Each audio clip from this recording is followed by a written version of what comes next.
The story began in America, in the state of Pennsylvania, in the SN area on Plank Street, in House 107. The moment the story began at 7:50 a.m., December 23, 2021. Che Gi-hun came to the red-haired man, brought coffee to both of them, and asked how it was. The red-haired man told him that everything was fine. Next, the red-haired man asked Che Gi-hun how long he thought they would have to sit in the place where they were, since 3 years had already passed.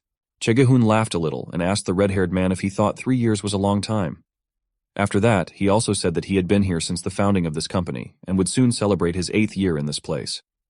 8 years ago, they were all gathered in one building and told that they had only one task, and they needed to tirelessly monitor Yan Luo on the ship, and this was not their whim, but an order from the CIA and the White House. After Che Gi-hun remembered this, he thought that 8 hours and 1 minute this company has been holding them for 6, 9, 4, 5, 7 hours, and that there are still 10 minutes left until something happens. At some point, the red-haired man noticed and told Che Gi-hun that something was wrong here. When Che Gi-hun asked what exactly was wrong, the red-haired man replied that the speed of the ship suddenly increased. Che Gi-hun looked, made sure of this, and reported to the chief that they had a problem and that a red code was displayed. Everyone at the CIA and in the White House was in turmoil. Further to the South Pacific in Lawn Hill at 11:30 a.m., Che Gi-hun arrived with other assistants and said at one point that the White House and the CIA were very unhappy with this behavior. Yan Luo told him in response that he needed to tell everyone who was dissatisfied to go to hell, and he also said that now he needed to talk to their boss and added that this was an order. After that, Yan Luo called the president and asked him not to be angry because everything was fine. He further told the president that he knows that every agreement has its own expiration date. After that, Yan Luo told the president that during these 8 years he had done enough for America, and therefore now, he just wants to go to his native land and light a cigarette. Yan Luo also told the president that there was no need to beat around the bush because he knew everything about his state of health and the medications he was taking, and was sure that doctors had long noted that his illness was progressing. After this, Yan Luo proposed to make a final deal, because those 16 nuclear warheads that were stolen would be deactivated in 3 months, and his conditions were very simple. Among the conditions was that he would not be touched for 3 months, and they would lie to the bottom, completely disappearing from this world. Yan Luo told the president that these were his last demands, and if he accepted them, then everyone would be in chocolate. The blonde also said that if the conditions are not met, there will be an explosion, and clarified whether a nuclear explosion sounds exciting. He further told the president that now he has only one question, whether he agrees or not. The president agreed, and Yan Luo told Che Gi-hun that they could open champagne in honor of this. Che Gi-hun replied that he definitely had to go to the underworld. Yan Luo asked him if he was angry with him. Che Gi-hun replied that he, the CIA, and the best specialists had been serving him for 8 years and that he was like Lucifer. Yan Luo asked what kind of stupid nickname it was and whether they were really based on the traditions of his country. After that, Yan Luo said that he still likes it better when people call him Yan Luo. Che Gi-hun agreed to call him that way in the future and said that he had nowhere to run now. Yan Luo sat down and asked if he thought that he could be caught by him, because even the White House had already understood everything. Yan Luo also said that cancer cells had spread throughout his brain, and the tumor was growing more and more every second. Lighting a cigarette, Yan Luo continued that if he was still fit, he would definitely be drugged, but he had very little time left.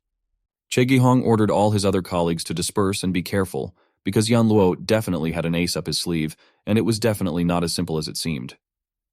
Meanwhile, in London, a man asked someone on the phone to report to the fund that these bloodsuckers don't care whether it's dangerous or not, because all they want is billions in profits.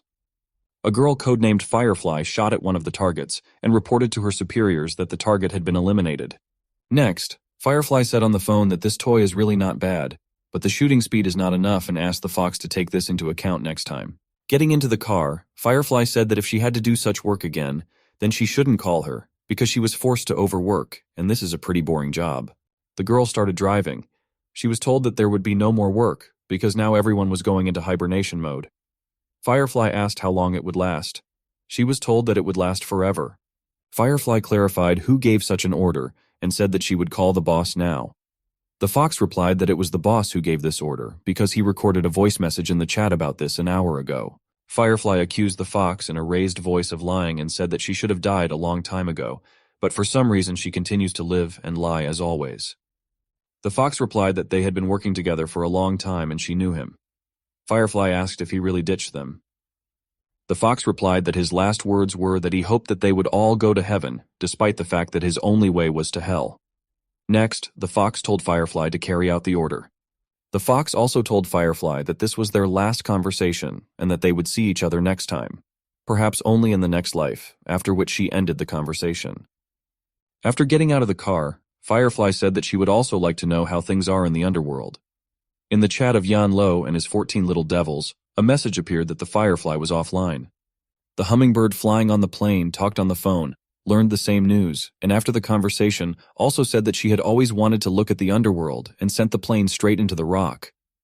The fox read on the computer in the general chat that after Firefly, Hummingbird, Blueberry, and Iris also left the chat, she also took a gun and shot herself in the head, after which she also left the network.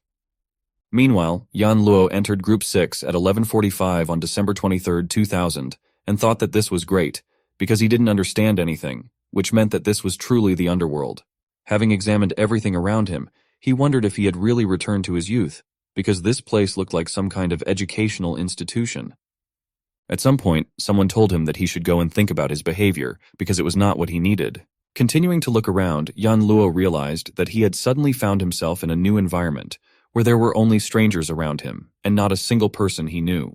Next, Yan Luo looked into the sky and asked God whether he considered this a punishment or a reward. At that moment, someone called someone for help because the first beauty of the school jumped from the roof, and according to that person, they could still try to save her. Yan Luo walked up to the fallen Sun KKE, gave her his hand, and she stood up. She didn't have any particular consequences after the fall. After that, they went to the director's office. While they stood near him, Yan Luo thought that it was good that she fell from the second floor, and if she had fallen from the floor above, she would definitely have died by now. Next, Principal Sun Shengli came out of the office and asked Sun KK if she had already been to the school doctor and if everything was fine with her. Yan Luo answered instead of Sun KK that she was fine, because he was very conveniently there, and she successfully fell on him, and therefore can probably be considered his savior. Sun Shengli asked Sun KK how it even occurred to her to jump from the roof. Sun KK replied that she was just looking at the scenery and accidentally fell while doing so. She also said that she did not jump on purpose. Sun Shengli told Chen that it doesn't matter how or what, but he is grateful anyway. He also said that he would be released from classes and asked if he had already been to the hospital and if he needed to call one of his guardians. Chen replied that everything was really good and there wasn't a single scratch on him after that. He also said that after rest, he would be like a cucumber.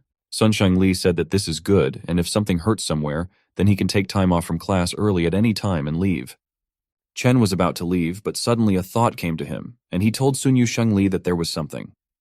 Sun Shengli clarified what exactly. Chen asked if he could borrow 50 yuan, otherwise his head was a little afraid. The director lent him 50 yuan. Having read the information that he is Chinese, his name is Chen No, he lives in province J5 on Phoenix Street in house 205, he went to this address. Entering the house, he said that there was a breath of antiquity here. He walked around the whole house and searched everything he could in it. As a result of searching, he learned about the guy he was reborn into, that he was 18 years old and an ordinary schoolboy. His parents divorced early, and he saw the whole tragedy of their lives. He also found out that 6 years ago, his mother married a new man again and left him and a couple of yuan to his grandmother. 3 years ago, because of her new husband's gambling, his mother got into debt, and the two lived like in prison. Last year, my grandmother died. The young guy was left alone with himself, but tried to hold on, even though he was an outcast at school. Chen thought that this was not bad, because if he essentially had no social connections with anyone, then this would save him from a lot of problems. Then he sat down at the computer and gave a request on how to get to Seoul in 15 days, and when he saw the results, he thought that it would be difficult, because 15 days would definitely not be enough for this, and in 15 days he needed to be there. And the whole point is that in 15 days at 12 p.m., one girl will experience the most terrible tragedy of her life, and he really wants to save her. But he has no money to buy a ticket, no passport, and nothing at all. He also thought that an ordinary guy, of course, couldn't get there, but he came up with a plan on how he could do it. At that moment, while Chen Nuo was at home, Sun Keiki was at home listening to a song about how love requires courage and that she needs to tell him everything. At that moment, she remembered Chen Nuo, but she didn't understand why she remembered him. Further, she noticed that, out of nowhere, she received a love letter from him. The next day, Chen Nuo thought that he had been reborn into a guy with the same name as him and returned to the past, and wondered what the real him was doing at this moment. But when dialing the number, he encountered an incorrect number. Approaching the apartment in which he lived as a child, he knocked on the door and it was opened by a guy who did not recognize him and asked him who he was looking for. Chen No left without answering and thought that his phone number was not working. The house where he lived was now also not his. Seeing a familiar saleswoman, Chen No approached her and asked if she could buy him cigarettes. Chen No also saw the fat man who was humiliating him and realized that he, like the saleswoman, had not changed. But the question of where he is in this world did not leave him. He noticed that everything was the same except for one thing, namely, that only he had disappeared from the lives of all the people he knew. Next, he called the author and asked him to come to him and explain whether he decided that he was so extraordinary that his story need not be written. At that moment, a talking living pencil flew from the sky and asked Chen Nuo not to worry, because in the future they would explain everything and talk about the intricacies of his life, after which he asked to follow his story. The next day, there were rumors at school that Chen Nuo wrote a love letter to Sun Kei, and that Chen Nuo is a real role model, because he is not even afraid that the principal will break his legs. Sun Kei approached Chen Nuo and asked if he had a minute to talk. Chen Nuo asked Sun Kei if she wanted to talk to him about something important. Sun Kei said that he recently gave her a letter of love and she was very sorry, but she could not accept it. Chen Nuo thought that the guy he possessed was no mistake, because he hit on the director's daughter. Sun Kei told Chen Nuo that she was talking to him and that she said that she did not accept him. Chen Nuo said that he understood what she said. Sun Kei asked him not to do this again. Sun Kei told Chen Nuo that she was still a schoolgirl and the main thing for them now was studying. Chen Nuo said that what she said was true and asked how many points she had for the entrance exams. Sun Kei replied that she had 196 points. Chen Nuo said that then, she really should study the material, and he thought that as far as he remembers, not many people get a passing grade. Next, Chen Nuo wished Sun Kei success in her studies and walked away from her. Sun Kei wondered why she had the feeling that it was her who was rejected, and not Chen Nuo. Then Teacher Liu came into the class and made a small announcement that next month on the 10th, the Olympiad was planned to be organized in Yanban, and if anyone wanted, they could register right now. The teacher also added that they could find out more information in the announcement on the stand. He also said that registration requires a guardian's signature and money for the trip. Chen No thought that first Yanban, then to Koryo, and from there to Seoul, and that this suits him quite well, and after that he raised his hand. Chen Nuo stood up and asked the teacher if everyone could really sign up. The teacher asked Chen Nuo if he really wanted to participate in the Math Olympiad. Chen Nuo sat down and asked if there were any other Olympiads. The teacher told him that he could go himself and look at the stand. After that, he said that they were starting class and asked to open page 46. Chen Nuo slept during class. During the break, his classmates shouted at him to get up, otherwise they would all get a punch. Chen Nuo stood up and thought that school was quite boring. His classmates came up to him at that moment and asked if he wanted to go and play slot machines. Chen Nuo said that he had just gotten enough sleep and now he needed to move, so he agreed with them and went to the machines. Watching how everyone in these slot machines was just losing, he told everyone that he was not interested and would not play. Chen Nuo was about to leave, but some guy came up to him and asked if he was Chen Nuo by chance. Chen Nuo responded positively and the guy asked him to go outside with him and discuss something. After that, they all went outside. That guy told many of those who came out that they were great and that they could leave, after which they left. Chen Nuo asked the guy if he called him because of some problems. The guy said his name is Xiao Dao, but he can call him Dao. Next, Xiao Dao told Chen Nuo that there are rumors that he wrote a love letter to Sun Kei. After that, Xiao Dao asked Chen Nuo whether he really decided to play ball with his girl. Chen Nuo, in his imagination, meanwhile, wondered what kind of comedy this is, where a gopnik meets the first beauty of the school. After this, Chen Nuo asked Xiao Dao if Sun Kei was his girlfriend. Xiao Dao replied that not now, but he will. And taking out a knife, Xiao Dao asked Chen Nuo whether he knew what would happen now. Chen Nuo did not answer. Xiao Dao treated him like a trifle and said that he was talking to him and he should respond faster. Many people watched this action. Chen Nuo replied to Xiao Dao that he knew this and also knew that such a place was perfect for this. Meanwhile, someone asked Sun Kei that since it was already 8 p.m. and his father was late, he needed to take dinner to him. Sun Kei took dinner and went to take it to her father, but on the way she met Chen Nuo and wondered what he was doing. Chen Nuo searched through a bunch of keys, but none of them fit. At that moment, Sun Kei approached him and asked why he was removing locks from other people's bicycles. Chen Nuo asked if she would believe it if he told her that he forgot which one was his. Sun Kei replied that she would never believe it. Then Sun Kei left without waiting for an answer, and Chen Nuo stood up, caught up with her and asked if he could ask her something. Sun Kei clarified what exactly he wanted to ask her. After that, he didn't ask her anything, but just kissed her instead. Sun Kk thought that no matter what he said, she should act calmly and not show emotions. After the kiss, Chen Nuo told Sun Kk that he thought she could be gentler with him. He also said that he, of course, understands that she is the director's daughter and should be exemplary. She cannot hang around strange types or communicate with ordinary boys, but at the same time, she could not be so hostile and cold towards him. Sun Kk asked Chen Nuo if he wanted too much. Chen Nuo said that she is not bad, and he understands that she simply does not have enough experience to correctly resolve this situation, so she refuses, and this is quite childish behavior, and when she grows up, she will begin to understand his words. He also said that he had saved her life after all, and asked if she had forgotten about it. Sun Kk replied that it was only the second floor, and it was not that high to die. Chen Nuo said that she really didn't die, but still, even taking this into account, we can say that he helped her, even if it's an accident. Sun Kk could not refute this. Chen Nuo then asked if she knew Zhang Shun, under the pseudonym Xiao Dao. Sun Kk replied that she knew him and said that he was guarding her at the school. One day his father drove him away, but then he came again. Chen Nuo said after that she did not need to worry about him, because he would not bother her anytime soon. Sun Kk clarified why this is. Chen Nuo replied that he had already said that he would not cause unnecessary trouble for now, because multiple fractures would take a long time to heal, and that there was no need to thank him for this, because he did it for his own benefit. Chen Nuo also asked if she had heard about the event in Yanban. Sun Kk replied that she had heard and clarified why he was asking this. Seeing further that Chen Nuo continued to break other people's locks, Sun Kk asked him to stop doing this and showed him where his black bicycle with a rusty basket and only one working horn was located. Chen Nuo asked Sun Kk how she knew this, since they were not even in the same group. Sun Kk replied that she just knew it and did not want to clarify where and why. She also asked him why he was still asking about that event.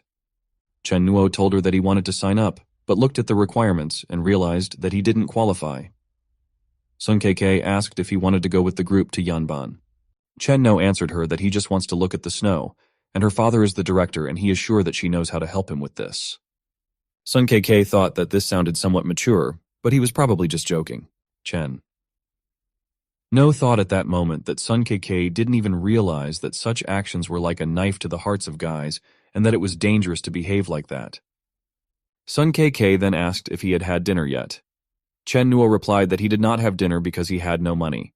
Sun Kk asked what was wrong with him because he didn't look like himself.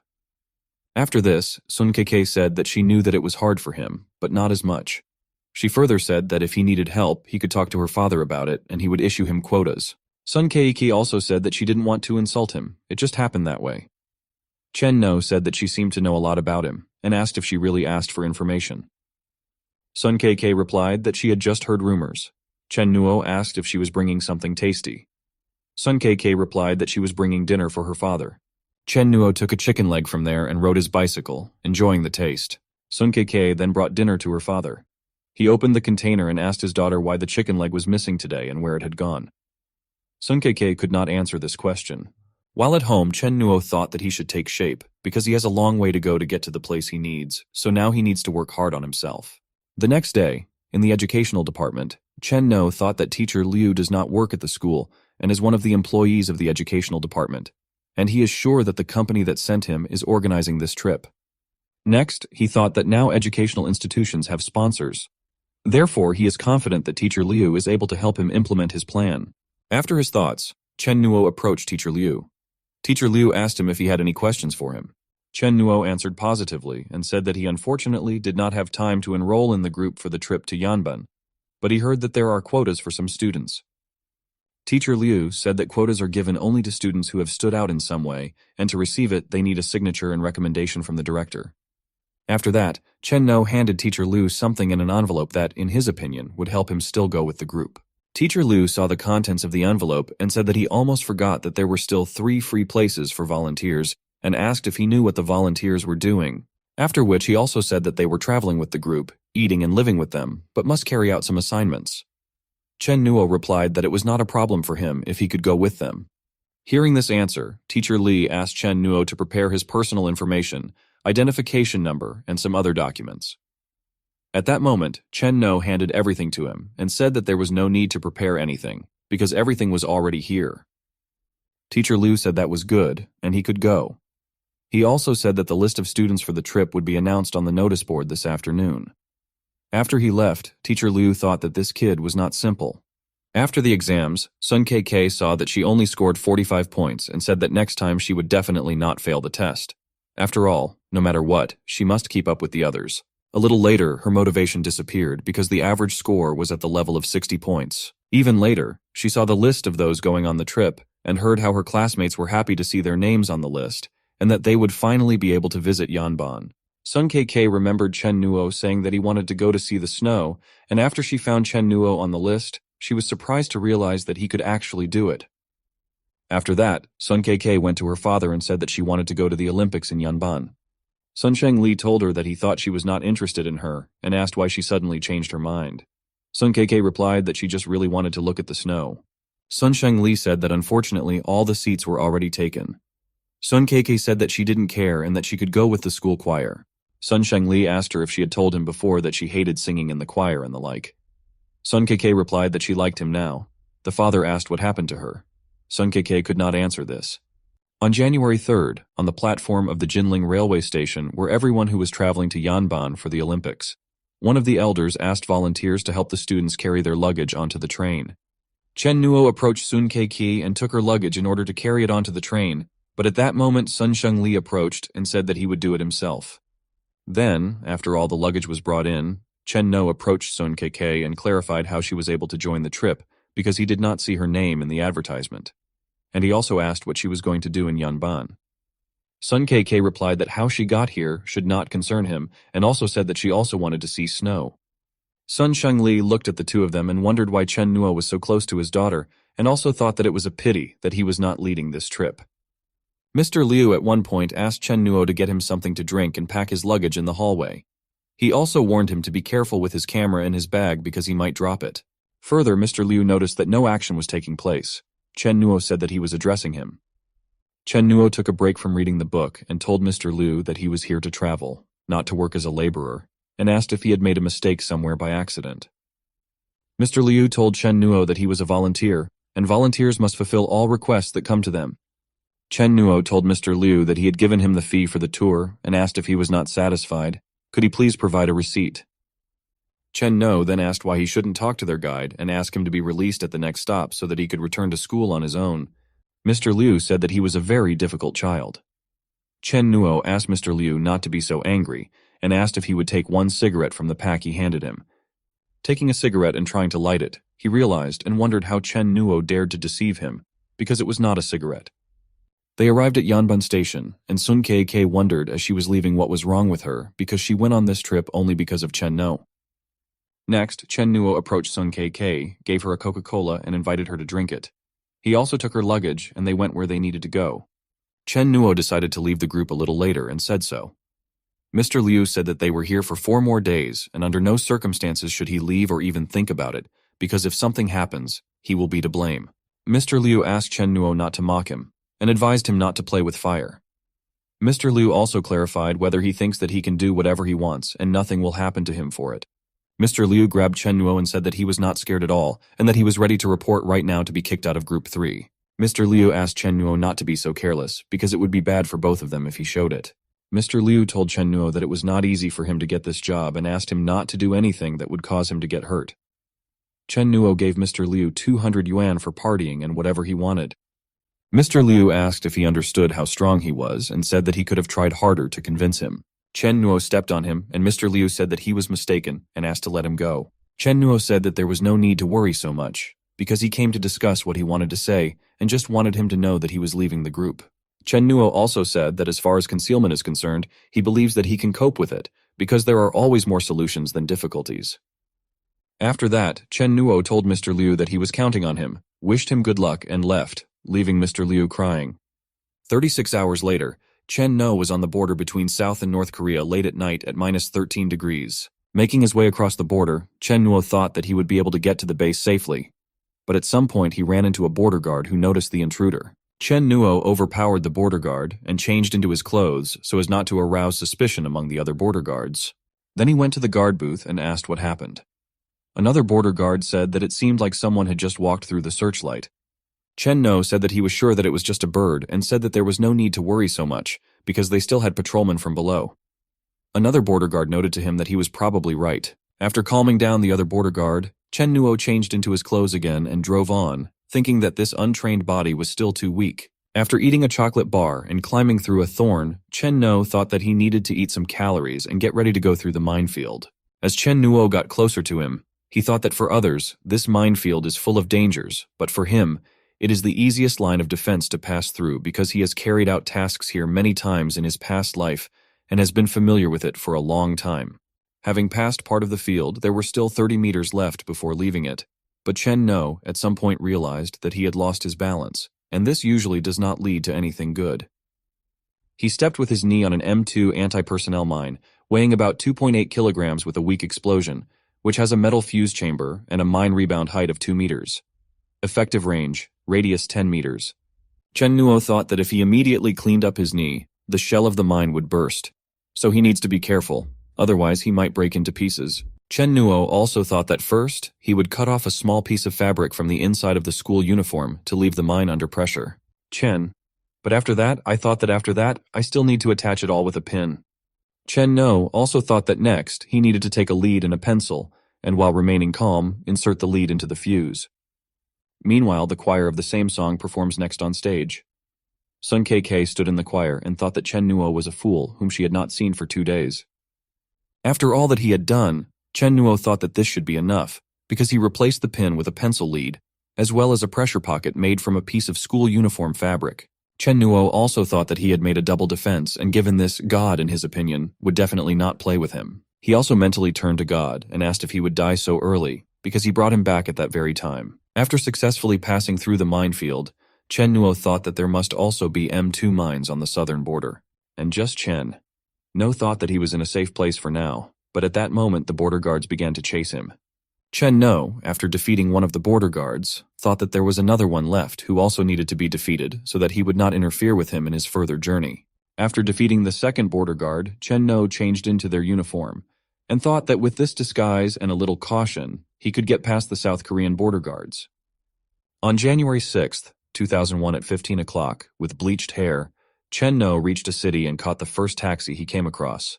Once in the taxi, Chen Nuo sat in the back seat, buckled up, and told the taxi driver that he needed to go to Apgujeong, a district in South Korea. And he needed to go there precisely because he remembered that in his past life he received one task, the essence of which was that he needed to kill Ha Jun-jae, a business tycoon from N, with a reward of $50 million.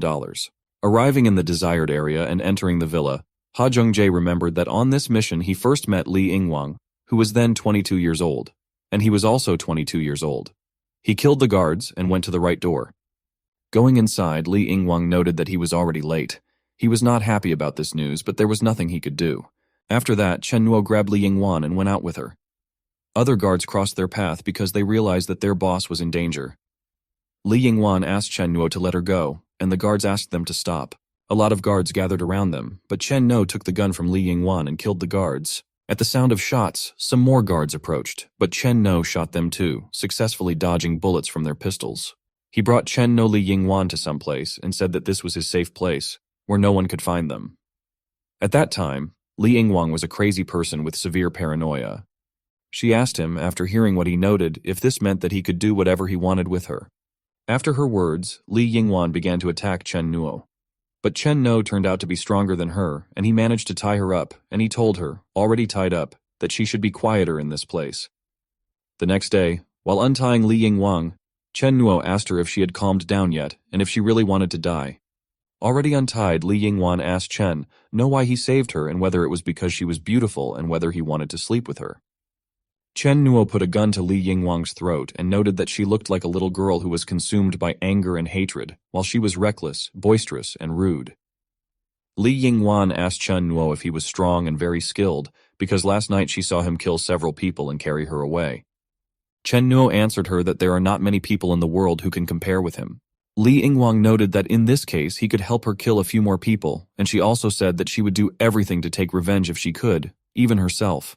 After all, she is ready to give everything for the sake of revenge. This is exactly how Lee In-wang began to undergo his training over the next 2 years, and after 2 years, she was still able to achieve her goal. Sometimes she would take out a photo of her mom, dad, and brother and miss them. At one of these moments, Chen No learned about what happened to her on the evening of January 6, 2001. One morning, Chen Nuo woke up Li Yingwang and noted that for the first time in his life, he saw someone crying in his sleep. Li Yingwan woke up and asked Chen Nuo if he could sit next to her and watch her sleep, because she was afraid that if she didn't see him when she woke up in the middle of the night, she would take a gun and shoot herself. She further clarified whether she had told him about her past, and after a negative answer, she began to tell him. She noted that she remembered that one evening it was dark, windy, and cold. Mom scolded her brother for fighting again at school, and then some group broke into the house. They killed her father and took all the assets of the business. They killed her brother, who had loved and cared for her since childhood, in front of her and her mother. They then brutally murdered her mother, stabbing her to death and nailing her to the floor. And then the guy who stabbed his mother dragged her into the house and raped her next to the sunflowers that her mother planted for her. After listening to her story, Chen Nuo asked her why they didn't kill her too after killing all her relatives. Li Yingwang replied that they wanted to lock her up, perhaps because they thought she was beautiful. They returned for her, but she managed to escape by jumping into the river. Chen No became interested in the continuation of the story and asked what happened after everything she told. Li Yingwang replied that after escaping, she found her father's friend who took her in. He then raped her that same night and handed her over to the killers. Chen No clarified what happened next. Li Yingwang replied that while he was talking on the phone, she poked him in the eye with a stick. Chen Nuo asked what happened after that. Li Yingwang asked him not to ask more about what happened next. Li Yingwang further noted that before meeting him, she lived in hell from 16 to 22 years old. After this, she promised to live for him only because he allowed her to, and noted that she would die if he ordered her to do so. She also promised to unquestioningly carry out all his orders and would kill anyone at his request. She also noted that for a very long time her world was completely dark, and the only light she had encountered lately was from him. Chen Nuo pointed out to her that she was a little wrong, because there is light in everything, and also said that she should not allow darkness to overcome her. He also told her that everyone can shine on their own, even if they are weak, and he also noted that no one should put their hope in the light of others. She listened to him with her mouth slightly open very carefully. Chen No also asked Li Yingwan to learn to shine with her own light, and at that moment he called her a firefly. Next, Chen No went somewhere thoughtful in a taxi. The taxi driver even had to remind him that they had arrived, after which he got out of the car and went where he needed to go. Further, in the place where he arrived, he met a girl on the street swearing, and approaching her, he told her that a girl like her should not use swear words. The girl asked Chen No who he was, that he allowed himself to dictate what she should do and what she shouldn't do. She also clarified what he was even doing in this place. Chen Nuo answered her that he was a man who fell from the sky and came to help her get rid of her nightmares. She hit him and ran away from him, announcing to everyone that she was being pursued by a pervert. Running up to the policeman, she explained the situation and tried to show who was chasing her, calling her a firefly, but he had already disappeared and there was no one to point to. Then on January 6, 2001 at 18 o'clock at the National Intelligence Agency, someone reported to someone that this was a secret military operation that they carried out on the border the previous night. But 2 people sent there died. Also, someone noted to someone that everything they could possibly find was already on the table. This man also said that in addition, in the area of their minefield, 300 meters north of the victim, an M2 mine was discovered, which was neutralized using special equipment. He also said that the information, photograph, and preliminary analysis files were sent to each of those present. One of those present noted to the gentleman that this was an incident of military penetration into their country. The chief said that the enemy in the north had already pointed weapons at them, and to protect Korea, an order was issued, the essence of which was to search for North Korean agents who had infiltrated their lands as soon as possible. Further, they all agreed to serve faithfully, and at the same time, there is a secret border command north of the border. And the man said that the enemy from the south had already entered, and from that moment he was declaring martial law. He asked to conduct a search in the camp throughout the entire territory. He also noted that they must find the enemy who entered here secretly. Their plot must not be allowed to succeed. Someone asked who was on patrol at the scene that night. After receiving an answer, he ordered them to be shot. Meanwhile, Chen Nuo, sitting on some roof after sneezing, wondered who was thinking about him now. Next, after eating a chocolate bar, Chen Nuo thought that he forgot to buy something to drink. Even at that moment, he heard a smell similar to the smell emanating from chicken soup. After this, Chen No climbed down from the roof and decided to watch through the window of the house where the smell was coming from. Parents there asked their children why they fought again at school. The children asked for forgiveness. At that moment, a car drove up, and in order not to be seen, Chen No climbed back onto the roof. And at that moment, Chen No thought that a small performance had begun. Many intelligence agencies, including the CIA, investigated Chen Nuo, but in the end, someone is very angry because this guy's behavior is completely unpredictable. But still they managed two things. First of all, Chen Nuo cares about his comrades very much. Secondly, he has good friendly relations with his companions. Their relationship is something higher than love, affection, or friendship. Firefly told Chen Nuo that he was his only hope of survival. Chen Nuo's relationship with Firefly cannot be broken by anything unless Chen Nuo dies. At some point, Sun KK came to Mr. Liu. Teacher Li asked what brought her to him so late. Sun KK asked where Chen Nuo was and why she had not seen him for 2 days. Teacher Li said that he didn't hear anything because he just woke up. Sun KK said that she needed to find Chen Nuo and that she should talk to him. Teacher Li noted that it was already very late and everyone was already asleep. Sun KK noted that Chen Nuo had left. At this moment, Teacher Li received a call from Sun Sheng Li. Teacher Li clarified whether he had anything to do with him. Teacher Li said that such a coincidence happened here and wanted to talk about his daughter. Sun KK asked Teacher Li not to tell her father that she had come to see him. After this request, Teacher Li did not mention to the director that his daughter came to him, and they talked a little more. Meanwhile, Sun KK ran away from the teacher. After talking with the principal, Teacher Li thought that these students and this job in general were too difficult for him. And the performance that I recently thought about began in the house of Firefly, who recently wanted to hand Chen Nuo over to the police for stalking. Che Taiyan, Ha Zhonghe, and Che Gyehun came with their servants to her family's house to kill them all. It was about this murder that Firefly recently wrote a story. Ha Zhonghe and Firefly's father are in the shipping business together. In 2000, their business took off. This year, two brothers Che Taeyong and Che Gyehun, who were secretly involved in loan sharking, illegal drugs, and black business of buying and selling organs, became interested in the shipping company headed by Ha Zhonghe and father. President Ha Zhonghe joined them, but Li's father refused, and in the end, President Ha Zhonghe teamed up with the brothers and left the Li family. Che Taeyong noted that Li Donghyuk's daughter is very beautiful and that she should be left alive, at least while everyone else is killed. Meanwhile, Chen Nuo watched all this action and thought that there was still quite a bit to wait, after which it would be possible to act. At that moment, someone pointed out to Che Taeyong that there was already a fire truck not far from them. Che Taeyong said that she just appeared here at the wrong time. Che Gyehun noted to everyone that they could no longer stay here and that they needed to leave this house as soon as possible before anyone noticed them. And the fire truck arrived precisely for the reason that Chen No used someone else's neighboring empty house so that the fire alarm would go off, and so that the system would eventually call the firefighters. After this, Chen Nuo thought that fortunately his plan was successful and he continued to monitor the Li family's house further. Next, he decided to make his way somewhere else, and along the way he thought that next time he needed to calculate the time more accurately. After all, this time, in theory, Li Donghyuk is already dead, but you can try to save the widow and orphans. He also thought that it would not be easy, because it would be easier to kill everyone at once. But a large number of corpses will only cause trouble for the widow and orphans. Therefore, he must change place. Che Taeyong saw Li Donghyuk and thought that in the past, he always scolded him like a dog, got more money, reputation, and status. He took the woman he loved and had 2 children with her. In the car on the way, Che Gyehun asked Ha Zhonghe if he was feeling calm. Che Gyehun further said that when they reach their destination, this woman will be his, and he can do whatever he wants with her. Ha Zhonghe noted that he wants to enjoy not only Li Donghyuk's wife, but also his daughter.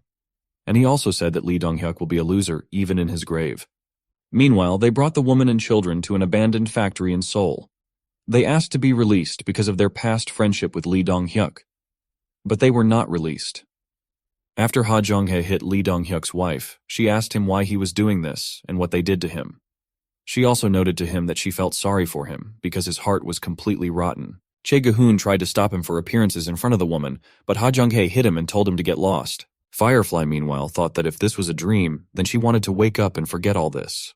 At that moment, she remembered Chen Nuo, who had recently noted to her that he was a man who fell from heaven just to help her get rid of bad dreams.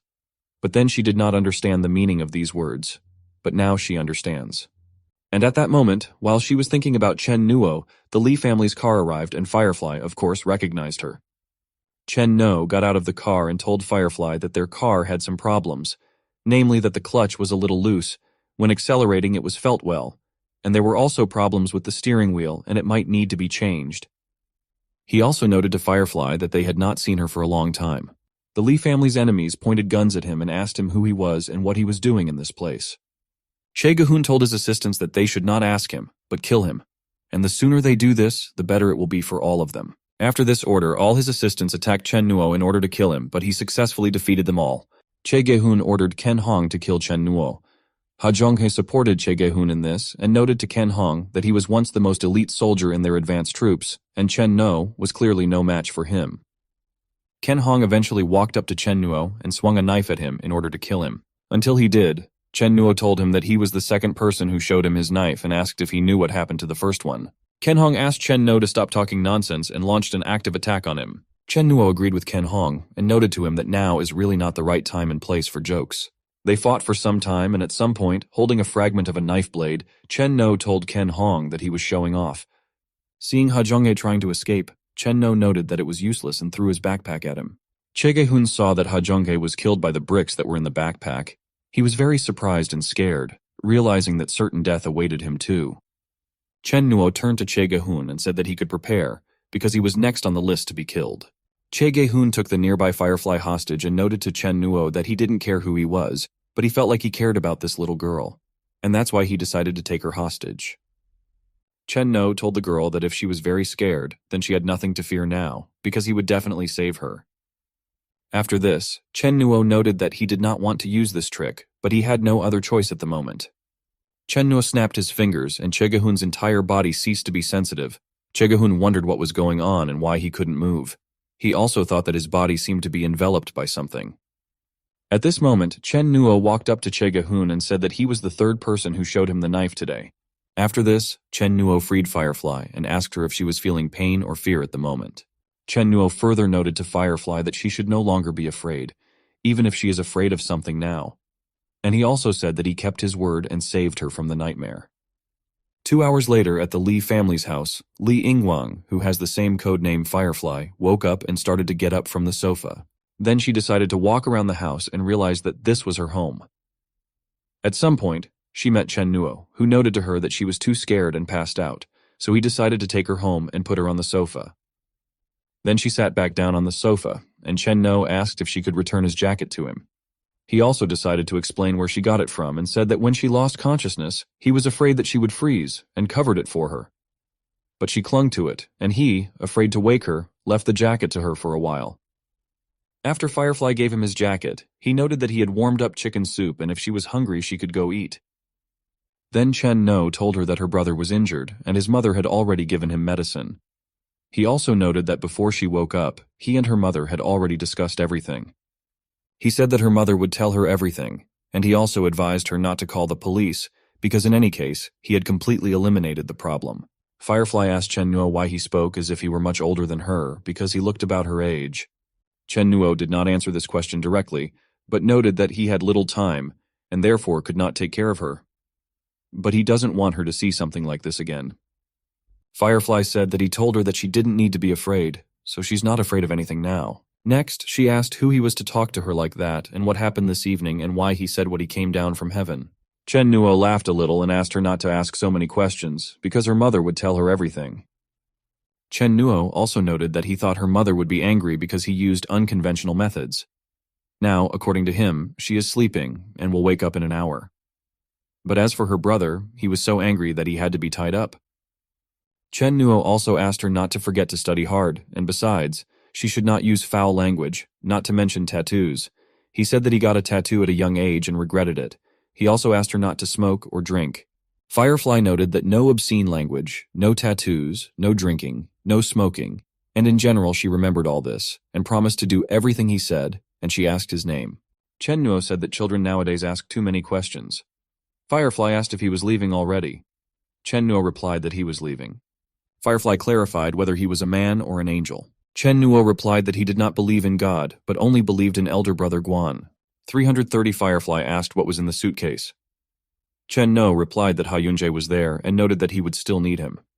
Chen Nuo said goodbye and was about to leave, but Firefly did not want to let him go and asked if she would see him again. Chen Nuo asked her if she liked fireflies. Firefly replied that she liked them and that in the summer her brother took her with him to catch them.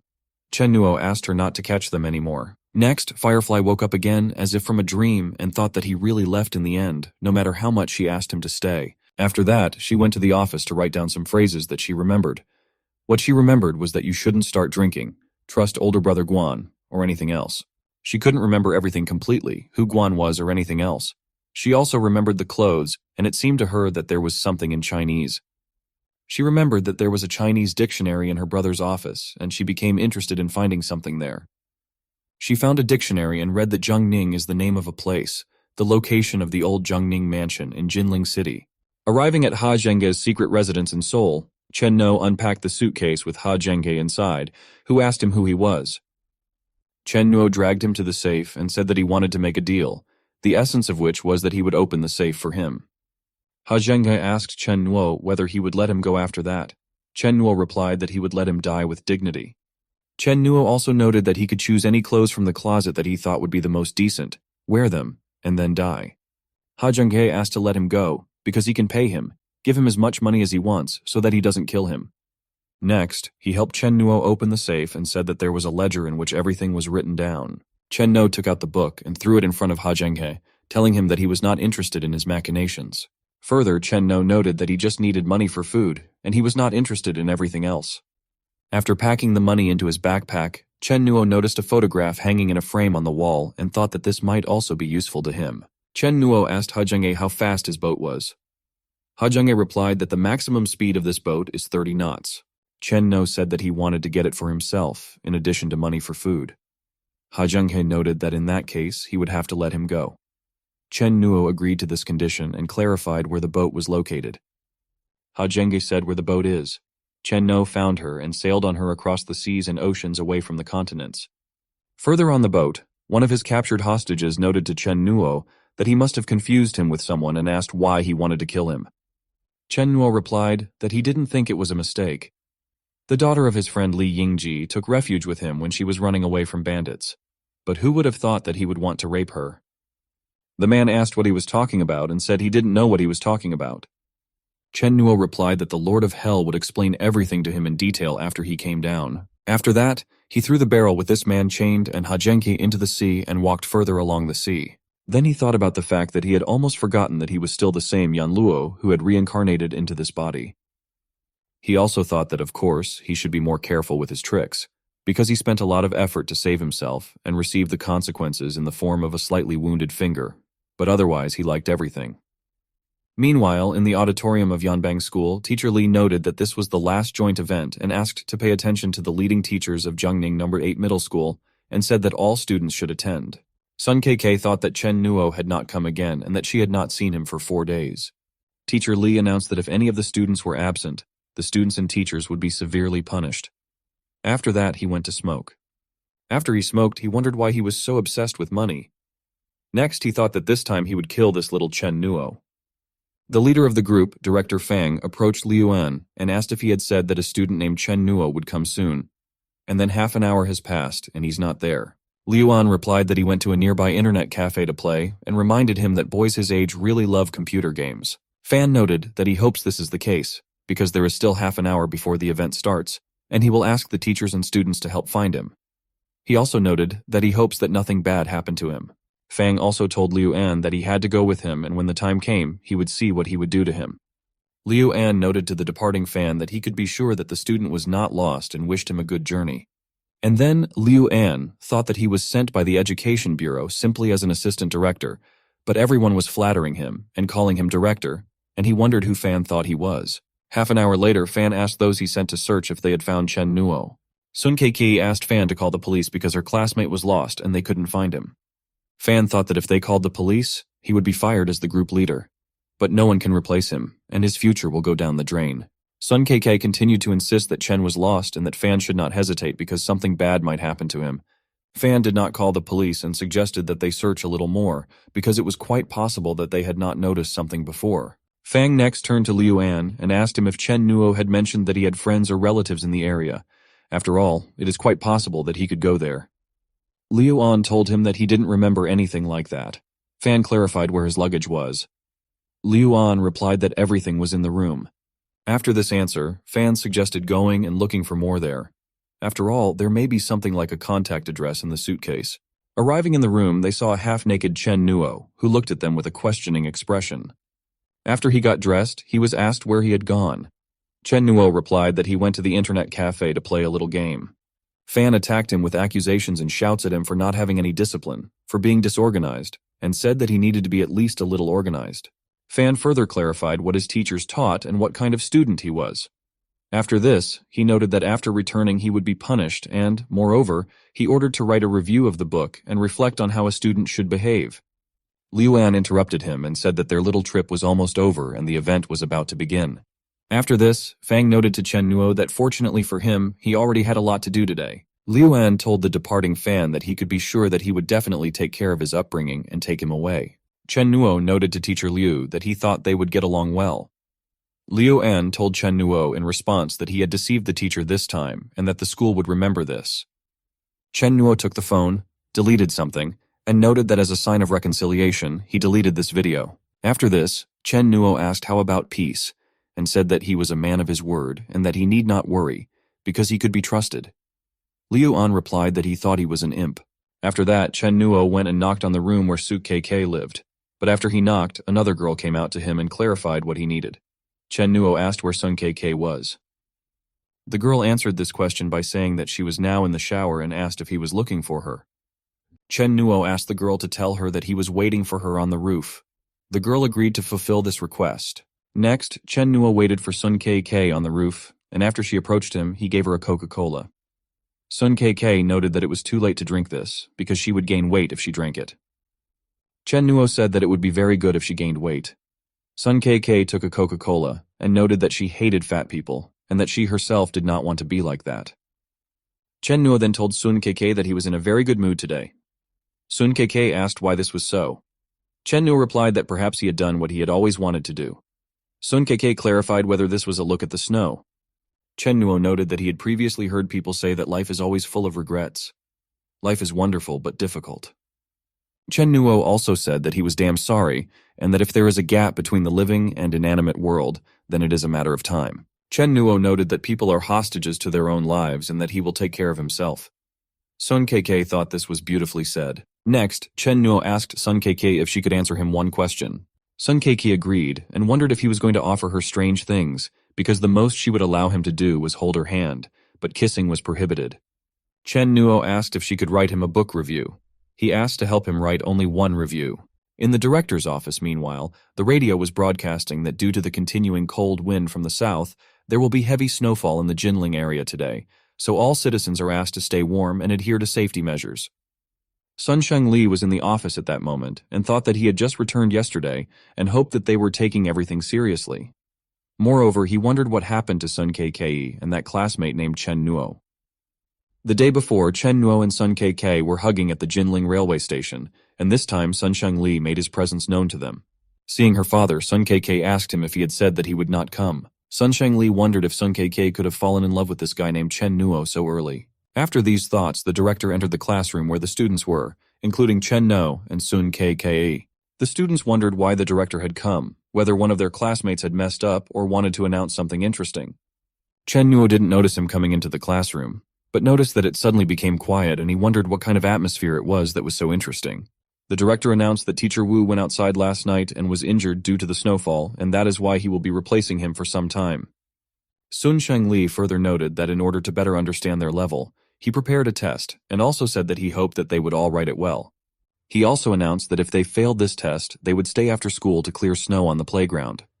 Chen Nuo looked at the director and wondered if he was imagining things, because for some reason he felt like a target. Chen Nuo stayed after school to clear the snow. While cleaning, he thought that a man's intuition is really not wrong, and he really was the director's target and did not understand what he had done to him. At some point, Sun KK joined him. He asked what she was doing here. She replied that she had come to help him and asked if he was thirsty. Meanwhile, through the window, the director saw his daughter next to Chen Nuo and thought that everything, unfortunately, did not go according to the plan that he had in mind. At that moment, he remembered how he had told Chen Nuo that he would stay after school to clear the snow. Chen Nuo objected that he had passed the test. The director said that he was copying from his classmates, and that's why everything was like this. On the second and third days it was the same, only without tests. Every day the director came up with a new reason for this. Chen No was so used to doing this that one day he took a broom and went to remove the snow without being asked to do so. The director saw him, approached him, and asked what he was doing with the broom. Chen Nuo replied that he was going to clear the snow. The director noted to Chen No that he could remove the snow someday later and added that there is no need to remove it today because it is more important today to go to his office and talk. Chen Nuo came to the director's office and the director said that Mr. Zheng had come to him from Longtan prison. Chen Nuo asked what happened. Zheng noted that his mother U Suhua is undergoing rehabilitation in their prison, and because of her good work last year, she was approved to visit her relatives, but he does not know why he never visited her. Chen Nuo thought that this happened before he was reborn and that he did not know it. Zheng said that she asked to talk to him because she misses him very much. He further asked Chen Nuo if he really didn't want to visit his mother and thought that because of his family relationship, he could understand why he didn't visit her. Sun Shengli, having learned this whole situation, thought that this child was most likely in a lot of pain deep down in his soul.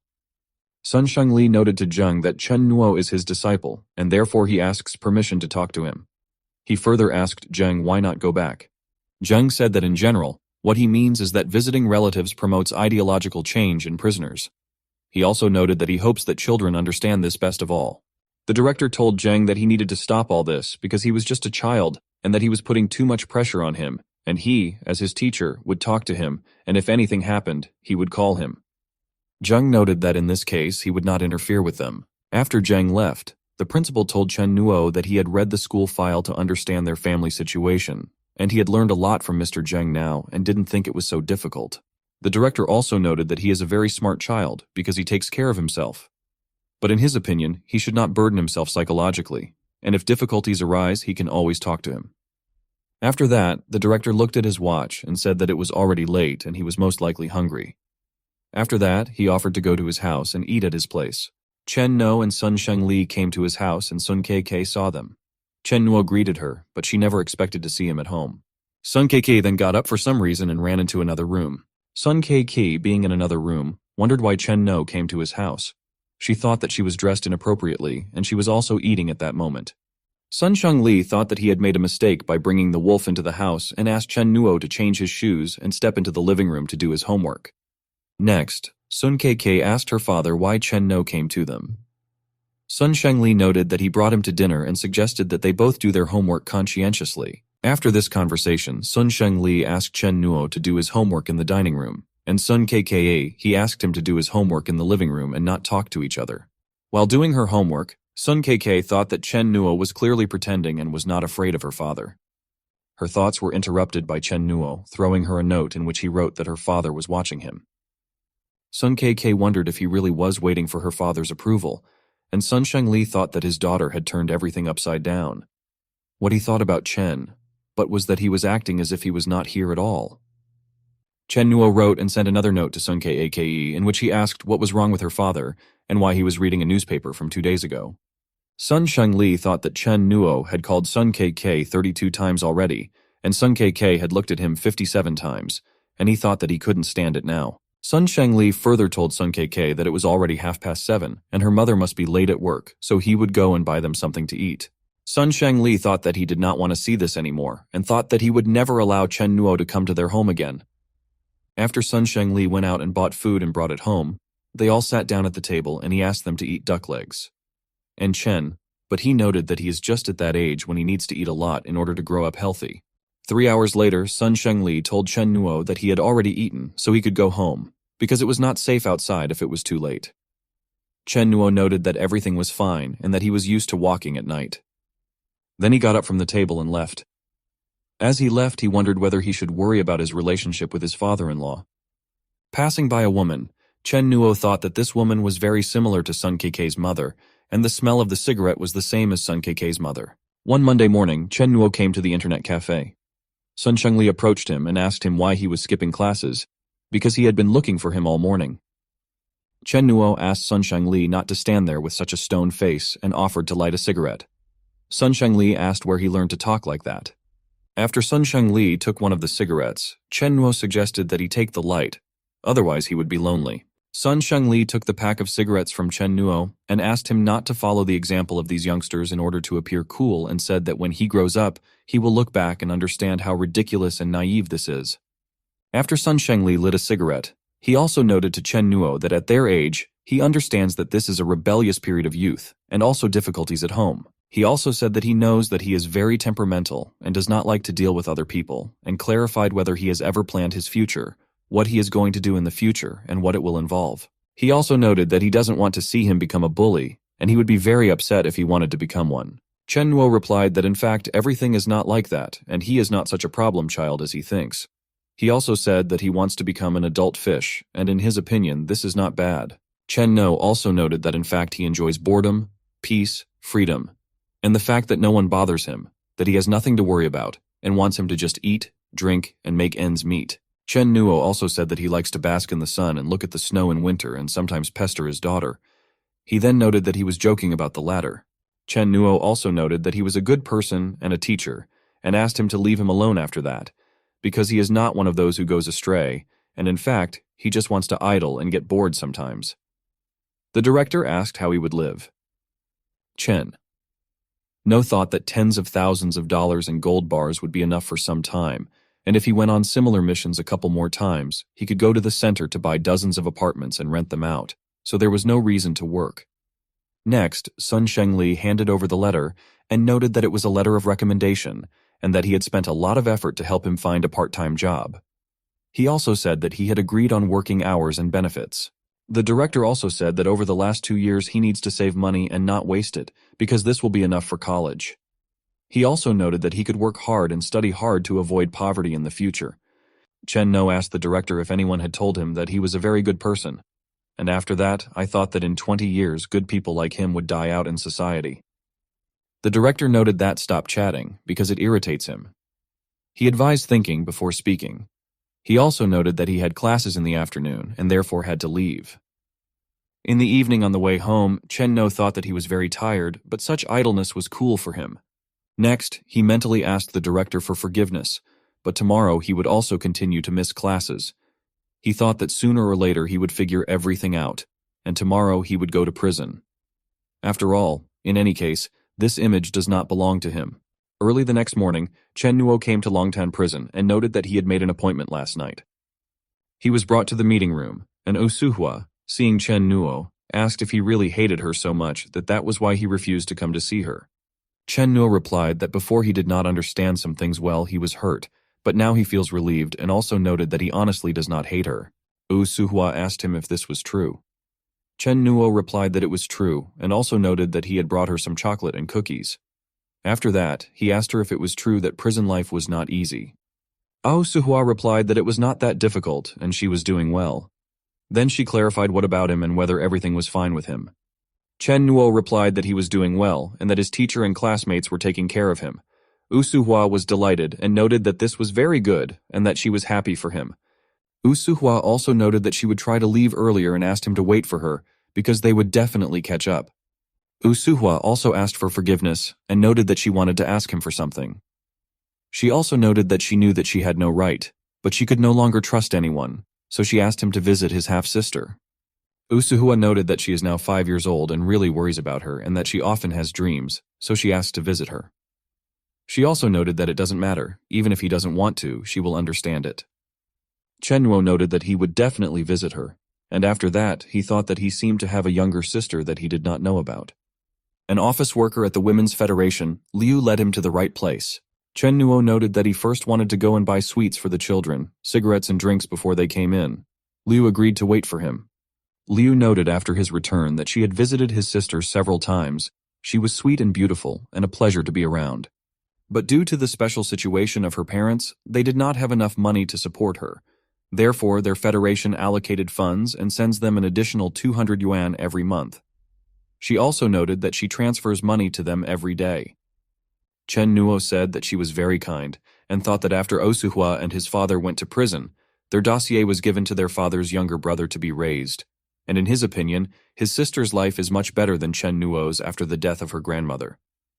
Walking into their apartment, Liu introduced Chen Nuo to Uncle Gu and Aunt Feng, and she introduced them to a new family member. Chen Nuo apologized to Uncle Gu for disturbing him, and stated that he did not want to cause them any inconvenience. He also stated that he came here to see his younger sister.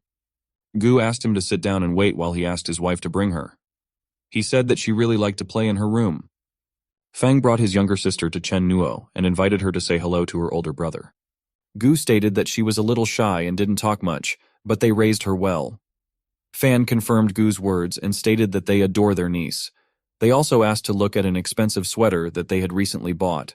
Fang further told Lao Gu to take care of Xiao Liu and the others while she went to the kitchen and prepared lunch. Chen Nuo held out and offered his younger sister a banana. She didn't quite understand what was happening. Next, the sister looked at Gu, who told her that she could eat this banana because her brother peeled it for her. After my sister started eating a banana, Chen No suggested that she take another tasty treat. Her brother snatched this delicacy and told Chen No that this delicacy would be his and he would eat it. Gu stated that children were used to fighting at this time for any reason. Chen Nuo said that children at this age are very mischievous and it must be very difficult for them to raise too. Gu stated that it was not at all what he said. Fan prepared food at that moment and invited everyone to the table. Gu told Chen Nuo that he could eat without worrying and feel at home. Fan told her little sister that she prepared chicken legs for her because she loves them. Fan told Chen Nuo that he could also eat more. Gu suggested that he come more often when he has time. After lunch at the community gate, Liu told Chen Nuo that she was very sorry for his sister that such an incident happened to her parents at a young age. But fortunately, everything is fine with the child. Liu also told Chen Nuo that he did not need to worry, because their women's federation monitors the lives of children and will not allow them to be offended. Chen Nuo said that in that case, he would rely on them. Liu stated that she would go then, because she still had a lot of things to deal with. Looking at Liu leaving, Chen Nuo thought that although she was full of enthusiasm, she was still young and inexperienced, and he was afraid that she might have missed out on many things. He remembered that while he was visiting, he saw a change of clothes hanging on the balcony, which did not include the little girl's clothes. And this can only mean that she has little clothes and that they have been changed for a long time. He also noticed that her sweater looked clean, but there were a lot of threads sticking out at the elbows. And in general, her clothes did not look like the girl's style, and most likely, she wears their son's clothes. He also remembered that she was so hungry that there was not a single grain of rice left at the bottom of her bowl. He also remembered that there wasn't even a single piece of meat left on the bone, which means that on ordinary days she doesn't eat. Chen No thought that the allowance of 200 yuan per month was quite a lot of money. After that, he thought that it was no wonder now that Usuwa was so worried and begged to come and take a look. Next, Yan Luo thought that since he took the life of Chen Nuo, he would definitely do something for his family. Next, Chen Nuo went again to Gu and Fang to check whether he was right or wrong. Gu opened the door for him, and he saw Fan, who at that moment was severely beating his younger sister. Fan asked the girl to stop crying and keep her mouth shut, but she continued to beat her. She also told her that the only losses were from her, and she should wash the dishes and not hit her, and accused her of doing it on purpose. Gu asked Chen Nuo why he came to them again, and stated that he should not have come. At the same time, he wanted to push him out. But he failed to push him out, and Chen Nuo pushed him instead. Fan saw that Chen Nuo hit Gu and asked him not to touch Gu. She began to rush at Chen Nuo. Chen Nuo told her to get out of his way and pushed her away from him, walking towards the girl. Next, Chen Nuo took Gu by the leg and dragged him.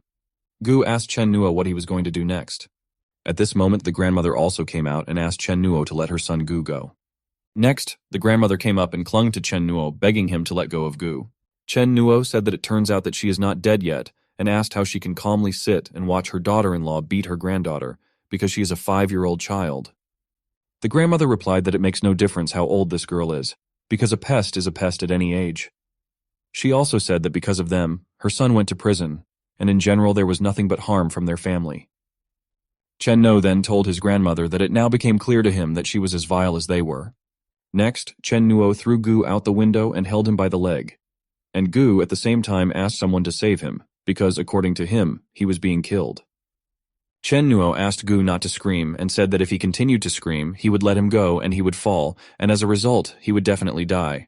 Later he saw his grandmother and Fan approaching him. He told them not to come near him, otherwise he would let him go.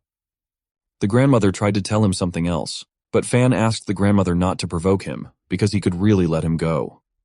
She also asked him not to touch her husband, because if he has something to say, then he can tell it to them without what he is doing now. Chen No heard her and said that they could finally talk like humans because that's exactly what he wanted. After he returned him to the apartment, his grandmother asked him how he dared to do this, and stated that his father did not raise him with a belt. She also said that she wanted to be run over by a car. Fan stated that he knows that he is breaking the law and that she will call the police, after which he will be caught and he will not be able to continue doing this. Gu asked his grandmother and wife to stop saying anything because he, unlike them, understands perfectly well that he can kill him this time because of them. After that, he told Chen that he shouldn't worry so much and talk to them because they can discuss everything. Chen said after his words that this was already interesting. He went further into the kitchen, took a knife, and began to walk towards them. They saw it all and got scared. Grandmother said that he could kill her if he wanted it so bad. After all, she has already lived enough. Chen asked them all to calm down and stated that he would not use the knife, at least today, and then put the knife on the table. And he went on to say that if they do not want bloodshed, then they should answer honestly. Fan told him that if he is not afraid of the consequences and does this, then she promises that she will put him behind bars. Chen said that he is not afraid of consequences for the simple reason that he did not harm anyone today, and even if the police come and take him away, at best they will scold him. He also asked to guess who he would go to next. He further stated that they all live here together, so they will not be able to run far from here, and he asked them if they thought that he would dare to come to them with a knife, and if they wanted to check it. Gu approached Chen and asked him what he wanted, and whether he would not create problems just to vent his anger. Chen replied that he didn't want to talk to him anymore, because everything here was already clear to him, so he would take his sister with him. Fan said that they live off guardianship, and therefore they would not want him to take his sister away from them. Chen asked if it was really only 200 yuan a month, and he also asked if they received alimony from their parents besides that. Without waiting for an answer, he also stated that he did not need a penny from them, and that they could keep all the payments for themselves, because technically the child would be on them, but he would take him with him, and she would live with him. They tried to fight him again, but realized that it was useless, and he told them that he was not going to coddle with them, because he had already stated what he was going to do.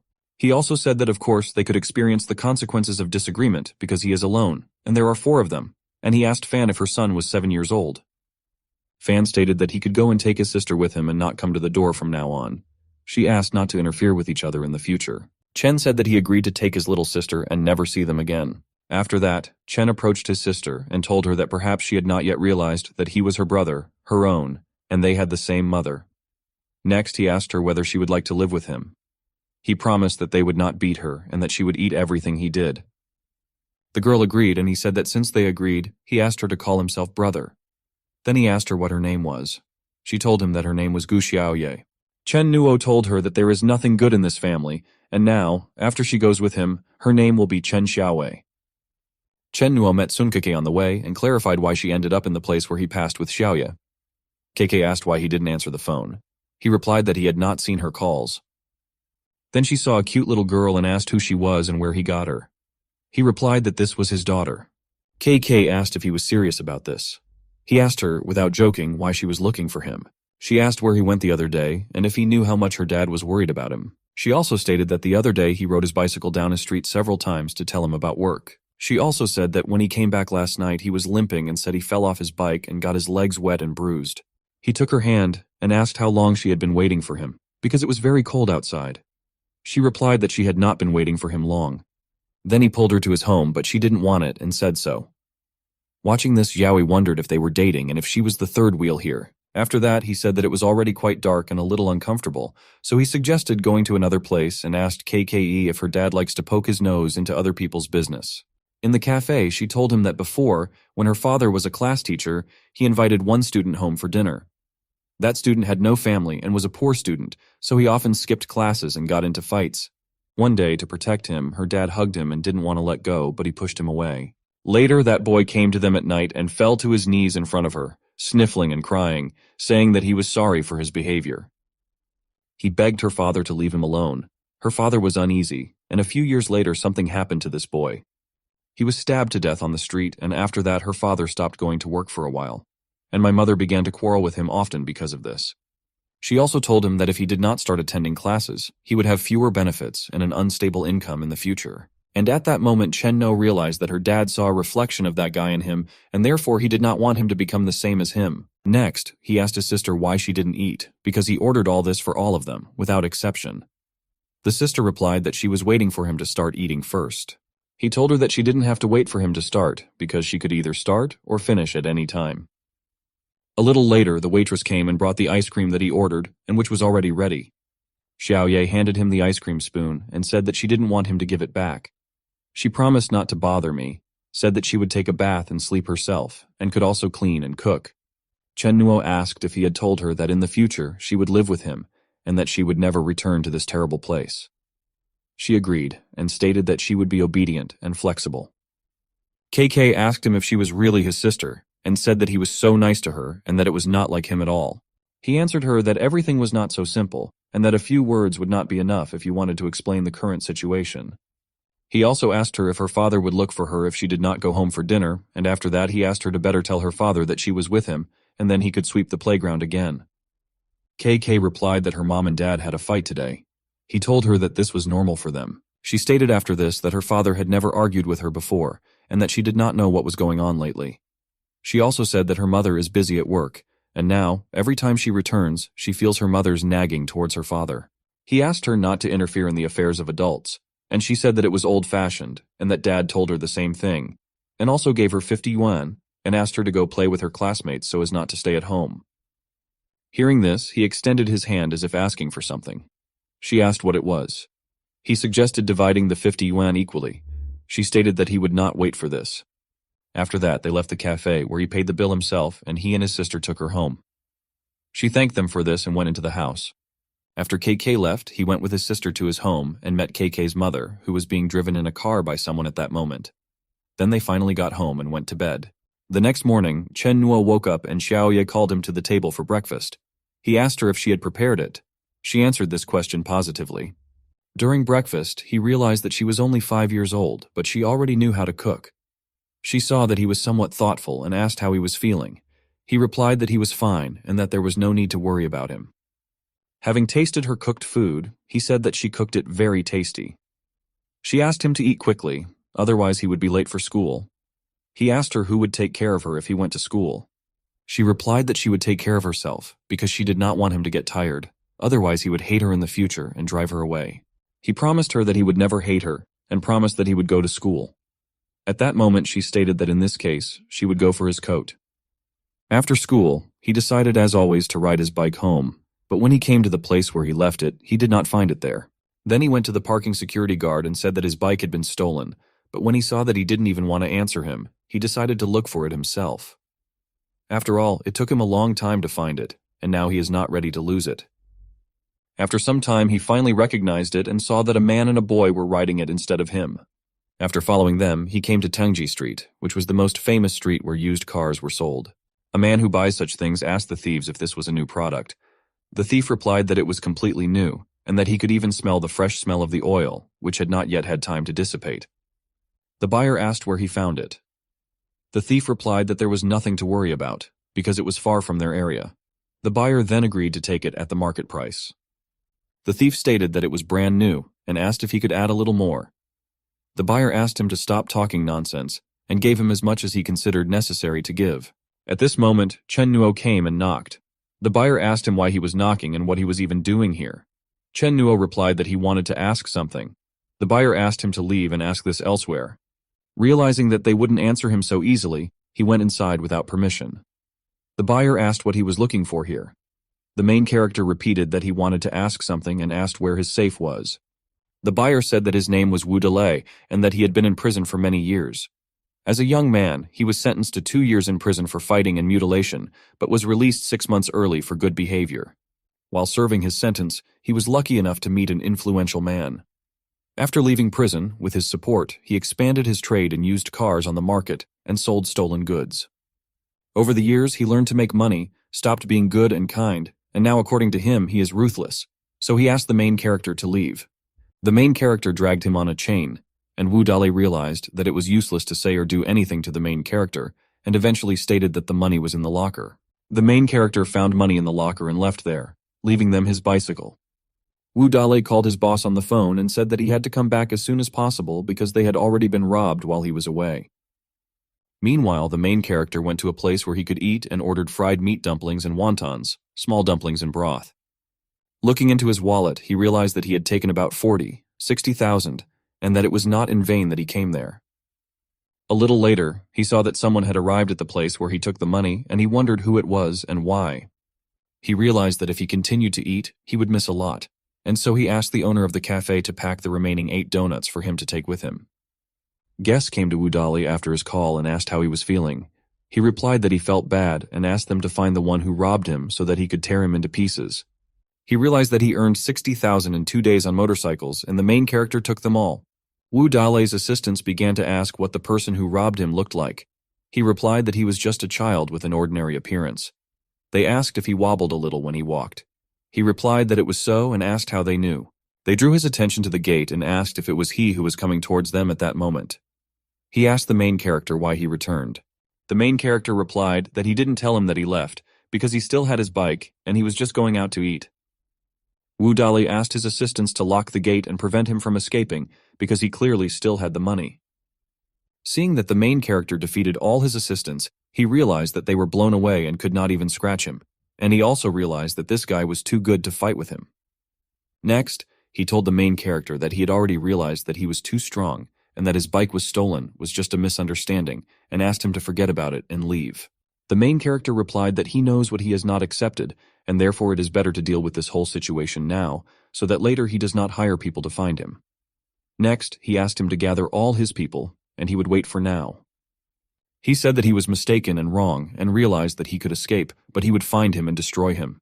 He promised to stop running his business and said he was giving up, after which he asked if he would let him go. The main character told him that he was tired of riding a bicycle, and so he asked him to find him something more interesting. Wu Dali said that he agreed to this condition, and added that he guaranteed that he would be satisfied with the result. He then pointed to one of the bikes and stated that he picked it up last week and had it completely rebuilt and repainted. He stated that in this RB product from Yamaha, he made a jet exhaust pipe with his own hands. After that, he invited the main character to look more closely and say whether he was happy with this choice for him. The main character stated that he did not see the helmet near the motorcycle, but he told him that everything was there, and even if not, he would find it for him right now. Next, he brought out a helmet and said that it was made of carbon fiber with anti-fog glass. He also added that he did not plan to sell this motorcycle after the theft, so he kept it for himself. But since this is the case, he is ready to give it to him. When handing over the helmet and motorcycle, he stated that he had never ridden this motorcycle before, so he could ride it to his heart's content. The main character accepted the helmet and motorcycle and said that it is quite reasonable and normal to forgive him for once, but he has one drawback: he hates bald people. After this, the main character asked him what was the point of pretending to be a ruthless bald man and what he did when he saw children on the street. He told him that he had not shaved and that his hair naturally fell out. The main character left on a motorcycle and at some point saw KKE and stopped next to her. She asked him what he was doing, because she told him that this was the entrance to the school and that she could scream at any moment. The main character took off his helmet and said that she could scream. She saw him and asked where he got this motorcycle. She never expected that it would be him under the helmet. Next, the main character asked to put on a helmet and stated that he could give her a ride before her father finished work. She asked how it was possible to drive on such a cold day. At that moment, in order to redirect her attention, he said that the brooch on her clothes was very beautiful and asked where she got it from. She replied that the brooch was given to her by a friend of her mother and said that 2 days ago her mother took her to dinner with her friends and there was a man at the table who gave her this brooch. He asked if she was dear. She replied that this pin did not cost a lot of money, but my mother also agreed to accept this gift, which is why she actually has this brooch. He thought after that neither she nor her mother knew that this was Van Cleef Arpels, a French jewelry company, and in their time, when the average salary is a couple of hundred yuan, it is strange that a price of 5 figures means nothing. He further stated that if she doesn't want to go for a ride, then let her accept what he gives her. She asked what it was. In response, he wished her bon appétit and left. She decided to see what was inside, and finding the buns there, she suddenly realized that he had covered them so that they would not cool down. Meanwhile, on the other side, in Seoul, Li Yingwang was practicing saying some words and phrases that she planned to say after a while, and it was very important for her to pronounce everything correctly. Her brother overheard this at the door and asked her mother if she really wanted her to go abroad and study in Jiangning. Mom replied that this was not her desire, but the desire of his sister, and for the good of their family, she should find herself a boyfriend. Meanwhile, Sun KK decided not to eat the buns herself, but to take them to her father. When he saw her next to him, he said that these days he was busy distributing classes for the new semester. Therefore, he asked me to bring him dinner every day. She stated that it was not difficult for her to continue bringing him food and invited him to sit on the sofa and eat, and she would sit in his place and be in charge here for a while. Her father said she looks like a boss now. Next, the director invited the main character to his home and told him that his exam results this semester were not bad and that he was looking forward to his further success in the new semester. He also told the main character that he heard that he took his sister to him and asked how he did it and how he would take care of the child because he was still young and had to go to school. He replied that he could skip classes. After he heard this, he wondered if it was appropriate to say such a thing in front of the director. After thinking, he asked the main character if they told him that the child should go to kindergarten and stated that he was too busy with his own affairs, and if he wanted to raise her, he had to figure it out. The main character thought about the fact that when Donghuo and the others were raised in a past life, they did not have a kindergarten, and they were all raised on the street accordingly. The main character did not have time to think of anything to answer the director's question, because at that moment, KK's mother arrived. The director introduced her to the main character as Aunt Yang. The main character greeted her. Yang, the director, introduced his student, and she also greeted him, after which she said that first she would go wash off her makeup and prepare dinner for all of them. On Friday morning, at the beginning of the new semester, the main character brought his sister to kindergarten and announced that from now on, she would stay here from Monday to Friday, and on the weekends he would take her home, and said that she needed to get used to it. Xiaowei asked if he would really take it for her. He replied that of course it was true and that today, immediately after school, he would come to pick her up. He left his sister and came to school. After he arrived, he realized that he had come to the wrong class. He also remembered that classes were being disbanded in the new semester, and therefore it was not surprising that many new faces appeared. Then he finally found his class and sat down at his desk. Everyone else did the same.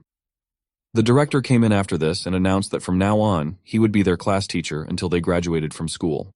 Seeing the main character next to his daughter, he asked him to move away from her and told him that this semester the teachers would take good care of him and keep an eye on him, so he didn't even have to try to be cunning. A classmate near whom the director asked him to sit told him that he was talking to the most beautiful girl in the class and asked him not to mock him. The main character saw a novel from a classmate that he was reading and asked if it was called In Search of Peace. He also stated that he liked Jin Yun's novel, The White Horse and the Whistle of the West Wind. The main character also added that the phrase, "Everything is good, but I don't like it," lures people to read the novel. Luo Qing said that this was true, and that in his opinion he was the same as him, and that they had common interests. After school, the main character came to the kindergarten to pick up his sister. The teacher took her out and asked her not to rush and be careful, otherwise she might fall. His sister came up to him and hugged him. He saw that something was wrong with her mood and asked if anyone had offended her. She replied that she was scared because she was afraid that he would not come for her. The main character reassured his sister, telling her that this could not happen, and he invited her to go with him and eat. On the way, the sister asked if they would go to KKE. He asked how she knew this. She replied that she liked him. He thought aloud that children could not understand this. Having approached the standing Luo Qing together with KK, the main character thanked him for providing him with the bicycle and returned it to him. Seeing his younger sister next to the main character, he invited her to take a chocolate bar and declared that he was his brother's friend. The main character allowed her to eat the chocolate that his friend gave her. Another friend told the main character that his sister was very sweet, and if he had seen her earlier, he would have asked his parents for a sister. But his father did not earn money for half his life, and did not marry for a long time, so he was born late. The friend added that then they were 40 years old, and now they are already 57. The main character replied that even if a son appeared in old age, his father is still a father. KK stated that it was originally decided that he would invite his sister to dinner tonight, but no one knew that his father was working overtime again, and besides, she heard that the education department would be coming on Monday. Luo Qing said that this was great because he was bored at home alone, so he suggested they go play together in the gaming room. He also stated that there is a new restaurant in Dongshan and a cafe next to it where they can all eat together. They all agreed to the proposal and eventually came to the gaming room, where Luo Qing said that he was going to play Extreme Speed, and he suggested that the three of them play something else together. In fact, it turned out that he decided to split up for a reason, but that it was originally agreed between friends. Keke told the main character that she and his sister would go and play basketball. He agreed with them and said that he would go to the toilet while they played. Meanwhile, Du came to the gaming room with his friends. He told one of them that he should have fun, because his friends would pay for everything. He also said that his cast came off this morning and they immediately came to celebrate. Another of his friends drew Do's attention to the two girls, asking him to look at them. He looked and asked who it could be. After a while, he realized and said that today was indeed a great day, because he met KKE, whom he really liked. Coming out of the toilet, the main character saw how Do, along with his other friends, surrounded Keiki and his sister, and he did not like it. After what he saw, the main character approached him and asked if he had really left the hospital. He asked if he was blind and couldn't see it, but after he looked and saw the main character next to him, he got scared. At the same moment, Luo Qing approached them and told Do to get out of here because his friend was talking to his daughter-in-law and it was better not to disturb them.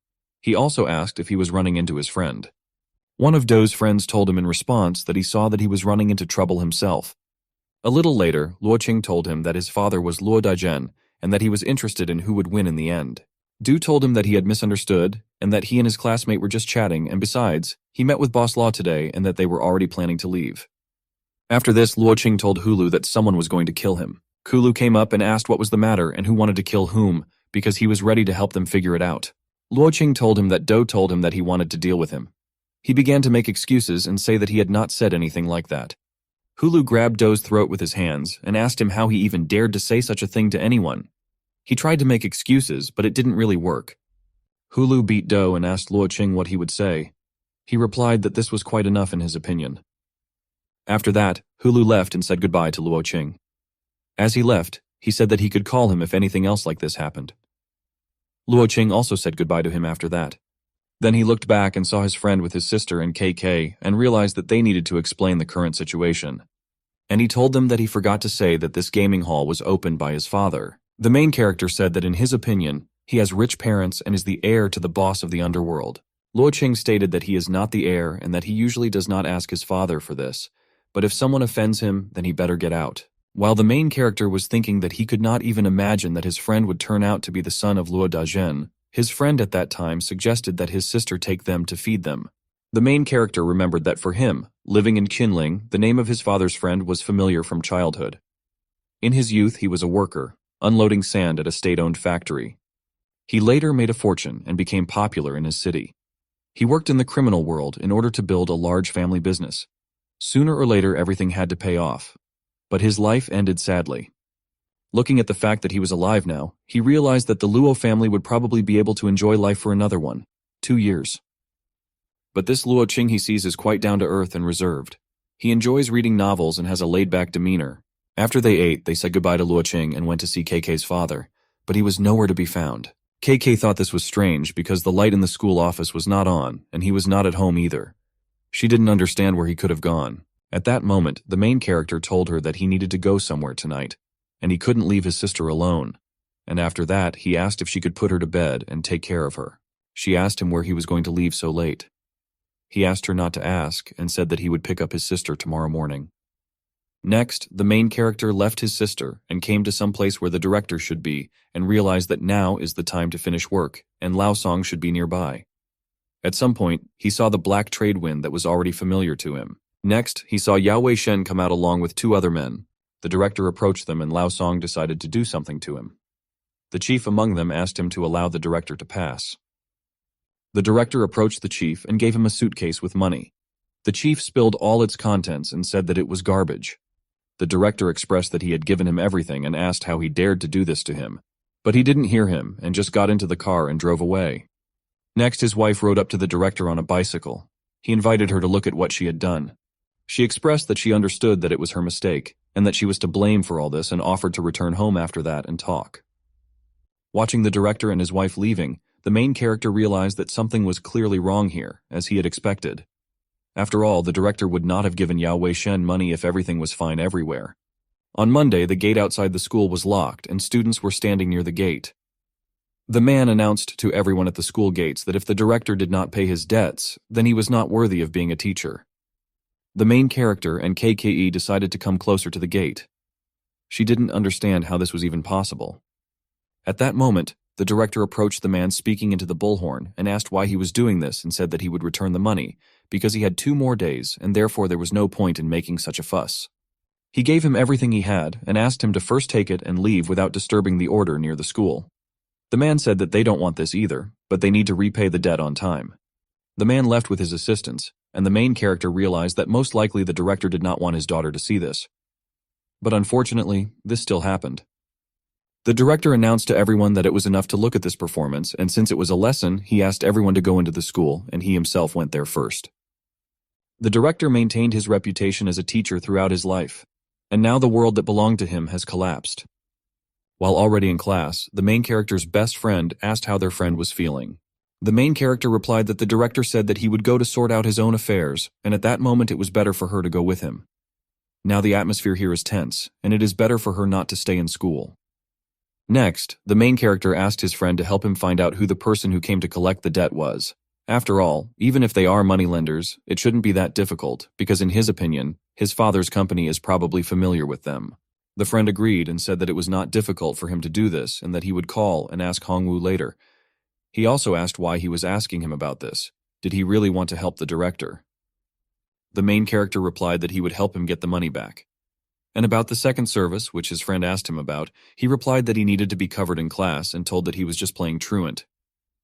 When leaving, the main character told his friend that he would return and asked him to send him an SMS after he had done everything. An hour later, already at the desired address, the main character realized that his friend had completed one of the tasks quite quickly, and he did not expect it. Upon entering the building, the protagonist already knew that Guohua Financial Company was located on the 3rd floor. Approaching the right door, he met the same man who spoke into a bullhorn near the school about debts. The man asked what was the matter. The main character replied that he was looking for someone. When asked for clarification who exactly he was looking for, the main character replied that he was looking for him. After answering, he began beating the man.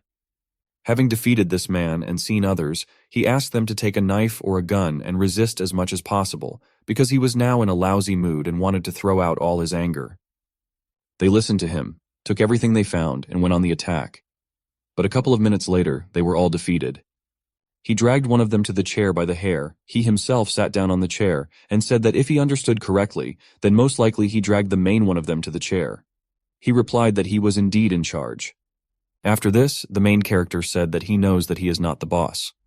He said that he would ask him a couple of questions and clarified that it would be better for him to answer them honestly. After all, he hates it when people lie. The very first question was what his name was. He replied that his name was Kui Depeng. The main character asked him if he had ever done anything wrong. He replied that he did and that he served 3 years in prison for it. When asked what exactly he did, he replied that he offended people and caused them harm. The protagonist further asked if they had a safe in the office. Kui Depeng responded positively. Next, the main character asked this man to fill his backpack with money and said that if he did not fill it to the top, he would shred it into pieces. After filling the backpack with money, the main character asked Kui Depeng where all the information about their clients and their contacts was stored. He replied that he could not say this, because otherwise the boss would kill him. After the main character took this man with his hands, he said that all the documents are stored on the second shelf in the closet. After he took all the documents related to the director, he set the office on fire. Kui Depeng's partner told the main character that if he reveals information about clients, he will cross the path of the boss, and then there will be no turning back. The main character asked her who their boss was. She replied that it was Xiao Guohua. He asked if she knew who he was. At that moment, she realized that it was impossible to find out who he was because of the many clothes he was wearing. He then asked her for her phone number. After that, he left the office to a safe place and threw away the phones of all the office employees and went to look for their boss. That same evening, leaving the Blue Frog chain of grill bars, the boss of the financial company did not understand what had happened and who this daredevil was. He suggested that it might be Fuda King, but he understood that what he was doing did not interest him. The man accompanying him asked President Xiao if he could accompany him to his car. He replied that this did not need to be done. Then he went on his own and realized that it was probably a matter of foreign products. He doesn't know where that criminal Guo Jianglu went, but at one time he won a lucky ticket and became rich. He further decided that if he was the one who coveted his fortune, then he would have to meet him in person. Next, he asked all his employees to gather all the people that only they could gather and find the one who robbed them, even if they had to turn everything upside down. They all agreed to fulfill his request. After that, he went to his car and got into it. He told the driver to go home. He thought that the driver was Lao Wei. 10 minutes later, he realized that they were driving on the wrong road that led to his house. He lit a cigarette and asked the driver if he wanted a cigarette. The driver replied that he was driving and that he would smoke later. After that, he opened the window and, having thrown out the cigarette, still did not understand where they were going. The boss then asked the driver if he wanted to make money quickly or if he was having difficulties. He also expressed that there was a lot of money in his suitcase and asked him to be friends, because this amount was intended for his friend. The boss also said that if there is something that he cannot handle, then he can tell him, because he has good influence in these parts, and after his words, he threw one of the wads of money into the front seat. He also asked not to take rash actions. The main character told him that he talks too much on the road. The boss realized at that moment that the driver knew who he was, which meant that he had come purposefully for him, and this was clearly not a robbery. The main character expressed that this is not surprising, that it is easy to agree with him, and that this is actually not bad, because he has several questions for him, and he hopes to get answers to them. The main character also warned him that it is better not to even try to call because they are very far away, and even if his people can find him, it will take at least an hour, and it will be enough for him to dig a hole and bury him. The boss put back the phone he took out and asked the main character why he hated him and what happened. At this moment, the main character stopped the car near a shovel that had previously been prepared in this place. The main character said that he thought they could now smoke, and the boss gave him a cigarette. After this, the main character expressed that he had been busy with business recently, and he heard that he raised a child in Yinsang. Next, the protagonist told the boss that if he was tired, then let him take a vacation without worrying about business. He suggested that he take a couple of days off and spend this time with his wife and son. The boss agreed with him and asked if a month's vacation would be enough. The main character replied that a month of inactivity would greatly affect income. But 2 weeks would be enough, and he suggested that he go to Southeast Asia. The boss said that he would ask him to book a plane ticket for tomorrow and take his family to Thailand on an excursion. The main character said that this was a wise decision and that he could go out, because he would not take him back. The boss got out of the car and said that he didn't have to worry and said that he could keep the car. The main character left, and the boss saw the lamada next to the grave and realized that if he had answered differently, he might have already been buried underground. Next, he called the family and asked them not to leave the house and not ask anything. After calling his family, he called his friends and acquaintances so that they would stop looking for that financial company office arsonist. He also asked a friend to book tickets for his whole family to Thailand for 14 days. A friend asked about the business, and he told him that he would leave it for a few days and that during this time, no one would die. Che Taeyong remembered that Chen No took his card in order to go to Yanban, but now it might be useful to him, and he approached the cashier with a large package. After checking the card, the cashier said that there were not enough funds on the card. He said that he knew this, and in his opinion, 6 yuan would be enough to pay extra in cash. The cashier said that 504 yuan and 2 cents were missing. Hearing this, he asked how much money was on this card. He was told that the balance was only 80 cents.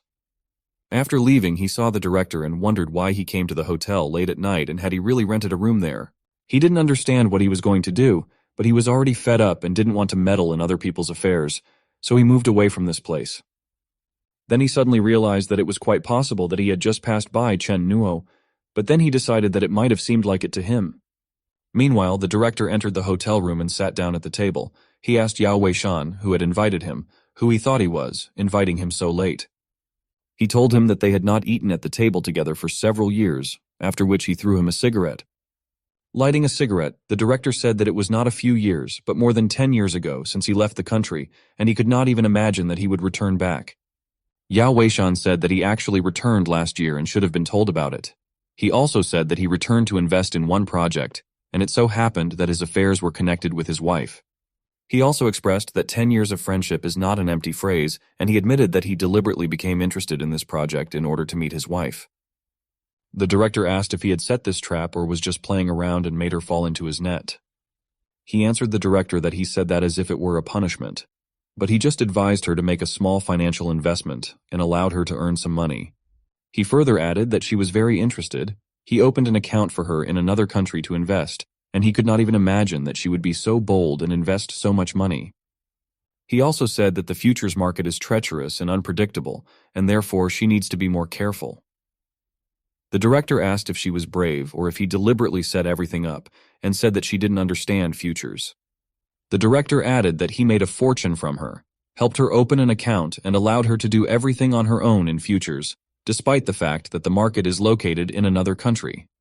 And when she found that she couldn't do it anymore, she asked him for help. The director said he used the company's investment account to withdraw hundreds of thousands on behalf of the Provident Fund. She can spend it, but she won't be able to receive the money until she signs. Now, from a financial point of view, she is the payer, because she signed the reserve and took it to close the debt from futures. But a year later, the company decided to check the accounts, and he is doing everything possible to destroy it. After this, The director expressed that his wife was aggressive but not brave. And if he had not said that they had information, she would not have dared to throw money away by believing him. Yao Weishan expressed to the director that if he does not have evidence of this, then all this is meaningless. And after these words, he asked the director for what reason, in his opinion, she believed him. He further said that if she had followed him abroad 10 years ago, everything would have been different, and he also added that even he has those whom he cannot refuse. The director asked him not to be such a scoundrel because she is his wife. He asked in response if he thought it was true what he was saying about his wife. He further expressed that he told him that he was quite smart, but in life it is impossible to know everything, and in fact, he had long ago understood everything in his opinion, but never dared to think about it. He also said that the year before last he was in another country and a friend from China sent him a photo, after which he can no longer come to terms with it, because they are related by blood and none of them chose this. He went on to say that he didn't want to go back, but a couple of years ago he got sick, and after he got better, the doctor said he wouldn't be able to have any more children. In medicine, this is called pathological sperm morphology. When the director said that this was his daughter, he replied that KKA did not look like him, and he immediately realized that she was not his daughter the moment he looked at the photo. He further expressed that in his opinion, she and her mother were destined for him and his wife, having seen the information about checking the accounts, panicked and said that she did not even want to touch her. He also added that the family had no money for a long time, so they went and begged everywhere, begged for more than 10,000. But this was not enough. With a loan, they can get 150,000 and earn 300,000. But this is still not enough. He also expressed to the director that he caught him yesterday and wanted to give him this insignificant amount. I wanted him to settle all matters in the company and asked if he really thought he would do this. He said that he needed KEKE and he could even do a DNA test, which in his opinion would clearly prove his paternity. He also promised the director that he would not let him die happy because time was almost up.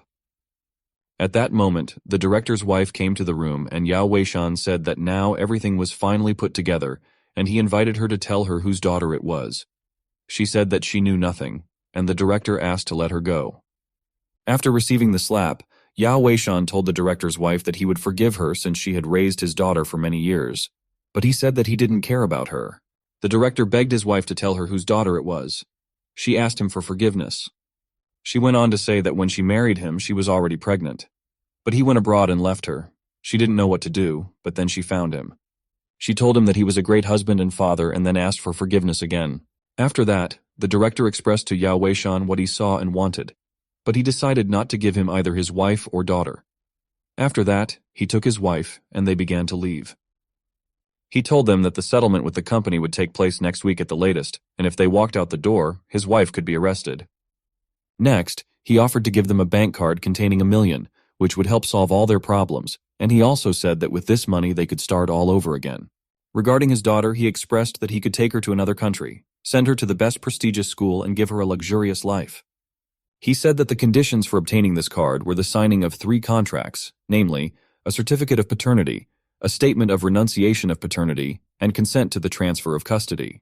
He also told the director that he knows that he is stubborn and that he should reconsider the decision, so he gives them 3 days during which he must find him, sign the contracts, and get the card with the money. After they left, he thought out loud that his daughter was wonderful and much better than she was 4 years ago, and he decided that he could force them to give his daughter to him, and then get rid of them by killing them. After getting out of the shower, he saw the main character sitting in a chair and asked him who he was and what he was doing here, and also expressed that they could discuss everything if he needed money. The main character greeted him and said that he did not need money, but first of all justice.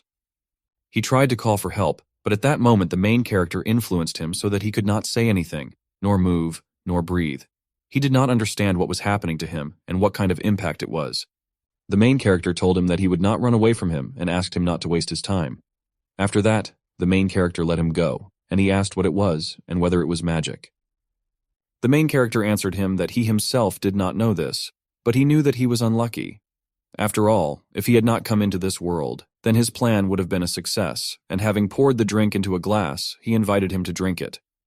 He drank the drink and the main character said that now they can move on to talking about the director. He went on to say that in fact, he has seen quite a few bad guys, and he is not the worst, but quite disgusting, unlike the director, who never thought about hurting anyone. The main character also added that the director will tolerate being offended because he just wants to live a peaceful life with his wife and daughter. But for some reason, he decided to crush such an honest man to death. But it shouldn't be that way. He invited the main character to talk and said that he would stop, would not take the child, and would never provoke him again, and would immediately return to his home. Then, he even offered to prove it. He called manager Zhao at the same moment and asked to cancel the company, expressed that the payments were not needed and asked for it to be done immediately. After the call, he said that he had done everything and released the director's family, so there was no point in him killing him. He also said that he has a passport from another country, and if he kills him, there will be a lot of trouble. The main character told him that he does not believe him for the reason that he knows bad guys like him too well, because he used to be the same. After that, the main character used his killing abilities, and told him that he took a hot shower and immediately drank strong alcohol. So then when they found him, they would think that it was an ordinary brain hemorrhage. He also expressed to him that when he finds himself on the bridge between the world of the living and the world of the dead, he must remember that in the next life he should not intimidate honest people. On the second day, the main character saw the director's bicycle and, mentally asking for forgiveness for stealing the bicycle, decided that it was more important to him now. Meanwhile, that dealer who resells motorcycles and used cars did not understand why his right eye was twitching all day. At the same moment, the main character drove up to his place of work, and when he saw him, he was very scared, thinking that he had come to kill him. The main character entered the room, sat down on a chair in front of the TV, lit a cigarette, and said that it was quite comfortable here. One of the bald man's assistants asked the main character who he thought he was and where he came from. Baldy approached him, hit him, and asked how he even talked to the main character. After he calmed him down, he asked the main character what brought him to them and expressed that he could take whatever he wanted. The main character replied that he didn't need anything and that he would just sit with them and wait for someone. Baldy made him tea and asked how he liked it. The main character replied that he liked the tea. Meanwhile, the bald man realized that he had turned into an errand boy. At some point, the main character left the building and saw the director.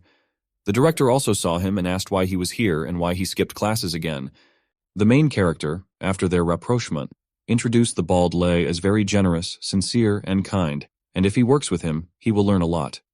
Baldy confirmed the information, and the director told him that he was out of luck. After all, the main character is a little hot-tempered, and therefore you need to take care of him, and if he does not obey, then you need to scold him. After this, the director asked if they had bicycles. After all, he lost his yesterday, and that's why he came here to find something cheap. Baldy replied to the director that he had found the right person, and since he knew the main character, he would not bargain and sell at a good price, and offered one of the bicycles for 280 yuan. The director said it was good, and asked if they could make a discount. The main character offered him the one he was standing next to at that moment for 80 yuan. Baldy said that he was ready to sell for 50. The main character asked the bald man if he needed to go to the financial company to check the accounts. After that, he told the director that Lei opened a financial company and began to engage in small credit business without breaking the law. The main character and the bald man walked away, and the bald man asked him if he really had a lending business. The main character confirmed this. Baldy drew his attention to the fact that he is a bad actor, especially in such a situation when he changes the script on the fly. After that, the bald man approached the director and said that, in his opinion, many people should run any business and that he always talks about benevolence and righteousness. The director became interested in this proposal and asked the bald man for his phone number. After all, there is a high probability that he will still need it. After the director received the phone number and rode off on a new bicycle, the bald man asked the main character if he had done a good job in his role and if he would have any problems. The main character answered him that, in his opinion, people like him deserve to be rich in the future. Next, the main character came to Dalei's office with his bedroom, and the bald man came in and asked him what was the matter and whether he was waiting for him. Seeing a backpack with money, the bald man asked the main character where so much money came from, because he is not involved in killing people, and this is not his business. The main character replied that he did not force him to do something like that and asked him to simply lend the old man 200,000 yuan because he really wanted it. Bald expressed that he understood his task and asked the main character what he wanted to achieve, and also asked if he wanted to get his house. The main character replied that he had nothing like that in his plans, and asked him to just figure out how to give him the money, and clarified that there should be a contract with profitable and low percent with payment in installments for 8-10 years, so that he would believe. The main character promised to get even with him later for this. And the bald man at that moment said that he understood and that he had nothing to worry about. But he was a little embarrassed by the fact that there was too much money. The main character said that there are 300,000 in the backpack. He returned more than 60,000 to him a couple of days ago, as well as a motorcycle. After all, no matter how rich he is, a lot can go towards medical expenses. The main character also added that it doesn't matter how much money is required. He can spend everything on treating his hair, because in his opinion he can still correct his disastrous situation. The bald man put his head on his feet and said, crying, that everyone saw him as a ruthless person, and only he saw the pain in his heart. The main character asked to stop slobbering on his pants. After that, he got up and began to leave. Baldy asked the main character to come more often and take care of himself. One of the assistants asked the boss who came today and why he respected him as if he were older than him. The boss told him that he was a fool and that he had met a real person to whom he should be grateful. After all, it was for him that their store was still thriving, and he helped him with the problem and asked him to take care of the director. At the JN Investment Promotion Office, an employee came to the director and offered to look at a letter with an application for a project invested by the company. The director looked and said that the conditions were very good and that this was the key project of the year, and if the task of attracting investment this quarter was completed, then they would benefit. However, according to the employee, a foreign businessman made a request, stating that he is the child of the boss from the board of directors and that he wants to study here, so they are asked to solve the problem with enrollment because he is a schoolboy. The director drew attention to the fact that this is not difficult and people invest so much money to open a plant, and this can solve the employment problem. He also added that you can contact the Education Bureau and provide information about the best school children in the area so that foreign companies can choose.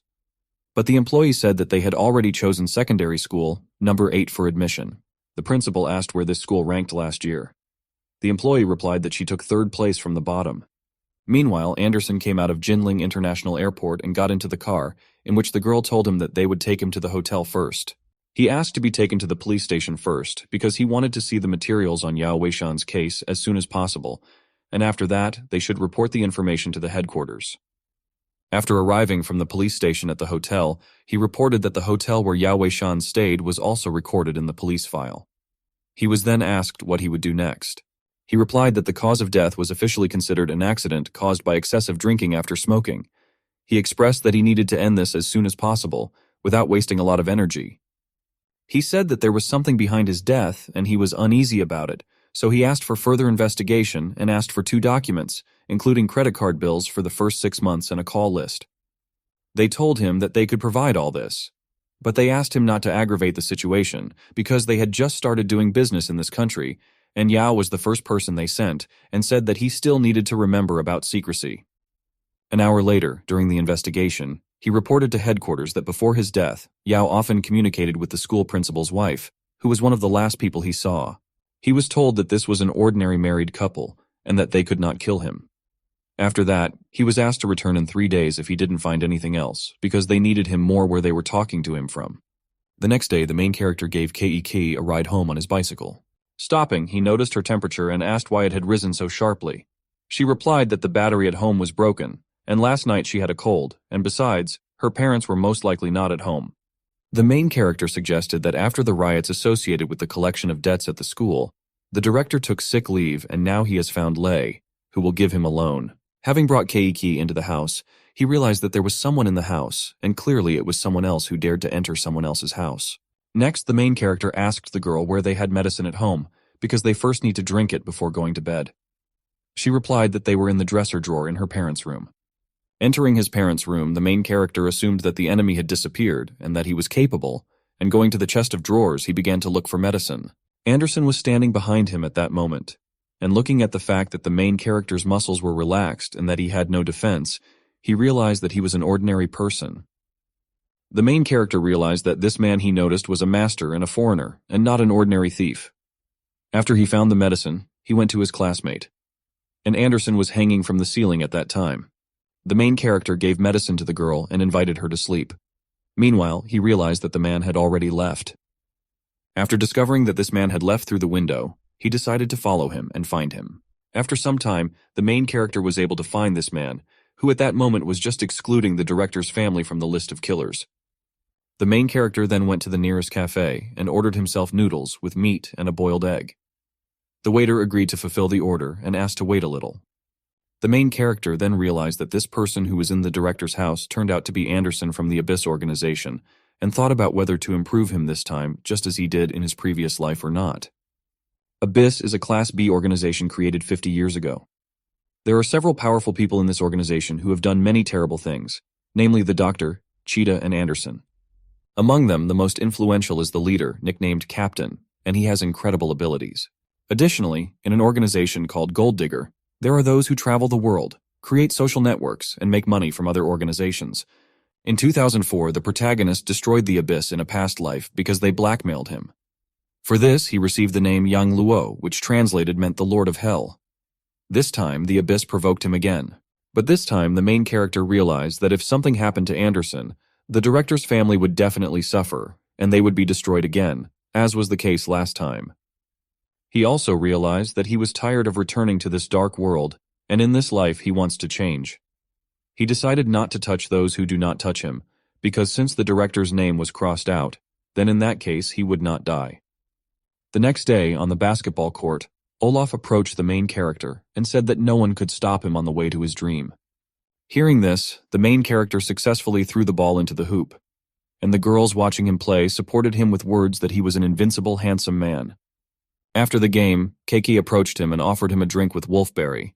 He saw him and thought that he was still not old enough to drink such a drink. When handing over the drink, she said that her dad told her that after training you should not drink cold water, otherwise health problems may appear in old age, and besides, wolfberries are good for the kidneys, according to her. At that moment, the same Hao Han approached the main character with Zhang Lin Sheng, the head of a gang in the Causeway Bay area in Hong Kong, and another friend. He told the main character that he had angered him and that he would now beat him to death. At the same moment, Li Yingwan rushed into the arms of the main character and said that she had finally found him after quite a long search and was glad that he was safe. Hao Han saw this and realized that another schoolgirl had ruined everything this time. The main character did not understand what Firefly was doing here, how she ended up here, and how she escaped from that battlefield. While KK was wondering if she was out of place, the main character was faced with making a difficult decision about what exactly to say to Firefly. He had a choice of saying that he had a twin brother or calling KK for help. The main character realized that under no circumstances should he appear weak in front of Hao Han, because this would be humiliating. After that, he pushed Firefly away and told him that the best time in his life was passing in his senior year, and he was doing similar things, so he needed to be taught a lesson. During the attack, the main character expressed that today he would take his place and let him know that sooner or later, everything has to be paid for. After the blow, he asked him to let him take him to the hospital, otherwise he would definitely take his place. Zhao Han asked him to be taken to the hospital in front of everyone because he felt terrible. The main character took him and carried him to the hospital. His friends saw this and realized that it is better not to mess with the main character when you want to fight. Then, after the hospital, Firefly found him and wanted to run and ask where he had gone. But at that moment, someone came up to her from behind and grabbed her and shut her mouth. The main character threw her attacker into the trash and approached her and told her that it was him and asked how she was feeling and also asked why she was looking for him, because with her presence she only causes trouble. She replied that she remembered the Chinese inscription on his coat, and her mother translated it here. She said that she was in the director's office and went through the reception. Then she heard a noise on the playground and saw him. The main character expressed that this was already crossing all boundaries and asked her if she wanted to cause him trouble. She answered positively. He said that in that case he would set rules that she must follow. She agreed. The main character said that the first thing is that no one should know that he once saved her family and that she is the only one who knows his true identity. The second thing he said was that you need to come up with a story about how they met. And thirdly, he cannot stand out in public, so she must learn Chinese well, and added that this is all he has come up with for now. As he left, he said that he would contact her later. She asked if he was leaving.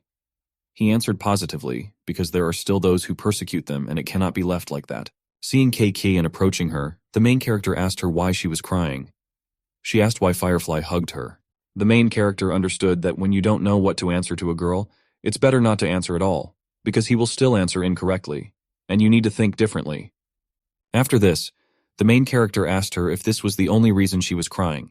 She asked if he knew her. He replied that she was his friend. She asked how they knew each other. He asked if she didn't see anyone else when she ran out. She answered in the negative and added that she simply ran after him.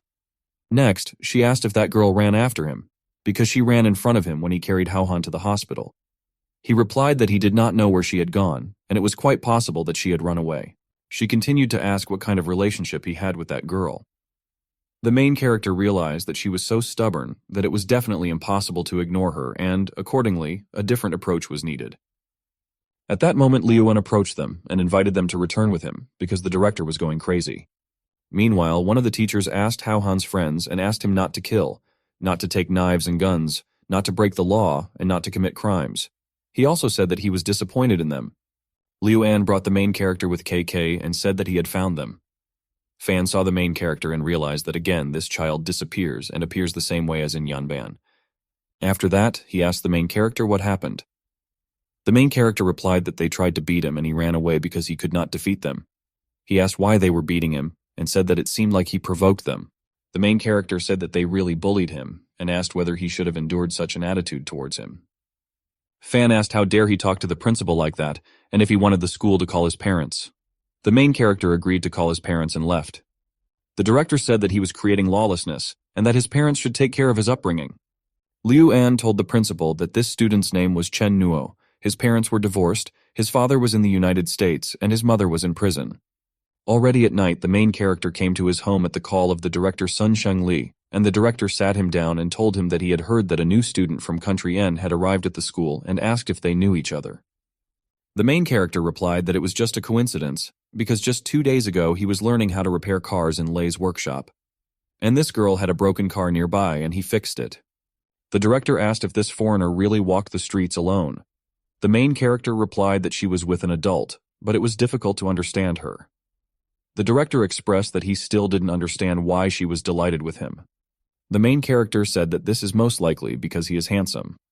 The director suggested that if the girl from Country N is also beautiful and they are both at that age, then this is normal, after which he decided that it was time to go home. KK decided to see the main character off, and then, when they had already gone out to where the father would definitely not see, she hugged him and expressed that she still had not hugged him like that girl during the day, and that it was her turn for this. The next day at school, the class teacher and acting director, Teacher Wu, introduced the students to a new student from Country N, Li Ingwang, who came from another school and would study with them. She greeted everyone and said that she was very glad to meet them. Wu invited her to sit in the empty seat next to Chen Nuo in the last row. At that moment, KK stood up and expressed that her new classmate was a foreigner and her Chinese might not be very good. Therefore, she is afraid that she will not be able to understand the lecture while sitting in the last row, and besides, she cannot see the blackboard from there. Luo Qing told the main character that the battle had begun and that he should thank him when he turned around. After that, he stood up and offered the teacher his seat for the foreigner while he sat in the last row with Chen Nuo. The teacher agreed with his proposal. During lunch in the dining room, the main character realized that there was no meat at all in the dish provided to him. At that moment, Keiki approached him and offered him to eat 3 fresh pieces of pork from her set. She also warned him that in the dining room they don't even wash the rice, according to her father, so you shouldn't eat here often. After KK left, Firefly approached him and asked him to take at least a bite of the delicious food he was eating, but he did not want to share, realizing that KK was watching them. At that moment, Hanan came into the dining room and told the main character that today he would not run away from him. After defeating him again, he said that he would take him to the hospital, although he did not want this. While the main character was carrying him, he understood that the most important thing was to save his face, but he again became a laughing stock, and his best times, in his opinion, had come to an end. At the same time, in Country N, somewhere in the sea on some boat there was Anderson, who reported to headquarters that they had found a place with gold nuggets number 4. He also said that he had made some progress in his investigation, and would soon send them the results. He also added that there is no need to take revenge, but it obviously wouldn't hurt to do something. He decided to send a signal that if someone crosses their path, they will pay a certain price for it. Meanwhile, the main character mentally told the director that it was not that he wanted to skip class, but the class was uncomfortable, and if he wanted to eat fried rice, then he needed to go to Tangji Street for this. Arriving at the car dealership, he realized that something had happened here and that Lei was clearly not there. After that, he turned to the cook preparing fried rice and asked if he knew where the owner of the car dealership across the street was. The cook took the offered cigarette and replied that if he had come to pick up the car, then he could not wait for the owner, because someone had kidnapped him in the morning. He also said that there are rumors that someone from Liqingshan did this, and if someone falls into their hands, then there is almost no chance of returning back. Meanwhile, at a resort in the south of the city, Liqingshan was torturing Lei and asking if he had finally understood. Lei told him that what he was doing was against the rules and asked him to stop the torture and give him 2 more days, because his family also needed food. The assistant said what he was saying. Li replied that he had heard, but since he did not want to understand, he asked him to repeat it. The chief asked what right he had to bargain with him and said that he admitted that his elder brother went to prison for the second time and was sentenced to 10 years, and all his subordinates fled, so he no longer needed his store. At that moment, the main character of the story burst in and said that in his opinion, they had already had enough fun. The leader saw him and asked his assistants who this guy was, and added that he had not seen such impudent people for a long time. The main character asked Li Qingshan to stop talking nonsense and not hiding behind security, and he also said that they would talk after the fight. But the leader decided to send his remaining guards to him. But as expected, none of his guards were able to harm the main character of this story. Seeing this, the leader asked the main character why they should fight if they could talk about anything, and at the same moment, while he was saying this, he was making an escape plan. After defeating the leader, he told Lei that he was here for him and to take him away. After that, he took him out of the water and they sat down to eat. While they were eating, the main character told the bald man that his boss had left, his subordinates had dispersed, and he decided to ask what he would do if this leader came to him again, because he could not be his bodyguard. The bald man replied that he did not know this, because he was no one and had no money. And besides, he needs at least 100,000 a year, and if he cannot afford it, then he needs to earn a living somehow, and he can't fight every day. He also added that his business is highly competitive. He wondered if he could be successful at this further by doing this, and realized that he could manage, because this year he wanted to contact a car dealer. The main character realized that this guy is not so stupid and that he knows how to plan for the future in a greatly increased car market in 2 years, and he told him that he would give 500,000 to further engage in this business. Baldy replied that, together with his savings, the total amount would be 700,000, which would be enough to sell the store and get an agent. He also planned to bring a couple of people who had worked for the boss before. The bald man also suggested that after today, Li Qingshan would hardly want to visit him, and in the meantime, he would work for him. The main character decided to become a shareholder, and after that, they agreed. Next, one of her classmates approached Li Yingwan and reminded her that they had done biology experiments together, after which he said that he wrote her a letter. She took the letter, tore it without opening it, and said that even if he liked her, she definitely didn't like him. After that, she got into the car and drove away. Luo Qing and Kek watched this. He told her that there were so many people with broken hearts in this day and in this world, and suggested that she try harder. She replied that in her opinion, it was none of her business. In addition, this girl herself clings to the main character. But now she doesn't even know where he is. But she knows, after which she decided to go to him. She eventually arrived at the location of the main character with a bald man. The main character asked why she came. She replied that she heard from her father that he had found a part-time job, so she thought that he could come here and skip class. The main character saw how red KK's skin was and realized that the bike ride from Jiangning could take an hour. And in early spring it is very cold, so he asked the bald man to find a warmer coat for her. He agreed. Next, he asked her if she was cold. She replied that she was not cold, but he understood that she was lying to him now. The bald man said that he found one coat with a lining that protected from the wind and asked who this girl was. The main character replied that this was the director's daughter. And the bald man now understood why he was helping the director. The main character suggested wearing this coat. She agreed. And the bald man said that he had a lot of things to do, so he would go do them. Then the main character decided to take her home and they ended up going. Meanwhile, Li Yingwan's mother, Zhang Yingzi, arrived at Li Yingwan's home in Wuhan. Entering the house, she realized with relief that she was finally home.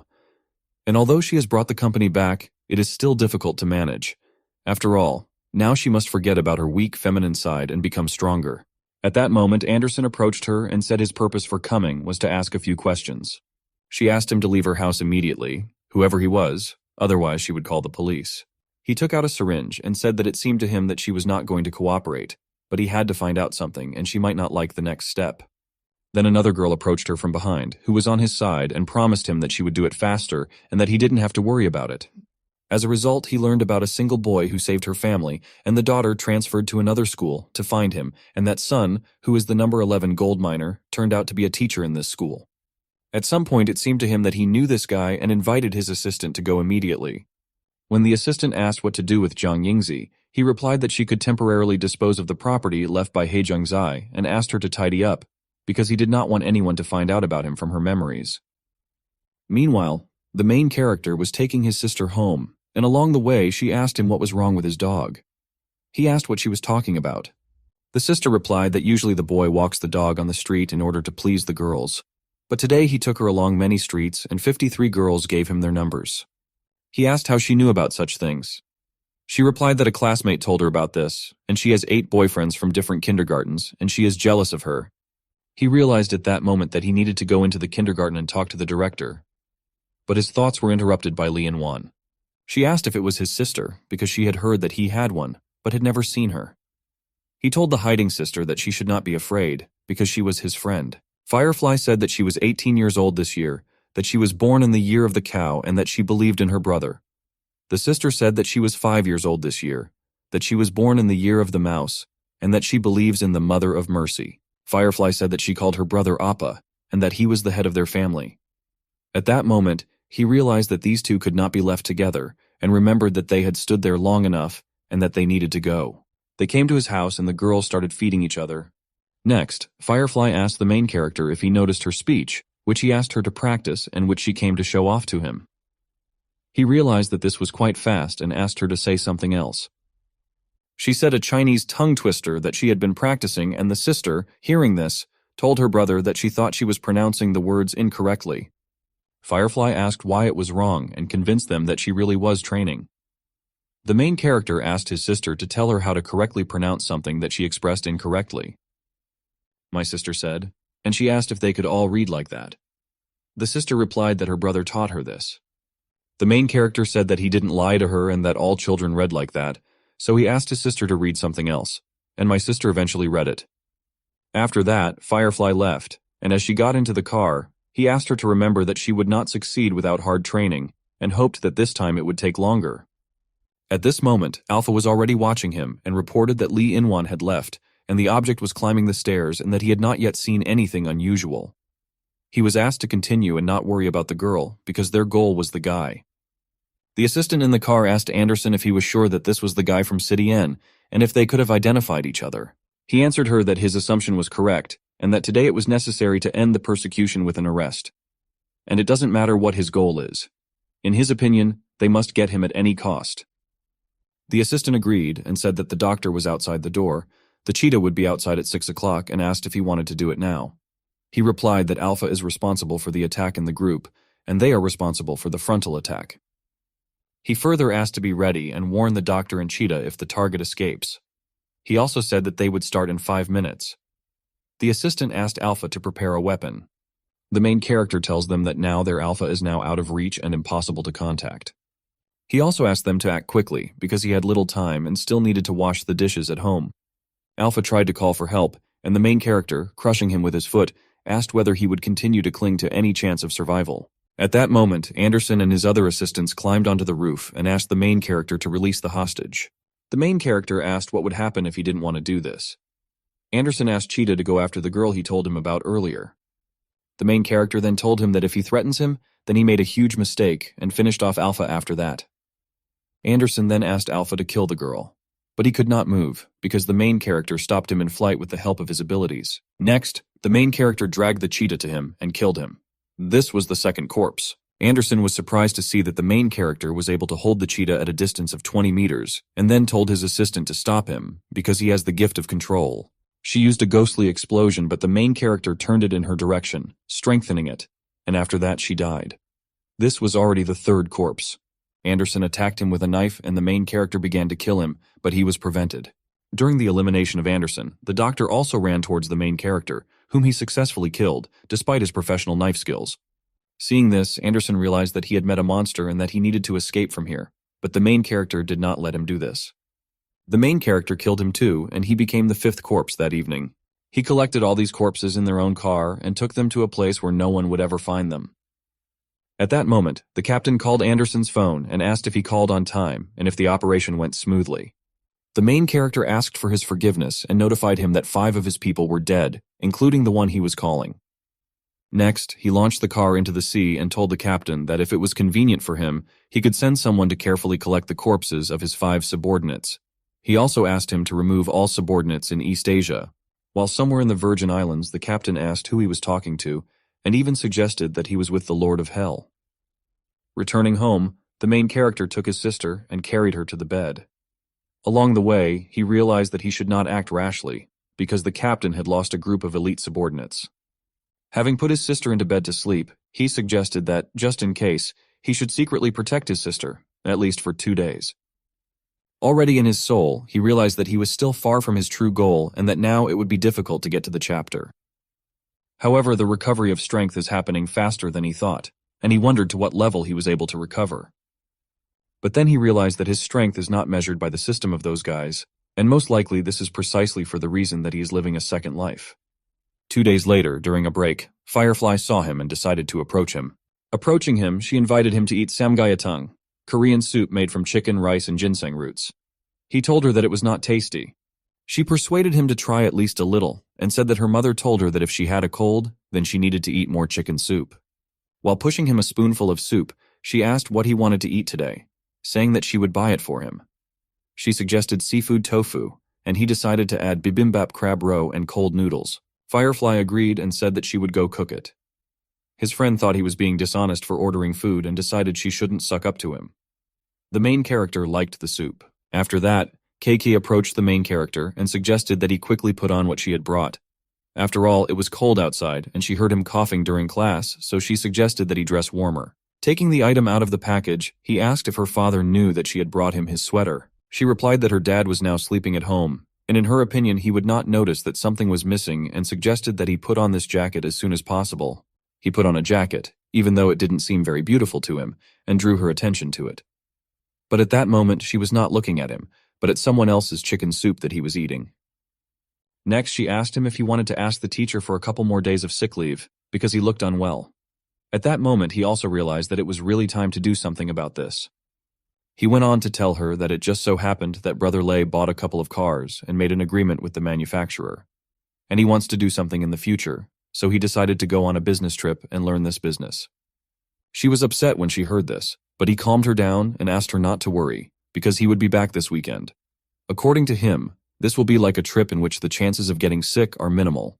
On March 20th, 2001, the main character arrived in the capital of Nepal, Kathmandu, and told someone that he needed to go to Lucca, a city in Italy, and then to EMU, and he also asked to help him get there, saying that he was in a hurry. A man with a cold look, for a certain fee, said that he had a couple of friends who were flying to Everest Base Camp tomorrow, but clarified that it was not cheap and that he would ask if they wanted to take another passenger. Seeing a lot of money that could become his, he instantly changed his mind and said that they were very generous people and, in his opinion, would not refuse a young climber from the East. On March 21st, 2001, at 9:40 at Lucca Airport, the girls were told that they were ready to fly. 18-year-old Neville Devonhill, standing next to 24-year-old Lacus Devonhill, asked Uncle Ben if he was ready, and if he really needed to wait for someone else, as their dad told them. Ben, after seeing a helicopter landing near them, replied that in his opinion, their guest, who was late, had already arrived and that they could board the plane. The main character got out of the helicopter and asked everyone present for forgiveness for being late. Ben asked the main character if he was their guest and asked him for his passport in order to look at him. He couldn't make out the name in his passport, but the main character helped and said that he was 21-year-old Chen Yang from Hong Kong. When returning the passport, he expressed to the main character that he has very good English and an excellent accent. After this, he asked him if he had ever been to London. The main character replied that he had been and that he was an Arsenal fan. Ben said that everyone in their family were Arsenal fans, and he suggested that they discuss the details further. He warned that any of his actions and consequences had nothing to do with them. He further added that for the same reason, as soon as the plane lands in EMU, they separate and nothing else connects them.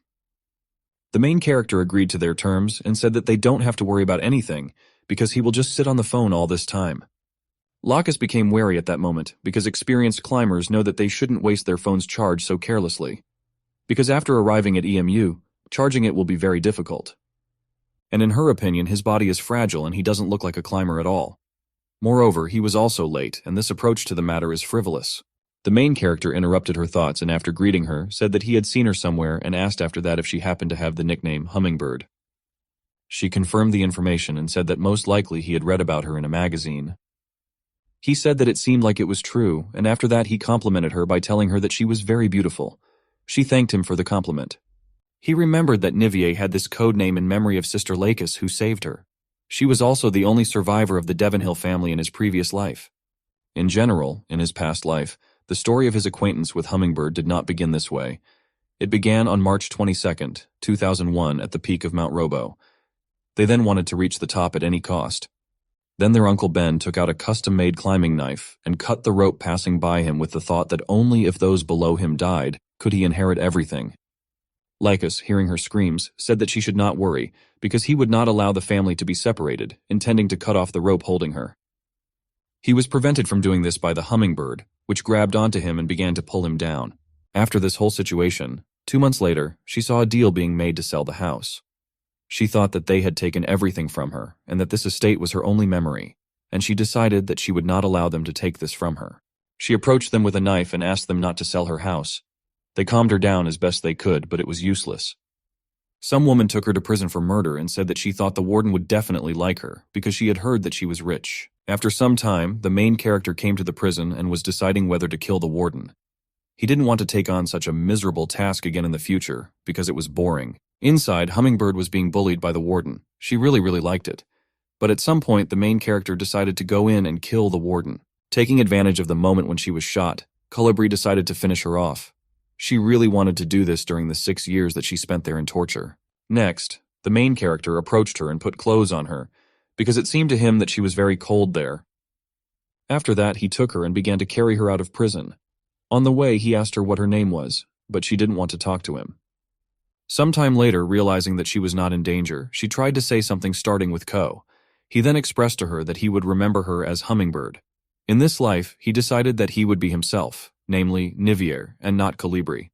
Already in our time, on March 22, 2001, after arriving at EMU, they wished him a good trip and good luck, and said that they would be at EMU in the next few days, and if he needed help, he could turn to them.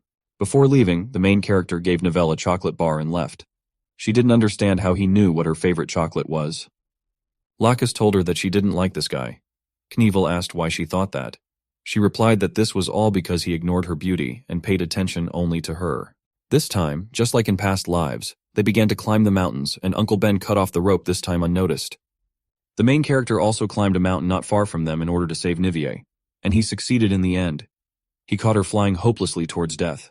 After that, he brought her to some base and warmed up a drink for her. She got up and started calling her dad, mom, and sister. He told her that none of them were here and that it was useless to call them. He told her that it was all her imagination and that now she was alone. According to his stories, on April 17, 1997, their family, a famous couple of climbers, died due to bad weather while climbing Everest. On June 3, 1999, her older sister fell to her death due to a rope-breaking accident during training. On July 21, 2000, according to him, her uncle Benjamin, who was deeply in debt, forced her to sell the house and was also shot by her during self-defense. He further said that she was later acquitted, but after that she was left with serious mental problems. According to him, she was divided into 4 individuals, and these are father, mother, sister, and uncle. She also deceived herself as if that tragedy had never happened. He also added that just last month she dropped out of school due to a long absence, and the day before yesterday she used her sister's passport, joined the mountaineering training program, paid the fees, and took everyone to the EMU. Then he paid for a flight on their plane, and during training she began to hallucinate. According to him, she tried to cut the climber's rope with a knife. He further remembered that in his past life Nivier cut the rope, as a result of which 2 team members were seriously injured and were sent to the hospital, and he was given the task of killing Nivier herself. Killing a noble heir was also psychologically difficult in his opinion, and he no longer wanted to take on these kinds of low-level tasks. He further told her that all this was true and that he was sorry to awaken her from this dream. But what she ended up in is a real nightmare. The reality she creates looks beautiful, but in reality it is a dark abyss. In his previous life, under torture by a perverted director for several years, Nivier's mind was severely damaged and she was never able to get out. In this same life, he decided to help her. The next day they went outside and she asked if she should leave the pendant, which was a memory of her relatives who remained on this mountain. After all, this mountain remained in her heart. He advised her to leave it. Then they walked away and he expressed to her that he took care of everything and reassured everyone on that team. After all, she suddenly cut the climbing rope with a knife and scared them. Fortunately, none of them were hurt. He told them that she had mountaineering syndrome and hallucinations, and they, having heard and realized this, promised not to talk about it. For this, he gave them some equipment taken from her supplies. She thanked him for this.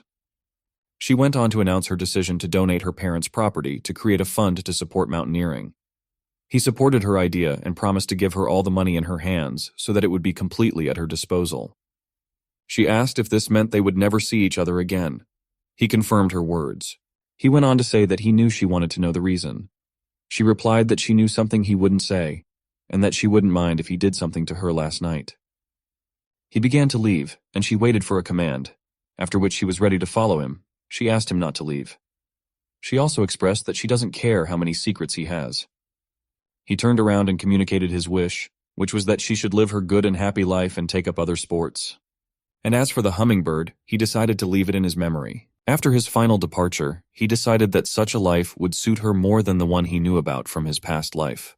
At night, Kaka could not sleep and counted sheep.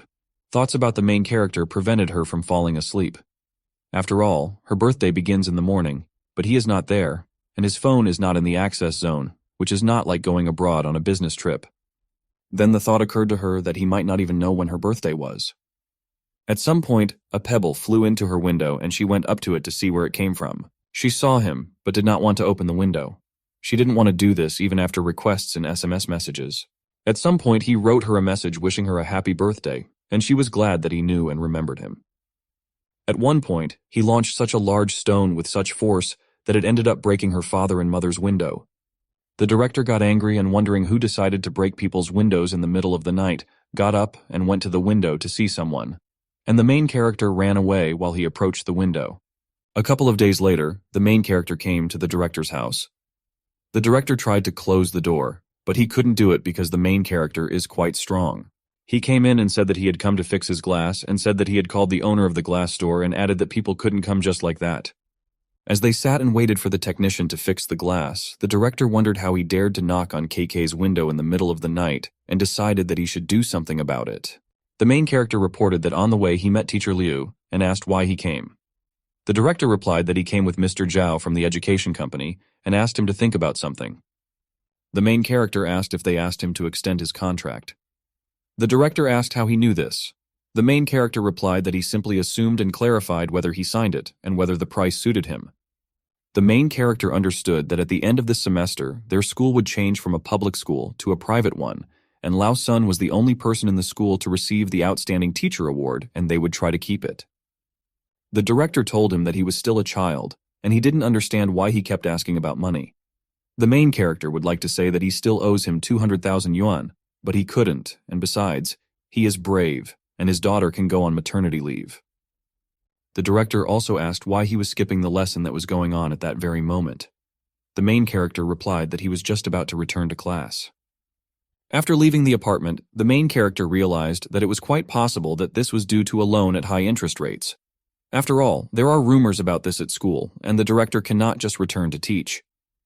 In addition, on Saturday the school organized another outing for students, and the director is leading it. On Saturday in the park, Li Inwan saw Kei and the protagonist's younger sister and approached them. Luo Qing said that in his opinion it is good to have a younger sister, because with her it is more convenient to chase girls. The main character answered him that he still does not understand the problems associated with girls, especially when there is more than one of them. A friend said they had a lot in common, and the main character realized that he could have had problems if, before going out, he had not had the idea of taking his younger sister with him. The main character told his friend that he was speaking correctly and asked him to help him and look after them while he went away. The main character came up and called Haonan. He replied that he was no longer Haonan, but Zhang Lingsheng. The main character asked why this was so. Zhang replied that these famous F4 guys are no longer so popular, and for them brotherly loyalty is a joke. The main character said that this is like an epidemic that will soon pass and F4 will soon lose its popularity. After this conversation, the main character asked him if he could swim. He answered in the negative. After this answer, he threw him into the water and said that when he had a chance, he could make up for it later. After this, the main character called the teacher to help his classmate, who fell into the water. The director and Luo Qing came running to the call of the main character and asked the director who fell into the water and where. The main character pointed out where and who fell and advised them to hurry up. The director ran, but he did not let his friend do this. The director threw himself into the water and shouted to all the other students in the air to stand still and not move while he saved him. After saving the student, the director himself tried to get out of the water, but slipped and began to fall back into the water. At that moment, the main character did not allow him to fall and pulled him out. His daughter ran up to him and asked if he was okay. The main character shouted that the director was the best teacher, after which everyone else supported him and shouted that he was amazing, magnificent, and they said everything in the same way. A friend asked the main character why he didn't allow him to save Zhang, because the teacher was no longer young, and many could have saved that guy. The main character asked him to relax because nothing bad had happened. Afterwards, the main character approached Li Yingwan and expressed that he knew that her family was investing and doing business in the area, so she should be aware of the local media. He said they need to make the teacher popular. The next day, in all the newspapers in the city and on all TV channels, the most important news was the rescue of a student in Qinghu Park by Sun Middle School 8 teacher. Zhao came to the principal's home and said that he was staying anyway and should continue to work as a teacher and homeroom teacher in his senior year, and he was also suitable for many other roles, and added that the contract was ready to be signed. After school, Zhao Lingsheng, walking home with everyone, realized that every time he meets Chen Nuo, he gets into trouble, and therefore he no longer has the slightest desire to intersect with him. Seeing KK, he wondered why she was walking in a completely different direction from where her house was located. He followed her to Lei and wondered if she was going to buy a bike. When asked about the main character, Lei told her that he had gone out to eat at a small eatery on the street and should return soon, and asked her why she didn't want to call him and ask him personally where he was. For some reason, she didn't want to call him and decided to continue the search. Meanwhile, Zhao continued to secretly follow her. At some point, she forgot to give Lei a small gift because thanks to him, the main character has a job. Zhao realized that she was turning around and that he had no options to hide, and only one option remained. He sat down ostensibly to tie his shoelaces and dreamed that she would not notice him, but she noticed and called his name. Zhao pretended to be surprised that she remembered his name. She said that he had recently become famous at school, so it was impossible not to remember his name. She further asked why he was near her and whether he was following her. He answered her that he lives not far from here and that's why everything coincided. At that moment, 2 bandits drove up in a car and noticed them. Baldy asked if it was them. Another replied that it looked like them and asked if the insider said that he was a student and also a girl who often came to see him. After that, they left. First, they took Keiki and took her to the car. At that moment, Zhao shouted about the kidnapping, drawing the attention of others to them. Then one of them told him that he had heard that he was very famous and a great fighter. At that moment, he mentally wondered whether his name had really spread so much throughout the city and whether there were still legends about him. The bandit invited him to get into the car because the boss wants to see him, and, moreover, he must get in for the reason that otherwise something might happen to the girl. He thought about the fact that her father saved his life, and that's why he couldn't sit idly by now. And although he is no longer Haonan, he will try to be one a little longer. After this, the main character came to Lei, and he asked him if he had met KK along the way, who was looking for him. He replied that he had not met her and that he would now go to look for her. A few minutes later, he saw her bag lying in the middle of the road. Meanwhile, the bandits brought Zhao and KK to one of the backyards. After that, they took them out of the car and brought them to Li Qingshan. Zhao did not understand where they were. KK started screaming and she was ordered to remain silent, otherwise they would kill her. Next, Li Qingshan invited them to sit down and told Zhao that first of all, he admired him. After all, he hasn't suffered such losses for more than 20 years. He also expressed that he had been in the hospital for 15 days, and that he also had pneumonia, and his hands were swollen from IVs, and that he could not cope with everything that had befallen him, and asked if he really had nothing to say. Zhao didn't understand who it was or what he was talking about. He told him that he probably needed to drink more hot water. Li expressed that they still don't know each other well, and after that he said his name and that everyone knows him, so if he doesn't want to disgrace himself, then let him call him master. After that, I asked the guy what family he was from. The guy replied that he was from school 8 and that his name was Chen Honan. Li said that since he did not want to talk, then someday he would find out everything himself and asked his assistants to bring something. After the assistants brought the suitcase with the money and opened it, Li said that there was not much here, but about $500,000. The guy did not understand what kind of generosity and where so much money came from. Li went on to say that he would have to do something in return. He further told the guy that he needed Lei's hand and that he could take the money at any time. He gave him 3 days to bring him his hand. The guy asked if he was joking or if he really wanted to get his hand. Li replied that it was not a joke. He further said that during these 3 days the girl will be his guest and asked not to worry because he is a hospitable person and accordingly she will eat well and after 3 days they will exchange. The guy didn't understand who Lei was and how he could manage everything because he hadn't done his homework yet, and he also realized that Li considered Kei his confidant and it looked like he had been mistaken for someone else. At that moment, he understood that if they found out, they would definitely kill him, and most likely it would make sense to continue pretending for the sake of KKE. He also knew that they might notice his fear if he stood up. At some point, the thought occurred to him that they most likely mistook him for Chen Nuo. But how he got in touch with them was unclear to him. Lee noticed the guy's sweat and asked him if he was hot. The guy decided that he should finish the matter because he can find out everything. Next, the guy asked for a cigarette and said that $500,000 was not enough. Lee noticed and told him that he was brave and greedy and that he appreciated it. And after completing the task, he will definitely pay the same amount. The guy took the suitcase and said that since they had agreed, then in 3 days he would come for the girl, and if even a hair fell from her, he would not leave it like that. Then he approached her and said that she should not worry, because he would deal with the affairs of the main character. After leaving, he decided to urgently look for him, but at some point he saw him riding a motorcycle and called him. The main character stopped next to him and asked how he could recognize him. He replied that it didn't matter. He further added that Kei was taken hostage, and one of them is Master Lee. They accepted him for him and gave him $500,000 in return for the task, the essence of which was to bring LA's hand. The main character asked if she was okay and where she was. She replied that she was there. The main character advised him to return. The guy asked if he could help with anything, like calling the police or finding someone. The main character advised him to go and not get involved in this because it doesn't concern him.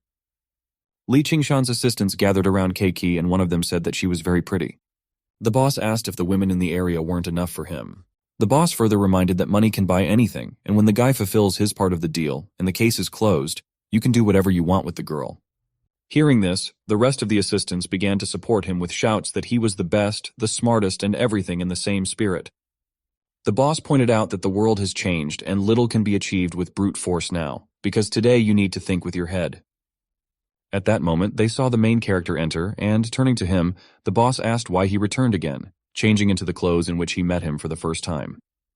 The main character said that he was afraid that he might be filmed by a camera, and added that last time he was in such a hurry that he didn't even look where the safe was. But this time he decided to find it, and asked if he would help him in that. The boss admitted that he was a good fighter, but not the best he had ever seen. Next, he asked if he could kill 50 people at a time, who would attack him at one word. The main character replied that it would take him 2 minutes, and that he wanted to see if he had time to finish smoking before all his subordinates took a lying position. The boss said that he would not turn a blind eye to this, because the most capable person he had ever met was his bodyguard in his 40s doing business in Myanmar, and that only he was a true master. Then he ordered everyone to go on the attack, closed his eyes and continued the story that he saw with his own eyes how his bodyguard flew over the cornices, walked along the walls and was unusually strong. Meanwhile, the main character fought. Later in the battle, the boss continued with a story in which his bodyguard in Myanmar, who killed 70 people with knives, received a standing ovation in admiration of his skill. But 2 years ago, he fell into a trap and was shot. Continuing to smoke, the boss told the main character that this is why, no matter how high his martial arts skills are, he will not be able to resist a bullet. Having opened his eyes, without noticing anything, he said that in the modern world, strength is in the brain, and no matter how a person fights alone, there is always a weapon that he cannot withstand. A little later, the boss looked up and saw that all his subordinates were dead, and did not quite understand how this could happen. The main character said that he can be considered the #1 person who used to live in poverty and is now successful. But he would not accept his superiority if he did not try to shoot him, so he asked him to do it quickly. The boss shot, and the main character caught the bullet and said that for some people the world has not changed, because they themselves are this world. Approaching the boss, the main character asked if he was really giving up because he gave him a chance to shoot. He also added that he doesn't care about his problems, but he must understand what's what. The boss finally gave in. The boss told the main character that from now on, he is a god for him and he will do whatever he says. The main character, having heard this, said that it was quite touching, but in his opinion he should spend the rest of his life in a wheelchair. After that, the main character broke the boss's legs, took KKE, and began to carry her out of there. On the way to the motorcycle, he told her that everything was fine and that now she had nothing to fear. Zhao saw the two of them leaving on a motorcycle and decided that since he did nothing, but the main character did, he should protect her because she is now definitely his.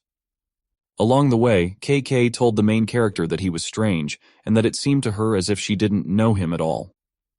The main character asked the question, "Isn't it good when people change?" She replied that this was good because before he was gloomy and no one wanted to approach him, but now he is much happier. But she is still afraid.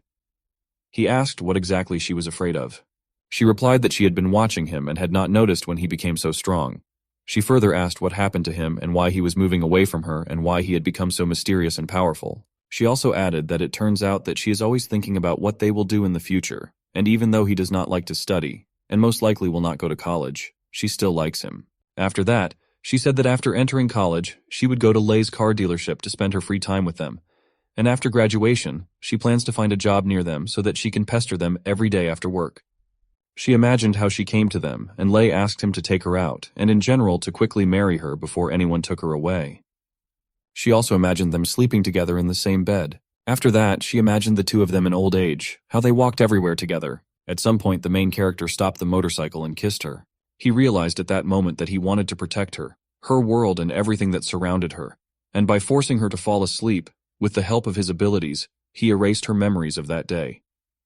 She woke up and told him that she had a dream that he became the hero of the whole world. She chased after him and cried, but could not catch up, and this made her very sad. She further asked why she was here and whether she had gone to Lei to look for him. He replied that she wanted to go for a ride and fell asleep. She said that she did not remember this at all, and asked if she would soon go crazy. She decided to start keeping a diary. He put her on the motorcycle and said that they would go home. She asked him or her. He asked what she was talking about. She replied that it didn't matter. Hypnosis will never make people completely forget something. It simply forces you to temporarily ignore certain circumstances, and until triggers appear, KEK will continue to ignore everything that happened.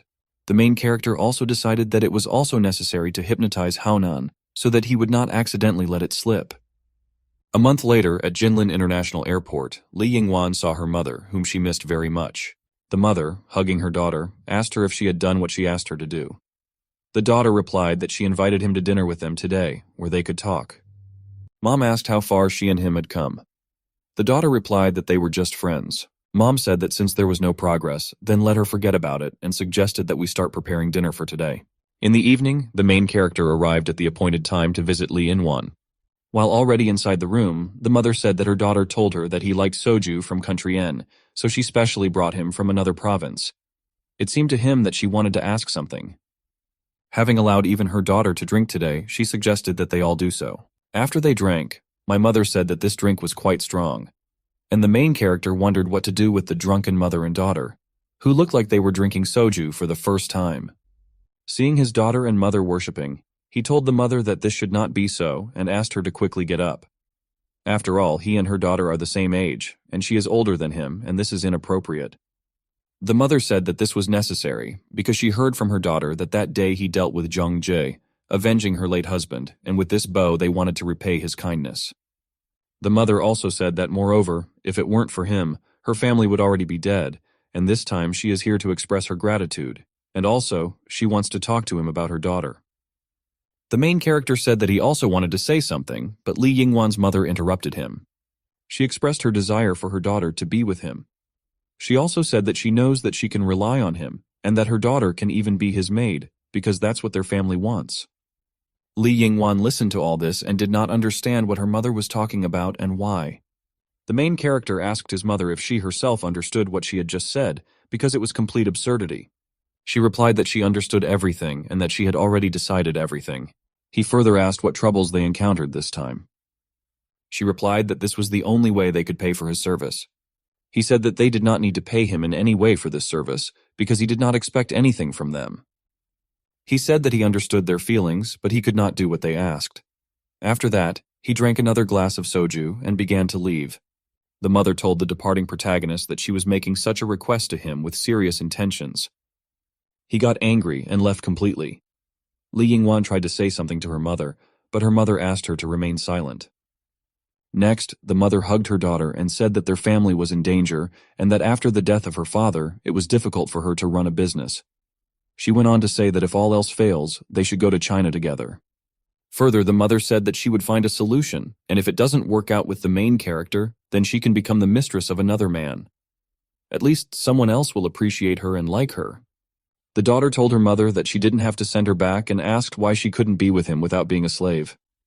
The mother said that he clearly had no intention of being with her. Otherwise, he would not have left that night, leaving her, and if she had not remembered those Chinese characters, she would not have even been able to find him. The daughter said that even if she had to give up everything and her dignity, she would still follow him.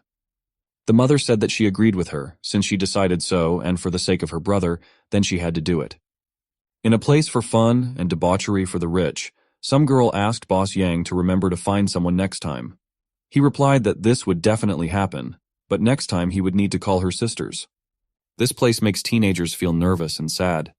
The girl told the departing Boss Yang that everything was fine and that he didn't have to look back. And Haonan watched all this. At some point, he realized that this was really not the place he wanted to be. The girls noticed him. One said he looked good, another said he should go home. But he still got a little prettier, because before he was a complete brat. The first one added that he was already blushing. Xiaoxia asked them not to bully others or look at him anymore. Then one of the other girls said that if he is so embarrassed, then let Xiaoxia do everything herself. Xiaoxia walked up to him and asked him not to be afraid and go to the lobby and wait for Aunt Luo to leave work and not look back, because he is young and should not imitate these perverted old men. He washed his face and walked further into the lobby, as she asked him to do. Aunt Luo came up to him and said that he was early today, and added that several guests went to a separate room and would play there all night, and she decided to stay and try to earn some extra money and rest in the morning. He said that she shouldn't be overworked, because during the day she worked as a cleaner at the farmer's market, and at night she arrived here without resting. She replied that she was not tired and that he had better go to sleep, because he had classes tomorrow. He left with the thoughts that it is good to be rich and remembered what he heard from his mother, that the price here for a room per day is more than his mother's salary per month. But at that moment he heard some noise. At this moment Wang did not want to let Xiaoxia go, so he rented a room for 3 days to be with her. Haonan decided to save the girl and saved her from the consequences of her refusal to stay with that man. All those who supported Van in his actions, considering them correct, ran after them. Van thought that it was not surprising that someone stood up for her, which meant that she had tamed someone as a pet, and he decided to see who it was. At some point, they stopped and were surrounded by Van's subordinates. The girl asked Haonan what he was doing and whether he was looking for death, and then asked him to run away. A man approached her, and she told him that she had nothing to do with Haonan, and that he was just a guy who brought her goods, after which she asked him to forget about him. She continued to beg him to leave until he was killed, but he did not want to. Wang saw Haonan. The man asked if he wanted to play with him, and he sent everyone away and said that he didn't want to. And all this for the simple reason that he remembered the incident in Jefeng Hall, where this kid himself knocked down and injured 50 people. Then he knelt down in front of Haonan and asked for forgiveness for not recognizing him right away, and he also said that he would leave immediately since Xiaoxia was with him. Haonan asked if he knew him. He replied that he knows, and that is why he asks for forgiveness for this misunderstanding. After that, he began to run away from Haonan and asked all his subordinates to do the same before it was too late. Xiaoxia asked Haonan to take her home, and he agreed to fulfill this request despite the rain. Meanwhile, Li Inwan knocked on the main character's door. Opening the door and seeing her, he asked if it was her mother who asked her to come. She answered his question by saying that she came here of her own free will. While he was leading her into the house, he asked whether she came here on her own or with a driver. She replied that she had come here with a driver, and said that she had been wandering around the house for a long time and could not dare to get up. He asked if she had really gone crazy, and he asked her to wash her face first and change clothes. Then he remembered that she didn't eat a single bite at the table, but she drank 2 glasses of wine and could not understand why everything was like that. Meanwhile, after washing and changing clothes, she thought that her mother's words definitely made him look at her differently. After she came to him and sat next to him, he persuaded her to at least eat something and said that her mother said that they had problems. She confirmed and added that if she could not be with him, then she should return. He told her that this was a pretty good decision, because there was no point in wasting time here. When she heard this, she cried and said that he just didn't want her to be near him and he didn't love her, but he didn't want to drive her away either. Besides, Mom will give it to someone else if she finds out that he is not with her. He calmed her down and said that she was already an adult and that there was no point in crying over this, after which he suggested that she lie to her mother. She replied that she did not want to lie to her mother. At this moment, Haonan had already led Xiaoxia to the very door of her apartment. He told her that he would probably go. She asked him to wait a little longer. He didn't understand what was going on. While he was waiting for an explanation of the reason for his expectations, she kissed him, and he did not particularly resist it. After that, she went to the apartment, and before closing the door, thanked him for bringing her and promised to invite him to visit next time. After that, they said goodbye, and she closed the door. He was very happy about what had just happened, and he went home in such a great mood. Hearing Haonan's fist hit the door, the main character decided to go out and see who was there. And when he saw the man running away from the back, he seemed to him to be someone familiar, but he did not try to catch up with him. He then returned to Lee In-won and offered to take her home. She didn't want to go home and expressed it in words. She further said that her mother asked her a lot of questions, how long she had been here, how far their relationship had gone, and much more, and she replied that they were still communicating with hints. She went on to say that if she returned home tonight, her mother would definitely bombard her with questions, but she didn't want that and asked to stay. The main character said that today, she can sleep in Yeji's room because she is at school and only returns on weekends, and in the meantime, he realized that Firefly is as stubborn as he remembers her from her previous life. She went into his room and sat on the bed, hinting at sleeping with him. He asked if her mother really taught her all this. She asked if he really didn't like her and if she was so scary that he didn't want to sleep with her, because she was no longer a child. He remembered her same words from a past life and answered her question positively. She lay down and waited for him to begin with the hope in her mind that he would be gentle with her. But he still didn't start, and at some point she wondered why he didn't start. He immediately tied her up and said that everything was ready. She asked what he did and why. He replied that she could only sleep with him this way, and if she screamed, he would throw her out of the window. The next day she woke up, and after waiting for this, he asked her to go wash and go home. She reminded her of her mother, who is very perceptive, and most likely she will not be able to deceive her, because nothing happened at night. He said that if so, then let her turn around and be patient, because it will hurt a little. He hit her, and she said that it hurt too much and asked why that was. He realized at that moment that the feeling was the same as before when he trained her in a past life. He told her that her mother would see a handprint on her butt and suggested making another one to make it easier to lie. She asked the question why she had to lie. He replied that she would understand it later. On Friday afternoon, the main character picked up his sister from kindergarten. While they were walking home, she said that she was afraid that she would fall in love with him, and that's why she couldn't get too close. At that moment, he remembered that his sister seemed smart beyond her years, so he was asked not to show her anything on TV that he shouldn't. He agreed to follow her. He then decided that it looked like he needed to lock the remote control. At that moment, Firefly called, and after accepting the call, he asked how she was feeling and whether she managed to deceive her mother. She replied that something had happened to Mom and he should come as soon as possible. The main character did not understand what could have happened and wondered why she called so suddenly. Then he began to think about who to leave his sister with and decided to leave her with a friend. He left his sister, came to them, and asked what was the matter. Firefly said that Mom usually takes a bath at noon and goes to bed, but she didn't wake up and suddenly had a fever. The doctor couldn't help. Examining her mother, the main character realized that she was short of breath and had some strange smell. He further asked if disinfectant had been sprayed. She replied in the negative. He said that he would go and look in the bathroom.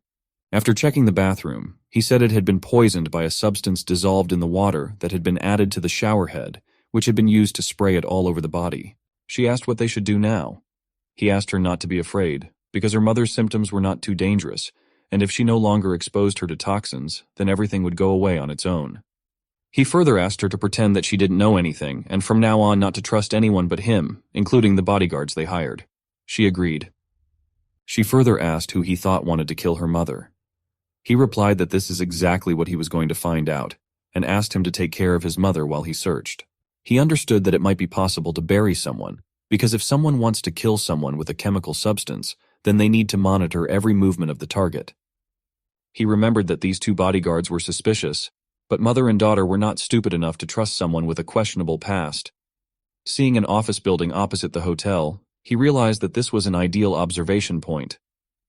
He further suggested that, given the floor on which the mother and daughter live, the poisoner must be hiding somewhere from the 8th to 10th floor.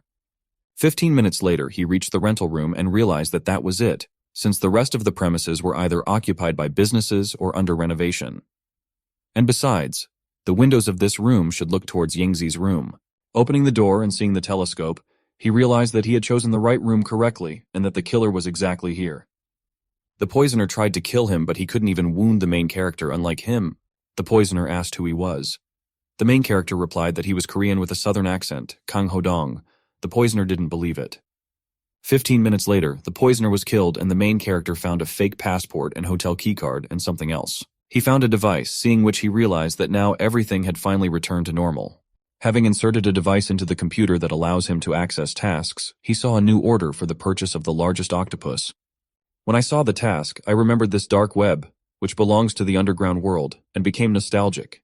Supernatural creatures in the underworld are divided into 5 levels depending on their strength. In his previous life, he had the ability to achieve a level of control. He was hired as a consultant for this octopus site at a salary of $10 million a year. His responsibilities included protecting the site from hackers, but he still prefers the old Fox sites over this one. He realized that there was no information about the poisoner even on the website because he changed his name there. He has $2 million in his account. He saw on the website that 15 days were allotted for the task of killing Yingzi, of which there were still 11 left. He knew that during this period, the task would not be entrusted to others, and for now, she was temporarily safe therefore. He mentally addressed the inhabitants of the underworld and said that their king had returned. He sent a message and someone answered him, the Golden Boss, who is his enemy from a past life. At some point, he met the Star Queen, Luchichi, and asked why she was angry. She replied that someone had offended her on the octopus site, but the site's privacy policy prevented her from finding him. Nu Tao said that everything is much simpler than she thinks and she has one way to do it. In a small room, Chen Nuo said that the internet is a multi-level structure, which is divided into a surface network and a deep network. The dark web, he says, is part of the deep web. He said that logging into the Octopus website must be done through a special flash drive. Depending on the level of the user, the flash drive is divided into 3 types, namely black, silver, and gold. The queen called the octopus and offered 10 million and promised to catch the giant octopus in exchange for information on the arsonist, from whose account the main character wrote. But she was refused. At some point after the story, the main character was informed about the offer by a consultant. The site had 3 features, namely high privacy, a strong network and technical team with a consultant, and a 20-year-old aesthetic. He continued to show the site, paying attention to the entrance to the site, and he also said that the interface would be revised in the future. Also, many people like to deposit money into the site's account because it is safer there than in any bank in the world. At one point, he told his team that it would be great if the invasion was successful. His subordinates promised to give him all the money they earned. In a previous life, on December 23, 2021, in a small town on the west coast of the country of the Maple Leaf, his last message was in the chat with a promise to see you soon. At that moment, Nyuto tried not to think about it while on a mission, but she didn't succeed and she still wondered if he was dead, and if so, then she liked the way he called her, even though she hated her name. She thought that people like him, turning to the victim, did a lot of evil and then just hide. And although she is not the goddess of justice, if by killing him she can save someone's life, then she will gladly do it. The man offered to give her a lot of money and asked her to name any amount in order to save his life. She told him that he was rich and made hundreds of millions thanks to his scams, and if someone else were in her place today, he could spend the money to save his life. But in this case, he was out of luck. She also said that if he was destined to die, then she would be responsible for his soul and asked him to go along Hanquan Street and remember her. After that, she drove off somewhere in the mountains with the thought that if the main character already has someone in his heart, then why look at others? But everything has already passed and there is no turning back. After that, she drove off the road into the sea consciously from the mountain road in order to die. In this life, she asked the teacher to look at the site. The teacher looked and praised her. On the site, meanwhile, the message posted by the arsonist is now at the top. She remembered that she first used 2 cheap tricks to get his attention. After all, this way it will be easy to identify him, and for this you will only need to relax his vigilance a little. She then planned to post 4 messages that he had responded to earlier. Discussion of mind killing, exchange of information about the construction of a prison in the country of M, and another explanation for the disappearance of supernatural beings. In the end, this guy will show up on his own, she is sure of it. At some point this almost happened. The teacher asked why she was happy. She replied that it was because she was already close to her goal. She saw that the identity was not visible on this site and it would take some time to get the information. But she was glad that he fell for the bait when she used 9 accounts, but so far she does not know what to expect from him. After some thought, she told the teacher that she would continue and immediately make him feel that he had met a like-minded person so that he would lower his guard, and within 1-2 months, she would try to find an excuse to entrust him with the mission. The teacher asked me to hurry up and left, and at that moment he responded to her message. But she didn't like what he answered, and so she got angry and shot the computer out of anger. The main character decided that there was no way she could fool him, because even if she lived her whole life, even then, in his opinion, she would not be able to compare with him, and he had already learned everything he needed. After that, he went to Lei to pick up his younger sister. Having met him, he asked how everything went, whether there were any incidents, and whether she behaved well. He replied that they were fooling around a little, but that was normal for children. He also wanted to ask him something. The main character asked what this question was about. Lei wanted to become a godfather because he really likes his sister, and besides, she calls him daddy and he calls him brother, so he suggested discussing it. The main character took his sister and they went. Lei said that if he has time, he can bring his sister to play with him. The main character realized that his sister liked the bald man and decided that now he could leave her with him more often. On the way, the sister asked what was so heavy in his bag. He replied that there was a laptop there. She asked where he got it from. He replied that his sponsor lent it to him. On Monday in physical education, KKE sat next to the lying main character and thought that after that day she really wanted to kiss him, because what she remembered was not like a dream. At some point she told him that her dad went on a business trip today, so he was not at home. But in the evening she goes out on business, because she needs to catch up on Chinese literature and language. Hearing this, he said that his sleep disappeared and invited her to spend the evening.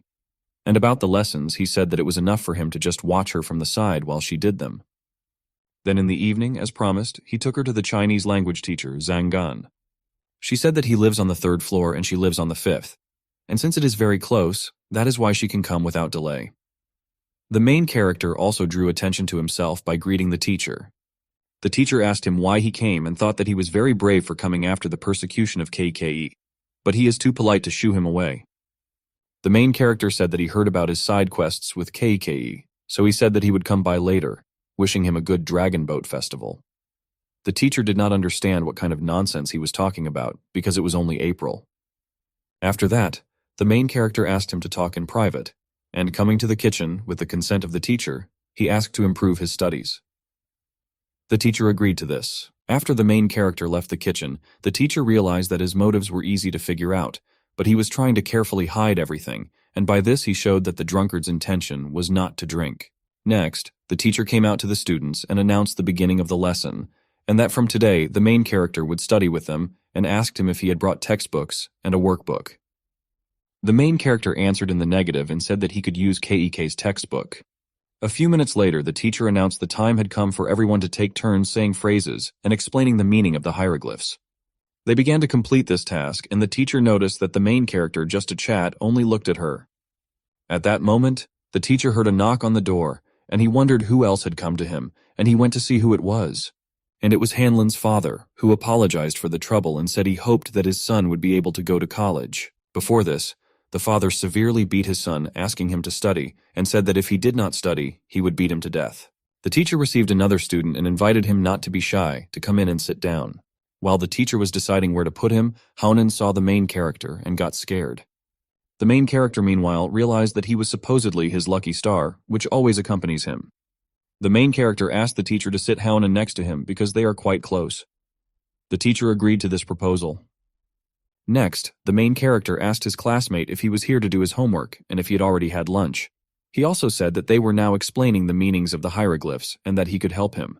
After the lesson, the teacher asked them all to review the material thoroughly, and he asked Zhang Linshan to consolidate his base, read more ancient poems and classical texts. The main character asked what he should pay attention to. The teacher simply asked him to be careful along the way.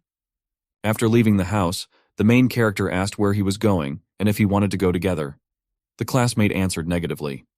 The main character asked if he really didn't want to go with him after saving his life. Answering mentally that he had already thanked him, he ran away from the main character. Having run away from him, he realized that he had finally gotten rid of him. After all, he used to hate him, but now he is afraid of him. While he was walking with a voice sitting inside his head, saying that he should not provoke the main character, he was already approaching him at that moment on a motorcycle. The main character stopped and invited him to sit down and drive home. A classmate, meanwhile, admired the motorcycle. Then he still accepted the invitation and got on the motorcycle, after which they began to ride.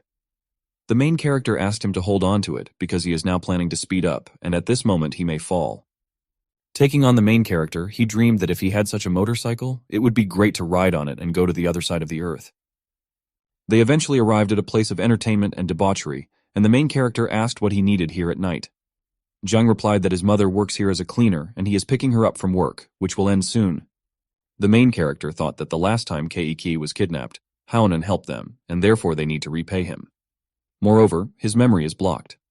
The main character talked with Haonan about the motorcycle, found out that he had little experience and that he liked this motorcycle, and at some point he decided to offer him something. He suggested that he try to ride this motorcycle and asked him to be careful. And at that moment he understood that he would still have to somehow repay him for everything he had done. Half an hour later, Haonan returned with a good mood and positive emotions, and thanked the main character for allowing him to ride himself. The main character said that if he liked it so much, he could lend it to him for 2 days. Zhang asked if he was afraid that he might break it. The main character replied that he had nothing to worry about, and even if he gets into an accident, the main thing is that people are safe. Zhang asked why he became so kind, as if they were friends. The main character handed him the equipment in order to get used to the role and said that the small misunderstanding that was between them was resolved and now they are friends. The main character realized that it didn't look like he was waiting for his mother and decided to secretly see what kind of girl he was dating. Next, Xiao was chased by a crowd of guys who wanted to break a bottle on her. Haonan stopped her and said that it was him. She said that they were making fun of her and that they needed to run away quickly. Haonan decided not to run away, but to deal with this whole situation. Many ran away, but one of them remained, and he began to interrogate him who he was. He said that he was Kui Dapeng, that he was 29 years old, and that he had committed a crime and ended up serving 2 years in prison for wounding. He also asked to be released. Realizing that they wouldn't just let him go, Kui smashed the bottle over his head and told Zhang that he shouldn't put his hands on it. Zhang did not understand what was happening because before the bandits maimed people, but now they maimed themselves. After that, he let him go, and he ran as quickly as possible and further away from him. The girl asked to take her home and said that he could come to her today. Meanwhile, on the other side, someone asked Li Qingshan if it was true that the guy caught all the bullets and survived. He replied that he was not a man, and that he did not even dare to think about revenge. At that moment, Kui called him and asked him why he was calling so late. He replied that he met that guy. Kui also said that he was the same person who robbed their company. He has a black jacket, helmet, and gloves, and he knows where to look for him and is ready to take revenge. The boss said that he should get out of there as quickly as possible if he did not want his or anyone else's death. Meanwhile, at Xiao's house, she and Haonan were lying in bed and enjoying each other. She said that she liked how everyone was very afraid of him because of his power, even those with a terrible past. At that moment, he quickly stood up and realized that something was wrong with him and that he had gotten involved in something bad. She asked if he was okay. After remembering Li Qingshan and all those incidents associated with the role of a motorcyclist, he began to run away, and she did not understand what happened to him. 2 days later, he approached the KTV entrance and met her and asked what she was doing here. The girl rushed into his arms and asked where he had gone for those 2 days. He answered her that he left in order to miss her. Meanwhile, he found out what happened then, and he is now afraid that Chen Nuo might find out about his returned memory. She asked if he could accompany her to visit her dead sisters. Then they went to the hospital. She said that Zhao Hong's father is a bad gambler and her mother has kidney disease. There was always not enough money, so she had to borrow from dubious people, and now her end may soon come. She went up to the aunt and told Xiao further that she was her daughter's friend and that she knew everything, after which she gave her money. At some point, while outside the ward, he heard Zhao asking not to kill her aunt because of debts. Meanwhile, the bandits replied that a debt of 80,000 must be repaid. And although they are trying to return little by little, in their opinion, they should give more significant amounts. She said that Xiao Hong did not borrow that much and that it was not legal. The bandit replied that he did not care about the law, and if she had a strong sense of justice, then let her pay the debt. Zhang was also surprised, realizing that there was no way such a large sum could be obtained. Then they went and got into the car, and he secretly came up and punctured their car tires. A bandit noticed him and said that he shouldn't sit here, but it was time to go to his mommy's house. While he stood up and stood with the thought that he could not do anything, unlike the main character, at that moment the bandits got into an accident not far from him. The main character knew about this whole situation and helped make this accident so that no one noticed it, and mentally informed Honan that if he could not do something, then he would do it for him. A few days later, at Jiang's house, the teacher told the students that he had taught them what he could teach, and further said that they needed revision material that they needed to buy. He further added that they will use it next semester and that it costs about 50 yuan. However, he has a former classmate who can sell at a low price, around 40 yuan. The main character said that he has the last word and is ready to buy it right now, as well as pay for KKE and add a little for Lin Sheng. The teacher saw that change was needed and began looking for it. He found it and gave it to him. After that, they all left, saying goodbye to the teacher, and the teacher wished them a good journey. After they left, Song Chao Yun came out to the teacher and asked what was wrong with him. The teacher replied that he panicked a little because he had been teaching for so many years, but this was the first time he had done this. He is very sorry that he had to make money on students thanks to the difference in price. She tried to reassure him by saying that it was temporary due to her illness and that they could look for cheaper drugs. He replied that he would rather take the risk than allow the disease to develop further. Meanwhile, the students discussed these innovations, the teacher's new business, the possible amount of earnings, etc. The main character suggested that we stop discussing this because the purchase of these materials is provided for by the school and Zhang did not ask to buy them. It just might help students buy them cheaper to save money. Zhang supported him. The main character asked where he disappeared on his motorcycle. He replied that there were problems at home. Next, he decided to thank the main character, and he, without immediately understanding why, said that it was just a motorcycle. Zhang said that in any case, he was very glad that they were friends. A couple of days later, the main character remembered that the mission to kill Jiang Yingzi had expired. But most likely there will be an order for murder again, and therefore this issue needs to be resolved. He went to the site and set a task to protect her from all possible dangers and was grateful to the site for confidentiality. Otherwise, the queen would have seen this and killed Jinling. In an extremely short time, 6 people have already responded, one of them with a very strange nickname. He began to choose the best among them. Meanwhile, Jiang was warned about a meeting that would take place in an industrial park, and she would have to host guests. She replied that she understood and asked that everything be prepared. Then someone followed her as she got into the car and drove off to the industrial park. The observer realized that foreigners do not know about local conditions and leave during rush hour, which is a mistake. At some point, he realized that in traffic jams the cars were not as fast as his bike. While already in the industrial park, Jiang told everyone present that she had a desire to make Haohai the center of development of their company in the future, in which everyone should work for the prosperity of the business. All this time, Li Yanwan reported every step to the main character. Jiang noticed her daughter texting someone and asked who. The daughter answered. The mother suggested that we go out to eat after that. Next, the mother asked a clarifying question about how things were going with the main character. The daughter did not answer. The main character heard these questions and wondered if his mother really didn't know that he shouldn't poke his nose into other people's affairs, and where the bodyguard he hired was anyway. Then the main character noticed the killer, but it turns out that he wasn't the only one who noticed him, because the bodyguard also noticed him and stopped him.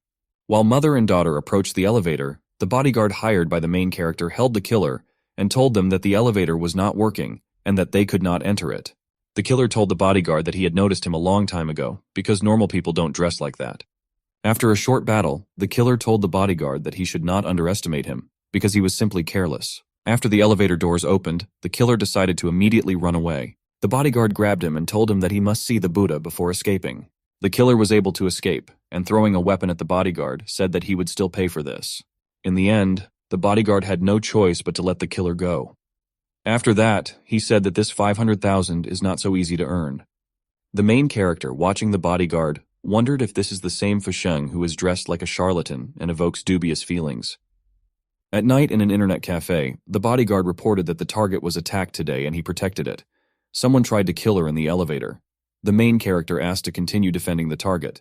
The main character also wrote that he will do everything to ensure that the killer reveals himself, and he must be on the alert all this time and help catch the enemy or confuse him for an additional 100,000. The next day, mother and daughter decided to go out, and the daughter asked her mother if it was dangerous. At that moment, she remembered how yesterday, after the elevator, the main character approached her and said that the next day he would take her mother to a restaurant. Further, already on the street, the mother asked her daughter what was the matter, because she noticed that she looked distracted. The daughter replied that everything was fine with her. At that moment, they were attacked by a killer who had prepared a whole plan for this. The bodyguard hired by the main character moved and stopped the car aimed at the mother. Meanwhile, the killer attacked the mother, asking her to die. But nothing worked out for him. And all this for the reason that the bodyguard used the lion's roar, which prevented the killer from carrying out his plan. The killer ran away, but the bodyguard remained in place with mother and daughter and thought that, fortunately, they were okay. Having run to a safe distance, the killer realized that, fortunately, no one was pursuing him at that moment. Getting into the car with his partner, he told him that things were bad. Then he finally got into the car and they drove off. The partner asked if they had failed. The killer answered positively and added that since their third was not in the van, he could set up an ambush. One of them further said that all they could do now was wait for news, and at that moment, the main character was already riding behind them on a motorcycle. They eventually arrived at a place that was considered their rallying point in case something went wrong. While waiting, they saw someone running towards them. One of them said that the third had returned. The second questioned why it happened so quickly. One told the third that he had failed because the target had been picked up and it seemed that someone was watching over them, so he should pay more. Another suggested contacting the client. The third suggested visiting their friend. Approaching his friend, one of them patted him and said that today he failed again and those people turned out to be very cruel, and he also realized that he should have listened to him. Having used the weapon at that moment against their comrade, the main character reported that this thing works well. One of them asked who he was. Another of them asked where he had taken their brother. The main character replied that he was under the bed. One of them asked if he wanted them to name the client. The main character asked who told them that he needed this, and added that he only wanted to know what account they had on the site. They then took out their knife and sword, and one of them suggested killing the main character because they definitely didn't want to reveal this. He told one of them, who attacked him, that he was an idiot, because metal conducts electricity very well, and even children know this. Another of them, hearing this, tried to attack with his bare hands. The main character said that the human body also conducts electricity, and moreover, it is an improved version with supernatural abilities. After this, the main character asked one of them if he was the boss, and if he would tell who the client was. One of them said that he doesn't know, and since he knows about the octopus site, he knows about privacy. Another told him that the main character did not want to leave them alive. After this, the boss asked the main character if he wanted to detain them. He answered positively, and added that in his opinion they should not live at all. The boss asked his brothers to help him strike the client when he got to him. The main character asked why he should do this, and the boss told him that they were deceived because the client did not say that they would meet a person like him. After these words, the main character promised not to use electric shock. Meanwhile, the bodyguard came somewhere and opened the lock, thinking that he was getting old and that making money was not easy and that it was hard work. He never imagined that he would come here to gain strength. Opening the door, he answered the call and said that he was fine. After that, he took off his mask. Then he went to the website and said that he was injured and that he needed time to recover. The main character replied that the task was completed and there was no longer any need to protect. He also asked to go to the address and deal with the corpses for 20,000. The main character, being not far from the indicated address, saw a blackbird and was surprised because they shouldn't be in the city. Seeing Fushin come running and the blackbird flying towards him, the main character realized that it turns out that this bird is his eyes and ears, and that is how he holds his breath and becomes invisible. Next, he took out corpse powder and sprinkled it on the corpses. The main character is familiar with this old trick, but he was surprised to see it in action at this time. Fushin was glad that the job was done, the corpses were removed, and the surveillance was completed. After talking with the client, they completed the cooperation. The main character transferred the payment, and Fushin was glad that this time he earned quite a lot. Although he risked his life, he will be able to cover the next medical expenses, and now he will finally be able to go home and eat fried pork. At that moment, something dazzled in his eye, and he decided to see what was there, and there was a message about the transfer of $12, after which the account balance was $10,012. He wrote to the main character that it was only 120 won, and he replied that he did not specify the currency, and that in Canadian dollars it was exactly 120,000. Fushin tried to write something else, but there was nowhere to write. Then $500,000 were transferred to him, and he realized that fortunately, the rewards for the missions were posted on the official website, and if this had not been monitored, the main character would have been able to deceive him. The next day, the main character sat with his sister on the sofa and recalled that, unfortunately, he found only one flash drive out of the supposed 4 from those brothers. He inserted the flash drive and saw that the balance in the account was $880,000, and although he hired Fushin for $500,000, he received $880,000, that is, even with net profit. He wrote to the client that the goal had a defender, and therefore he had to pay more for the complexity, and eventually asked for half of the payment in advance. After the funds arrived, the main character realized that there was a good sponsor on the Octopus website, and he thought about publishing an advertisement for his murder, from which he could make good money. After that, the main character told his sister that Uncle Song said that today was a holiday and invited them to dinner. The sister agreed to go to him. While already visiting, Sun said that they just came to eat, and that for this it was not necessary to buy such expensive wine, because now it's hard to make money. The main character said that since he had already opened it, it could no longer be returned and offered to drink it. The director told the main character that he must fight with all his might. The main character replied that he works hard to earn money. The director added that he would no longer force him to study. The director also said that otherwise he would not be able to entrust his daughter to him. The daughter asked what he was talking about. Her mother told him he drank too much. The director asked him not to interrupt because this guy is energetic and his daughter has a stubborn disposition, with the help of which she was able to attract such a guy and nothing can be done about it. Further, the director asked not to have any dates before graduation. After all, only after his daughter enters university will he stop worrying so much about her. The main character agreed with him and promised to continue to love Keke until graduation. The director said that he is simply a miracle and a real man. The wife told her husband that he drank too much and was talking about it even when the guy was still too young. She further asked if they could already plan their future in advance. The director told her that she didn't understand. After all, despite his age, he is quite mature and besides, he has a younger sister and is already earning money without going astray. He also told the main character that they were not the ones who would be against it. Yang stood up and asked her daughter to stay with the guests while she went and took her drunken dad to rest. After they left, the main character stood up and told KK that in this case he would take his sister and leave. She wanted something about mom, but he said that he understood everything, that they hoped that they would become good people and achieve success. KK asked him to believe her that she was not afraid of difficulties and was not afraid of anything at all, and her thoughts were that this was only when he was nearby. He replied that he believed her. After this, the main character came to teacher Zhang. Seeing his wife, he said that he was her husband's student and that he decided that he should go and see the teacher after leaving Sun's house. She said that she remembered him because he often came to extra lessons and offered to go inside. Already at the table, she said that the teacher went to the pharmacy to buy medicine. He asked if he or she needed these medications and who was generally unwell. She replied that the teacher had sprained his back a few days ago. He asked if she used Chinese medicine. She replied that she had health problems and usually resorted to Chinese traditional medicine, but the teacher was always afraid that the students might smell the medicine. She further said that she heard that he was dating the teacher's daughter. Suna added that girls at 17, 18 years old are very vulnerable, and therefore everything will develop gradually for them. He realized that she was a kind woman. Then she suddenly stood up and screamed about the monster. After that, her mood changed dramatically again and she began to dance. She also started singing while dancing. He watched all this and did not understand what had happened, but he liked this song. She further said that the document indicated that Zhao Zilong single-handedly killed 7, grabbed a weapon and mounted a horse, after which he pointed at Cao Cao and shouted for this thief to stop talking nonsense. The main character still did not understand whether she was possessed or something else was happening. Then in another room, he noticed the same blackbird bird, which was the eyes and ears of Fushin. At the same moment, Teacher Jiang came in and gave her something to drink, calming her down.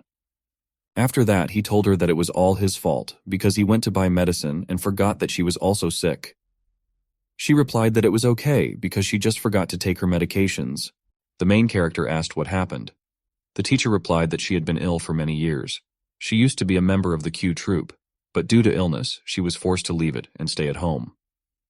He further added that this is a rather strange disease. Attacks happen once a day and last for an hour, and they can only suppress the attack. The main character said that his wife sings great. The main character said that since this was the case, then in that case, she would not bother them anymore.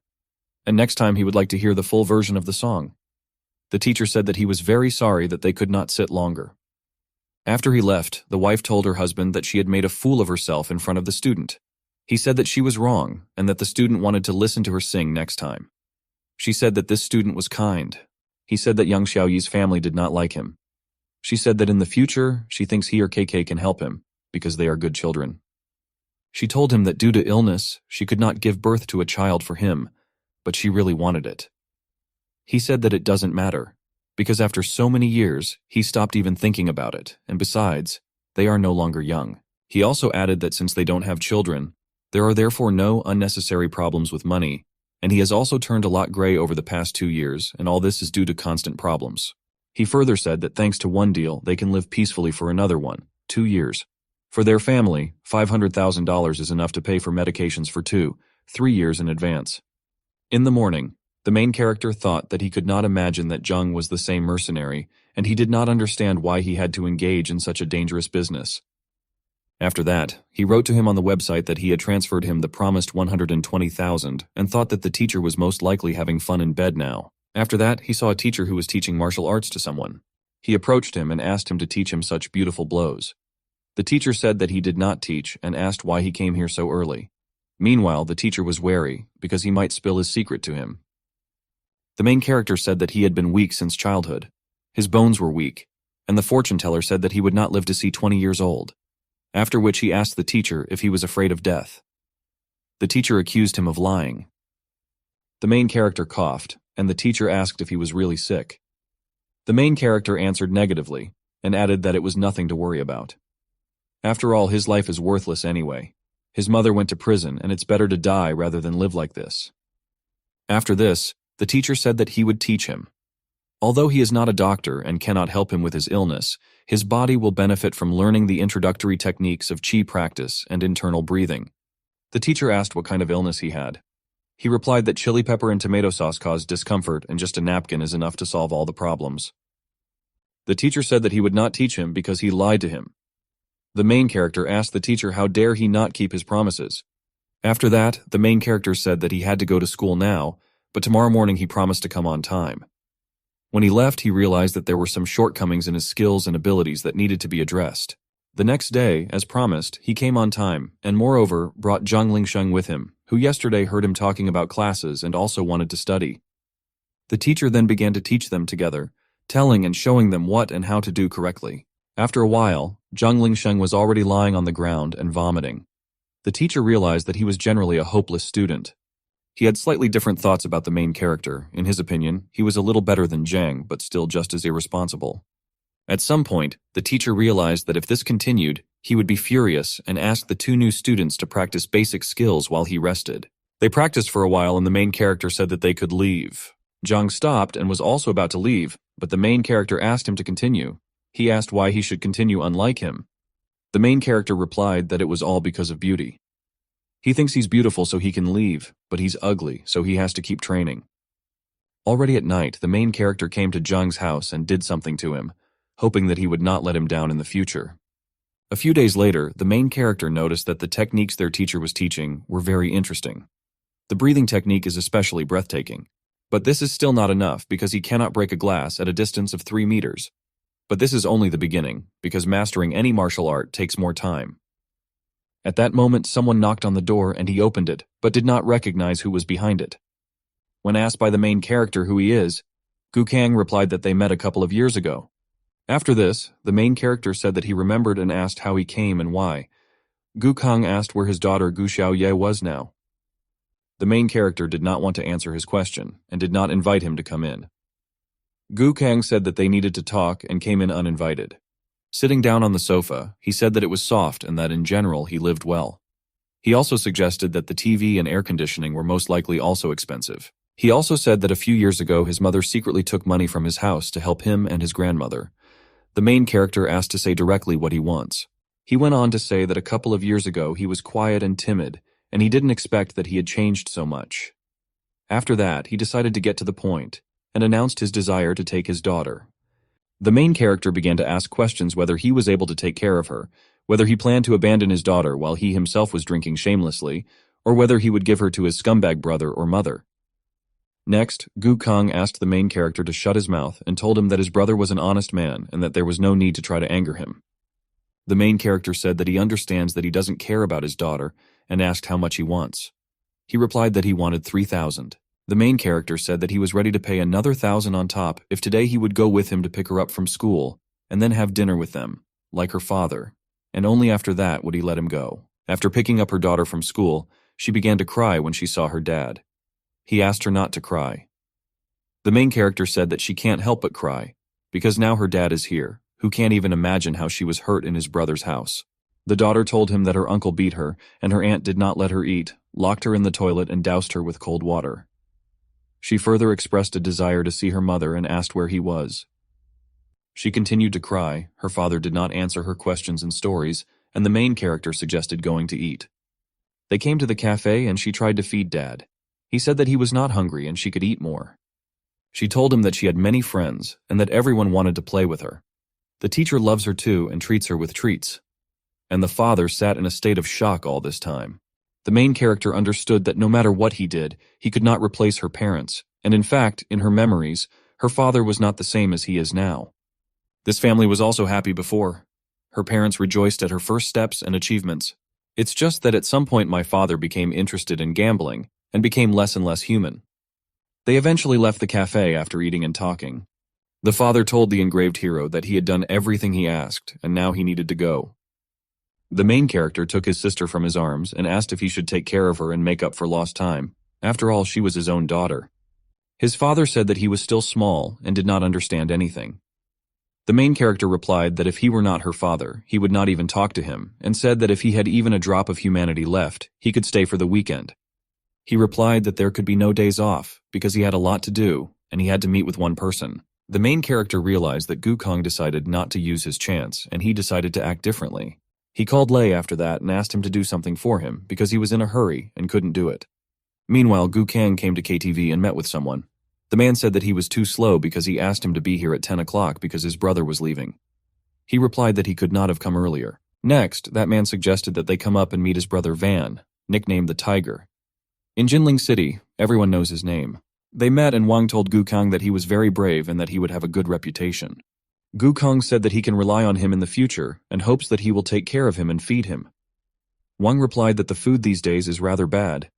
It seemed to the person who introduced them that Ban was dissatisfied with the lateness of his friend, with whom he introduced him. Van suggested leaving. Gukong said that he would pay the bill first, and only then could he leave. When leaving, Van asked his brother to take his friend to the company, and tomorrow they would meet with him. The brother asked his friend to be sure to pick up the phone tomorrow. A friend promised that he would be in touch. Gukong thought about it. It cost him 1,000 to 2,000, and it looks like Chen Nuo has money. Therefore, he decided to find an excuse to come to him again. Then he noticed the girl and asked her name. She replied that people call her Shan Shan. He invited her to leave. She replied that there are no people here who go outside, and it looks like he is here for the first time. He said that even if so, he serves a well-known guy, and in the end, they went. He tried to kiss her, but she asked her to wash her face first. He agreed. He then went into the shower, and in his heart he realized that in prison he existed and did not live, and that now he would have a good time. At that moment, the girl's brother came and saw Gukong in the shower, not far from her, and grabbed him by the head and dragged him out of the shower. He tried to convince him that he was mistaken and he didn't want to fuck her, but it was useless. The brother told the girl whose real name was Lily that he would not let a bad person near her, so he suggested that Gukong discuss how he was going to pay for his mistakes. He further thought that Lei was saying that the average health insurance costs 4,000 yuan, so he needs to think about how to deal with it without consequences. The next day, Gukong left the hospital in the afternoon and realized that he had just left prison. But he had already made enemies for himself, and in most cases, it was not his fault. After that, his friend finally got through to him and accused him of not keeping his promises. He explained to him that there had been a small incident last night and he had just left the hospital and his phone was dead. Then he came to Van and he asked if the main character was the child his wife gave birth to and if this child was rich. Gukong replied that he was very rich, the house was well equipped, and most likely he had a lot of savings. Van liked it. But after the owner's legs have been injured, it is now dangerous to act thoughtlessly and you need to be very careful and think everything through in advance. He further told the beaten man that he was the man who was brought by Xiao Yun, and therefore he would lend him a helping hand, and they would do everything as needed. He thanked him for his help. The next morning in the park, teacher Zhang realized that Zhang was learning quite well and quickly. The teacher also realized during these couple of days that Lin Shen could be molded into a good fighter. He is a little stupid and weak, but his physical attributes are good. His body, bones, tendons, everything is the best. But on the other hand, Chen Nuo spent 3 days fishing and drying nets for 2 days, but today he didn't come, and he still needs to train more. But at that moment, he still came. The teacher saw him and asked what kind of species it was, and whether he had come here on foot. The main character replied that that was exactly how it was. This time his sister came out from behind her brother and asked the teacher why he was scolding him. The teacher replied that my uncle had a loud voice and did not swear, so there was nothing to be afraid of. Then the teacher offered to take her and feed her delicious food, and he eventually took her somewhere. On the way, she told the teacher that her dad came to see her last week and left immediately, and her brother said that he was away on a business trip. Next, the main character approached Zhang and praised him for his hard work. Zhang replied that the teacher told him that he wanted to organize an official community and he wanted to talk to him, but he did not come. The main character said that it simply means to hold a ceremony of worshipping the teacher and asked when to do it. He replied that according to the teacher, he would skip lunch and offer incense and also mentioned tea. Zhang added that after this they will be brothers and asked if he would be his brother. The main character replied that he needed to think about it. And while the main character, having made a decision, told Zhang that he would always call him brother, the teacher approached them. The teacher asked the main character what they had already planned during these 5 minutes of his absence. The main character replied that they were just discussing apprenticeship with their brother. The teacher asked if this was true. Zhang confirmed the protagonist's words. The teacher further said that they could already decide this among themselves, but when he arrived in the city of Jinling, he accepted one student who would be their elder brother. At the same moment, Xiao Yan knocked on Lao Qing's door and said that a car with Mr. Zhao was approaching, and therefore he should open the door.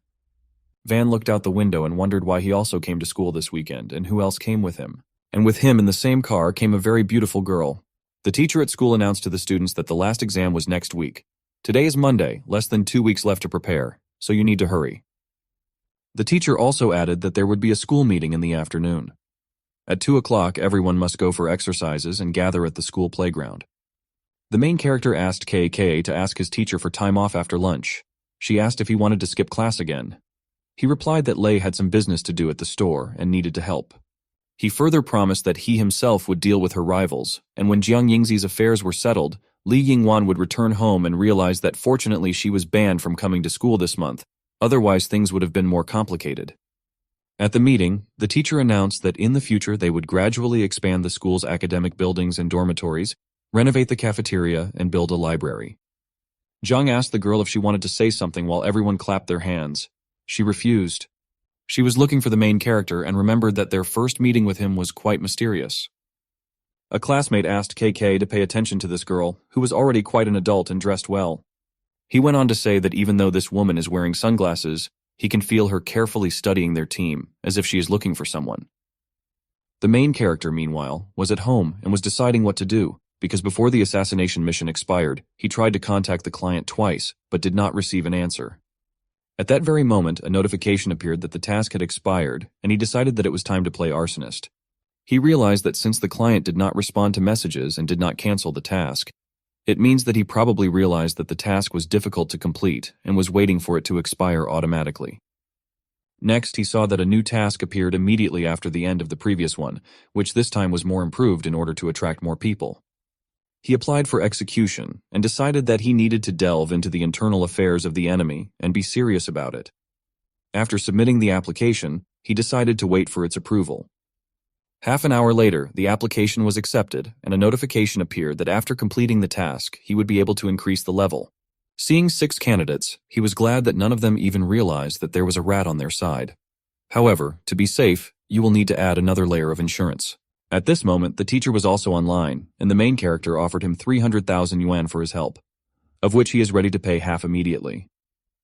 Seeing that the money was credited, the teacher wondered why he was so generous this time. Is there really something wrong here? Next, he decided to go ask for leave. After all, even though the family has money, it is always not enough, and this mission is in his area and he will be able to take care of Chao Kun. The boss thought while in the bathroom that she was looking forward to his frightened expression when he saw her.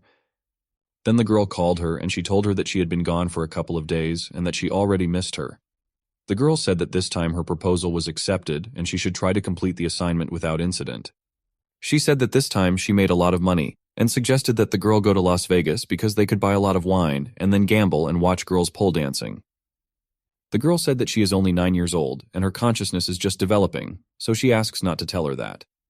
She told her that at her age she had already started drinking, and besides, she had also already tasted rum in the cake. The girl said that if she did this again, she would leave her for someone else and that one guy had already promised her to give her all the books of the monks. Sometime later she realized that after being sick, her head was pounding. But what's even worse is that you need to find the main character. Next, she decided that first she would take a short walk in the fresh air. After all, in any case, there is no useful information now. Li Yingwan suggested that her mother go for a walk, because sitting at home all day is boring. Meanwhile, she remembered that the main character had reported last night about a new danger looming and that the killer needed to be caught. Just as she was leaving the room, Unnie came out from the next room and asked if she wanted to go for a walk. Li Yingwan replied that she was only going for a walk with her mother. Unnie wished them good fun and realized that it was a pity that it coincided that she was so beautiful. The main character found it strange that the killers were so patient because Li Yingwan walks the streets with his mother, but it seems no one is going to kill them. Teacher Jiang realized that the view from here is not bad, but his view on the second floor is better. And since it was already 8 o'clock, it seemed to him that nothing would happen today. Unnie saw the bird, and becoming interested in it, landed it on herself and asked where its owner was. She really wanted to meet him, since she had not met people who could communicate with birds and animals for a long time. Seeing Unnie coming towards him, the teacher realized that the girl had powerful strength, because even just a glance makes her hair stand on end, and this feeling is similar to being forced by blood magic when meeting an enemy. She approached him and told him that she initially took the task on a whim, but did not think that he would accept it too. She further said that, in her opinion, he also wanted to see her again, calling him an arsonist and a criminal. The teacher didn't quite understand her and asked what was going on and who the arsonist was anyway. Seeing that the girl followed the teacher, he wondered where she came from and why she followed him. At that moment, he looked at the chat and realized that all 5 accounts belonged to this girl, the Queen of the Starry Sky. After that, the main character ran to save Teacher Jiang. Meanwhile, the teacher understood that in the fight against this girl, he could only rely on his reflexes, developed through many years of training. But they couldn't help him in his fight against it at all. She almost killed him with her abilities, but at some point he managed to convince her that he was not an arsonist and miraculously survived. At this moment, Teacher Jiang fainted, and a bottle flew towards her, which she grabbed and wondered if he really had friends. Then this bottle exploded, which she could not have expected, because Teacher Jiang did not have any abilities and her friends were unlikely to be stronger than him. She activated her defense at that moment and wondered what kind of power this was and whether it was a false maneuver. She was not happy that she had not caught the real arsonist and did not understand who attacked her. At that moment, her student called her, she answered, and said that she had finally spoken to her. At that moment, the student asked what she was doing and why she took on some small work without her consent while she was supposed to complete a large order. She asked not to be angry, but the student said that she had spent a lot of effort to make her a queen, but now she had not followed the path that she had laid out for her. She told her that they had quarreled, and after her arrival she spent almost all the money. And since all her money is usually under her control, she could not ask her, and therefore decided to earn some extra pocket money. The girl said that she had already canceled this order, and she might not fulfill it. She also managed to raise her score to the highest on the market, and asked her to finish her business and return home.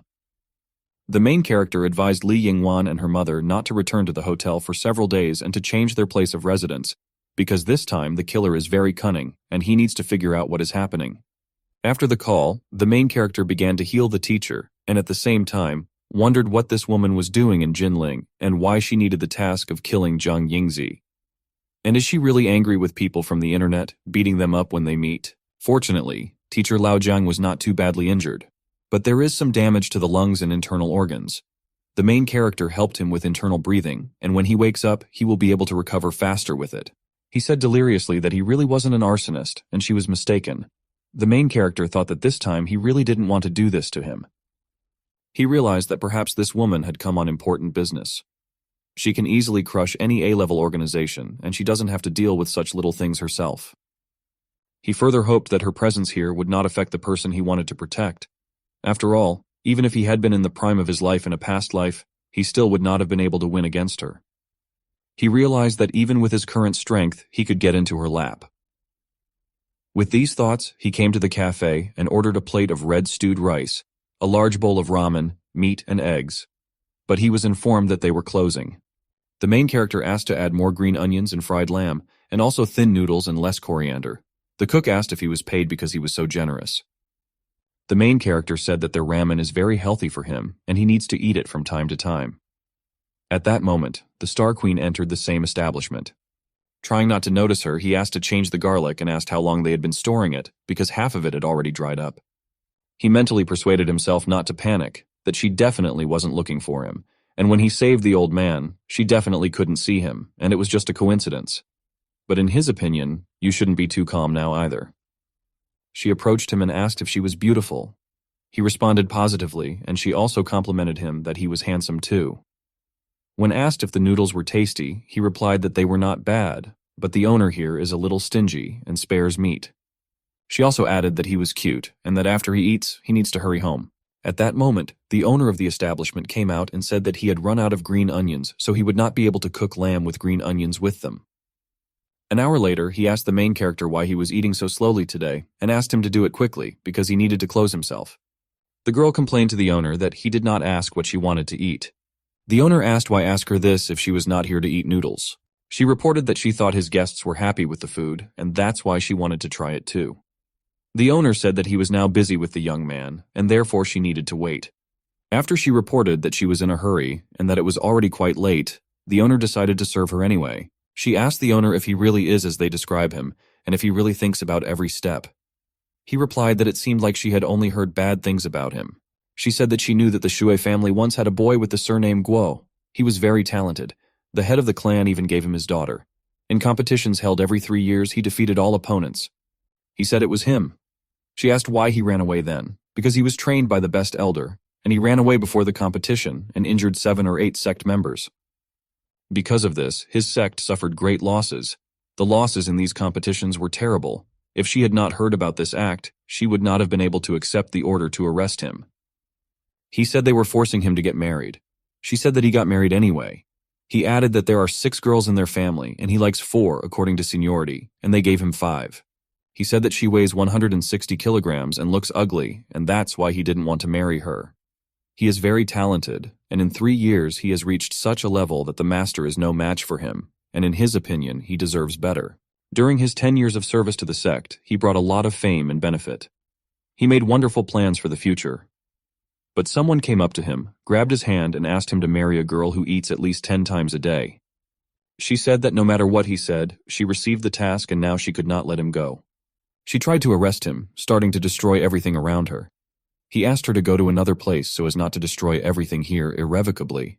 They went further to Nusho Mountain, and she asked him there if he still intended to give up, because he just needed to go with her without resistance. He said that he managed to get out of there and live freely in this world, and she came and decided to destroy everything. Then he asked what the Shui clan promised her. She spoke of an ore vein. He laughed and said that there is nothing good in this sect. He lived and worked there for so many years and never saw them be so generous, and now they pay so well to arrest him. She confronted him with the fact that either he would obediently give in and suffer less, or vice versa. He attacked her with a strong attack and said that either he would have freedom or death. But she activated protection and these attacks had no effect on her. She said that he was not her opponent, so it was better for him to surrender, and added that she would severely cripple him if he did not surrender. She pushed him away and threw something, which he caught, and asked what kind of light it was. She replied that this is the Zhui family's secret technique that no one can resist. At that moment he realized that she was right, and that now he needed to think about how to at least avoid death. Watching all this, he realized that old man Guo was as strong as he was, and if he were in his place today, he would be finished. But she has a weak point that Guo is unlikely to be able to discern. But he was wrong. Guo noticed and asked her if she was afraid of water. She answered this question positively. Guo told her that if she did, she wouldn't catch him. She said that now he had managed to anger her completely and turned her back to him, leaving. She approached the tree where the main character was and decided to climb out to this particular tree. While no one noticed him, the main character managed to hide from all of them in the water. Then she walked from the tree in her balloon through the air towards him, thinking that this way she would be able to avoid falling into the water. But at some point she lost her ball when it came into contact with water and began to sink. At that moment, old man Guo's wife appeared next to her and asked how she dared to offend her husband.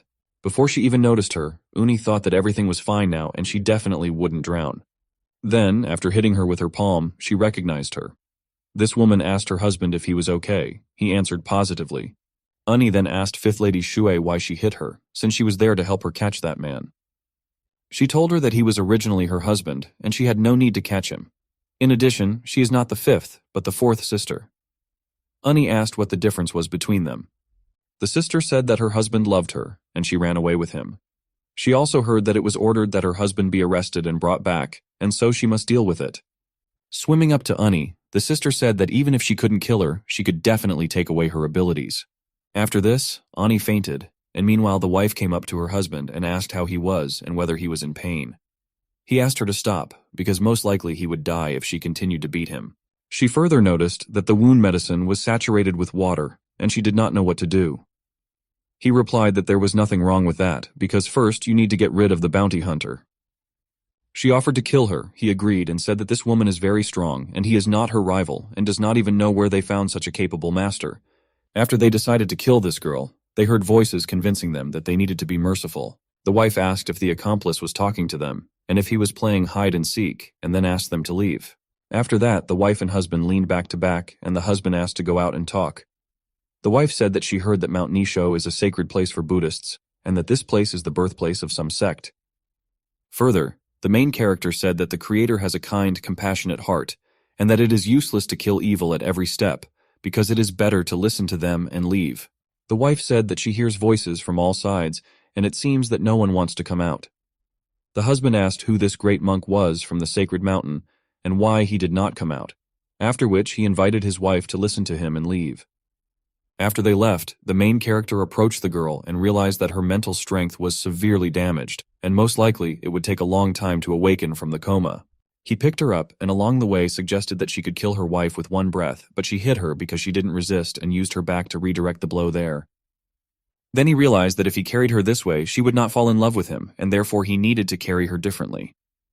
An hour later they were already at his house, and he, having found something, assumed that it should be suitable. While undressing her, he said that it wasn't that he wanted to take advantage of the opportunity, but she was soaking wet, and water in the wild is dirty, so he needed to wash it off first. He went on to say that he really doesn't want to do anything bad, but what he is doing is necessary. After bathing her and changing her clothes, he realized that he had many grievances against this woman in a past life, but now he cannot leave her. Laying her on the bed, he told her that today she would sleep in his sister's room, and in the meantime he would sleep on the sofa in the living room. Then, using his abilities, he suggested that restoring her spiritual powers would be a rather long process, and that she would sleep like this for approximately 2-3 days. He wondered if anyone would believe him if he told someone that this queen had fallen today. In a past life, they traveled together to Antarctica to complete a mission. But when the ice broke, they fell into the water. After rescuing her, he asked her if he had hydrophobia, because people of their level could dive underwater for several hours without any problems. She asked if he touched her ass. He replied that he saved her. She clung to him, and it was quite possible that he touched her by mistake.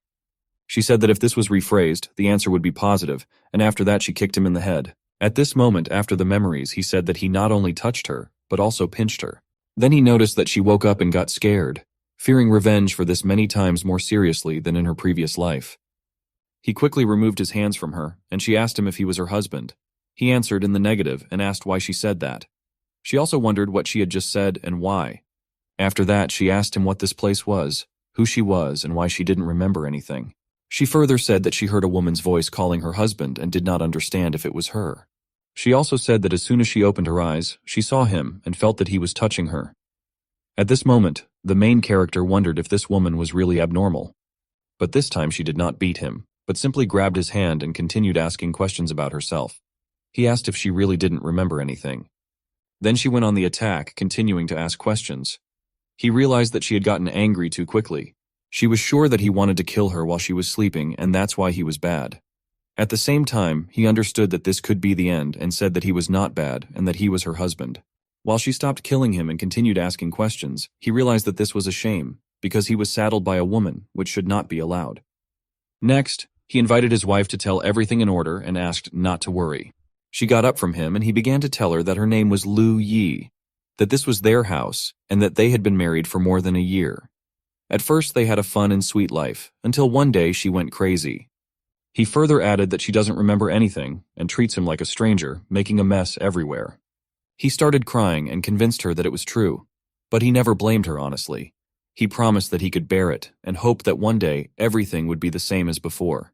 Next, he drew her attention to the fact that despite the fact that the house is old, all the equipment in it is new, and that all this is because she broke all the old ones. He further offered to take her to his father, who was also sick. Taking her to teacher Zheng, he said that her father had suffered a heart attack and they were trying to cure him, but they had a difficult financial situation and she was constantly making it worse. She said that she didn't believe him, and if they got married, then there must be some photos or documents. He replied that it was all gone. After all, a few months ago she got sick and burned everything. She asked a little nervously how he would now prove that he was her husband. He replied that she had a mole the size of a grain in a hidden place on her body. This time she understood that since he knew such details it meant it was true. Next she asked what his name was. He replied that his name was Li Yu, and realized that now she was definitely in his power. After that, she asked for his forgiveness for trashing the house again and almost killing him. He forgave her and replied that they would still be together, and he also asked her not to do this next time. At that moment, he realized that he was barely restraining himself from laughing, because she had finally completely fallen for it all. Having put her to sleep, he suggested that she needed a little more sleep for final recovery. After that, he took her and carried her. On the way, he said that he was kind today because he saved her life. Half an hour later, they were already on Nusho Mountain, where he put her down and said that the fact was that everything had gotten out of control, and in desperation, he lied to her in order to stay alive, and if her memory returned, then his 10 lives would not enough. He further added that if she were a reasonable person, they would have been critical. But women can be unreasonable, go crazy and act rashly. When leaving, he said that he just wants to live and save everyone who is dear to him, and said that he does not want her to interfere with him. The main character hoped that she would be okay. Even though she is a queen, she is a fool, and that is why he is not going to return. 5. He saw the car and decided that he would still go quickly and check it out. After all, he knows that this woman is stupid, so she has always been helped by a student who follows on her heels. And now she is injured and has lost her memory. Returning to the place, he did not find her and began to worry about her. Diving into the water, he didn't find her there either, and began to worry even more. Returning to land, he remembered that this mountain is 4 to 5 kilometers from the university campus, and there are no large animals on this mountain, so they could not carry it away. In addition, there are no traces on the ground, which means that no one took it. Then he hoped that this was so and decided to return home, go to the site and publish a post that might anger her. And if there was no answer, he asked Lei to find her. Half an hour later, he returned to his house with thoughts of finding her, but at some point she called him. He asked where she had gone, because he woke up in the middle of the night and found that she was gone and was scared, after which he began to look for her everywhere. She replied that she woke up by the lake and ran away scared. He asked how she found the way. She replied that she did not know this, but somehow she was still able to find him. Assuming that she found him by smell, he wondered how this game of spouses could end, because now, in his opinion, he would definitely never be able to get rid of her. Then he invited her to go and feed her if she was hungry. After all, there was nowhere to buy food in the middle of the night. She agreed to this. While she was eating, he asked her if she remembered anything. She replied that she really still didn't remember anything from what happened before she woke up. She also asked if there was something she could ask him, and after his positive answer, she asked if she understood correctly that they were not ordinary people. She further added that they fought with him at night in a way that ordinary people cannot fight. After that, she said that after waking up by the lake, she felt his breath and this power that she could not describe in words. And besides, she walked very quickly, and in her opinion, ordinary people cannot do that. She asked him to talk about it. He replied that it was a long story. She said he could take his time so she could listen while she ate. He realized that he needed to invent something again, and he began to tell a fictitious story that it was 10 years ago when the peach trees bloomed. The villains tracked down a 10-year-old boy and got lost in the mountains. The child asked for help while the villain ran after him and said that he had not taken calcium today, and that is why his legs hurt. A girl living in the mountains saved the boy, took him in and taught him martial arts. A lonely man and woman fell in love in the mountains, and finally they crossed the border of morality and the forbidden zone of love. The girl listening to this asked why she had a feeling of déjà vu from such familiarity. The main character replied that this is all for the reason that this is her experience. Later she got sick, and she still had to look after his father, so they came down from the mountains. She further said that it was really hard for him all these years, judging by his words, and he should take care of her and his father. He replied that as long as they were together, they could overcome any adversity. After that, he decided that he needed to send her away quickly, and as soon as she woke up, she would be finished. The next morning, the girl woke up and went to the bathroom. While she was getting water, she heard a woman's voice. This voice belonged to Li Yingwan, who called him and said that they were still scared. He told her that there was no need to worry and that he would call when he was free. Seeing supposedly his wife next to him, he was frightened and realized that she had not made the slightest sound when approaching him. She asked him who he was talking to and why she heard a woman's voice. He replied that this girl was collecting electricity bills and asked what she was doing. She replied that she felt uncomfortable because he was cleaning the house after the pogrom and preparing food, and that she wanted to do something too.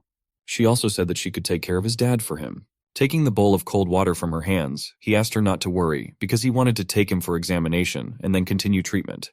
She wanted to go with him. He reminded her that she was sick and that the hospital would be difficult for her, because when she got there, she would get angry easily, so it was better for her not to go there. She agreed with him. He went on to say that if she wanted to help, she could peel a bag of potatoes in the kitchen. She agreed, saying that she would do an excellent job with this task. While taking teacher Lao Jiang out of the house, he asked the girl to stay at home and not leave. He said that she could watch TV if she got bored, and in the meantime he promised to return soon. At this time, the teacher's wife saw the bird and remembered that it was his eyes. The bird returned, but he did not return. Having gone out to search, she remembered that no one answered the calls, and at night, the phone was completely turned off. Drozd led her to the main character's house and sat on the balcony. She decided to look for him here since the bird brought her here. Seeing such a charming woman opening the door for her, she asked her where her husband was. The girl did not understand the question and repeated what she asked. She entered the house without permission and began to search it, hoping to find him there. The girl asked what kind of husband she was asking about, who she was, and why she broke into someone else's house. The teacher's wife asked for forgiveness and said that it looked like she must have made a mistake and wondered if she had really come to the wrong place and thought that this couldn't be true. Next, the teacher's wife began to talk about a common tradition that will last for a long time. In Zhuaxian County, Hebei Province, there live 3 hero brothers, and their surname is Li. At first glance, they are the same, but they tend not to be born on the same day, but to die. The 3 brothers bowed, and each took on their own surname. Since then, they worked together, and all 3 would protect the Tang monk in the west and study the Buddhist scriptures. The girl noticed that she was also sick and felt guilty.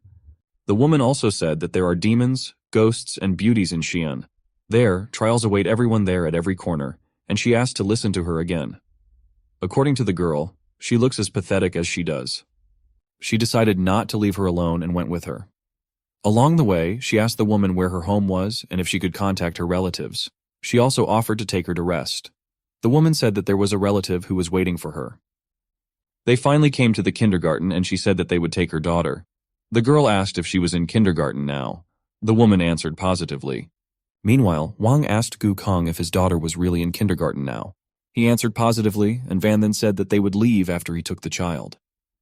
The brother asked the boss if this was a kidnapping, because if someone calls the police, no one will be able to escape. Wang replied that Gu Kang is the biological father of the child, and that is why it will not be considered kidnapping. Next, the brother asked to look at the woman.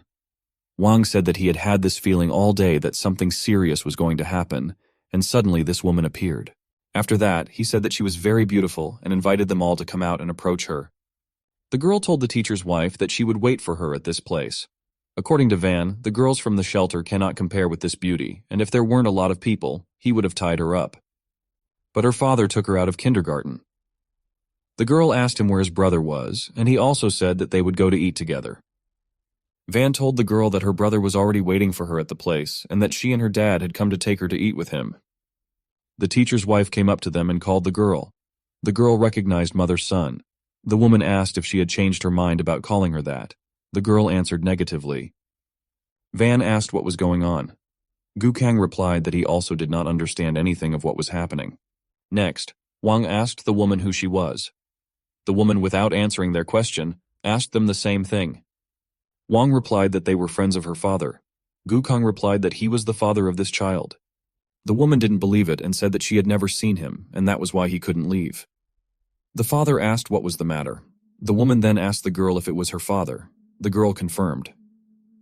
The woman said after that the girl would not go with him and she would take her. The father said that he would take her himself. The girl asked Sun to let her go with her dad, who would take her to her brother. After that, Van said that they had finally decided everything. Sun said that since the girl was her daughter, she would go with her. The boss understood that this woman was weak, but there were a lot of people around and therefore there was no need to panic. When they decided to all get into the car and leave, the girl decided to go with them and asked them to wait. She said that she was worried about her aunt, so she would go with her. Van agreed because it was just lunch, and since the family was so friendly, he asked them all to get into the car. At that moment, the boss did not believe that he was so lucky that he would receive an award and such a beauty to boot. Arriving home, the main character, not finding the girl at home, realized that something was wrong here and wondered where she was now. He went out and started searching, but at that moment Gu Kang called him and said that he had brought his younger sister for lunch. The main character said that they had nothing to talk about, and he did not want to judge him for his inhumane actions, so he asked me to say what he wanted. The girl's father said that he wants 50,000. The main character agreed and asked where to bring them. The girl's father said that he was in Jefengtan and that after arriving he should give his name, after which he would be brought to meet him. After the call, the main character realized that everything seemed not so simple and it looked like nothing would change the way he expected. Next, the whole family arrived at the backyard of the shelter, after which they entered the building, and Van suggested that they take a walk to the third floor, because they could eat there. He warned his subordinates that if any screams were heard, they should not get up and check what was happening. One of the subordinates said that there was nothing to worry about, and that they would carry out the order. Already there, sitting down at the table, he told the beauty and the child's godmother that they could order whatever they wanted and that the people who were here would do it all. The girl asked for a drink. The boss supported this idea. The woman asked if she could really place an order. The boss replied that he had invited them to his place, and of course it was true. The woman ended up ordering steamed lamb, venison, roast chicken, roast goose, duck, sweet and sour chicken, bacon, jerky, sausage, smoked chicken, and pork with rice. The boss realized that this old woman was causing problems, and that was why she needed to be made to pay for all this. After all, she ordered too many things. After some thought, the boss asked Gu Kang to take his daughter and godmother to a separate room next door and prepare a table for them. After all, they smoke and drink here, and this has a bad effect on children. The boss asked the girl what kind of wine she drinks and listed that they have everything, including white and red. The girl decided to try everything. He praised her for her courage. The girl's father told the boss that he would be there in half an hour when he finished his ordered juice to cool down on such a hot day. The boss laughed and told the girl that she had excellent eyesight and that she noticed everything correctly. The girl's father suggested drinking juice first. The girl refused and said that she only likes alcohol. The boss remembered that drinking alcohol on an empty stomach makes you drunk faster and decided that he couldn't wait another second. At that moment, the girl asked the girl's father for a mobile phone and he gave it to her. The main character saw a call from the girl's father and wondered if he really decided to raise the price again, because they had already called recently. Having received the call, he heard the girl ask for forgiveness and asked him to come and pick her up from where she was, because she seemed to have met bad people, and this annoyed her.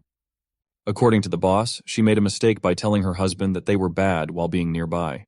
After all, they are not deaf and hear everything. The main character realized that he was more nervous than her because the father took his daughter. But since the girl took his phone, it means that they are together. He further asked if she was okay. She replied that so far everything was fine and asked if he would come. He replied that he was already on his way and asked not to do anything rash. She agreed and said goodbye that she would go drink, and after that she started drinking and asked the boss to drink with him. After all, if he refuses, she will break his neck. The main character decided that she could do bad things when she was drunk and told her that she shouldn't drink and asked her to return the phone. She returned the phone, but no one heard his requests not to let her drink, and she started drinking.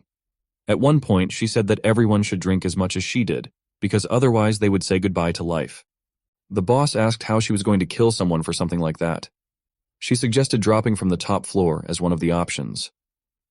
The boss said that he could not even imagine that the beauty had such a wonderful sense of humor. Everyone nearby except her laughed with him. 20 minutes later, all of them were drunk. Someone felt bad, someone could no longer continue.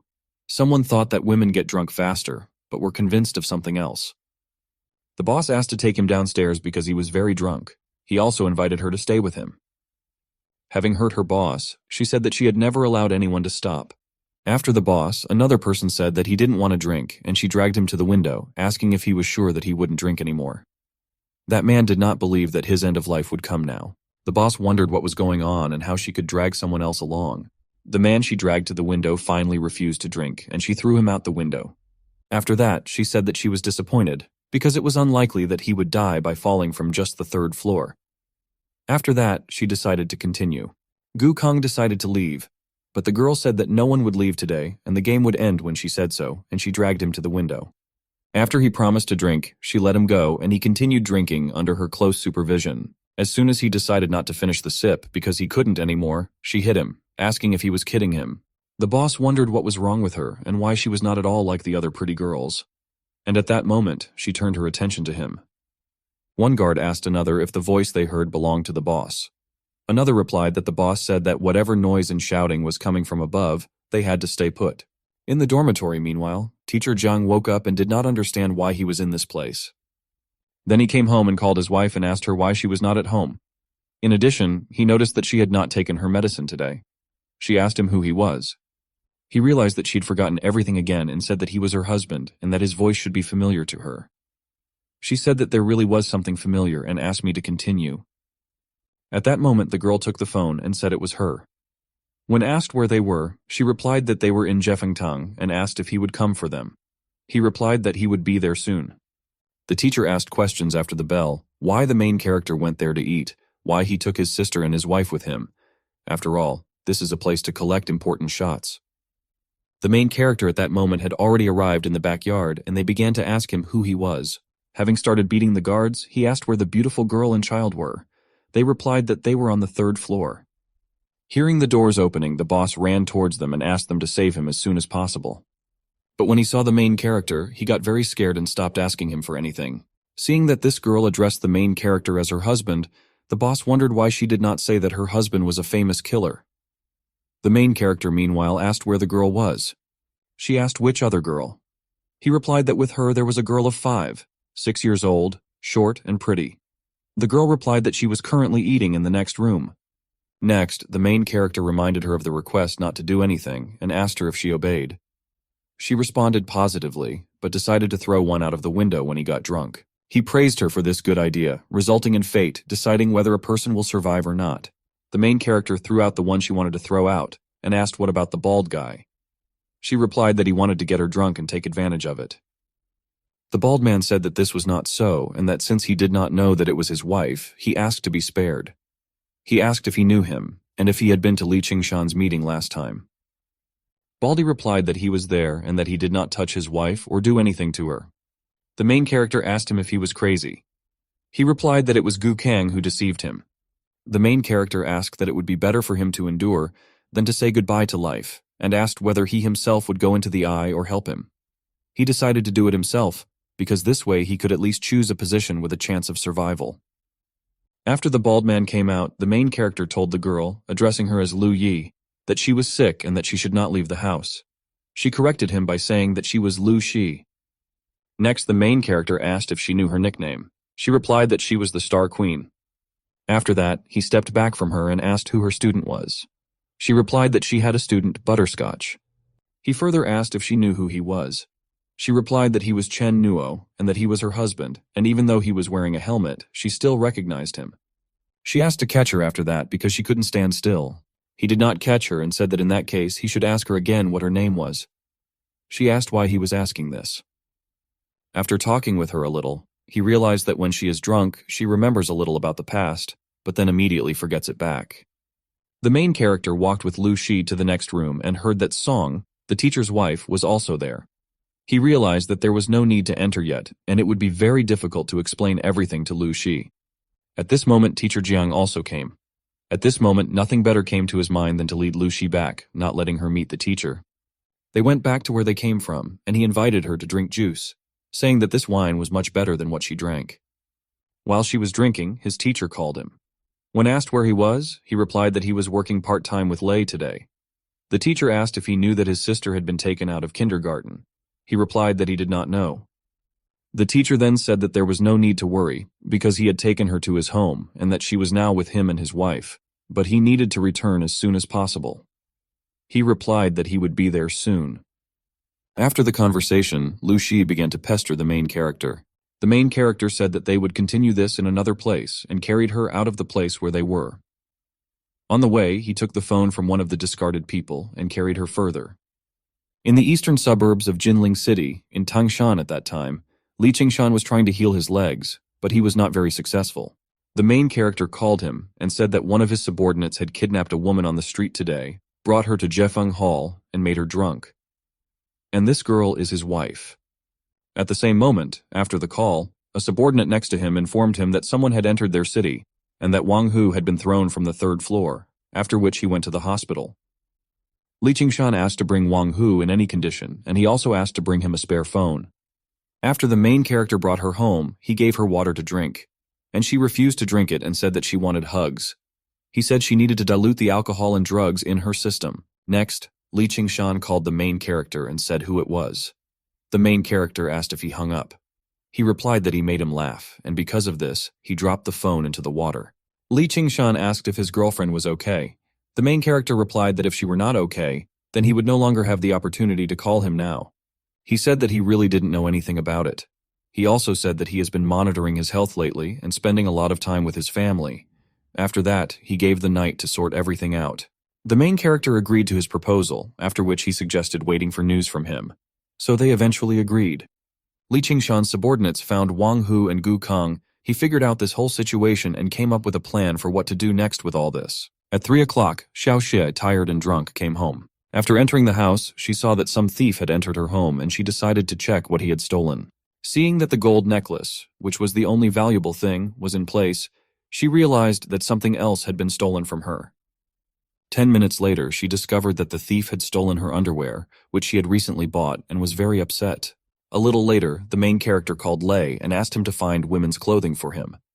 He also specified that it should not be too new, not old-fashioned, and not too bright.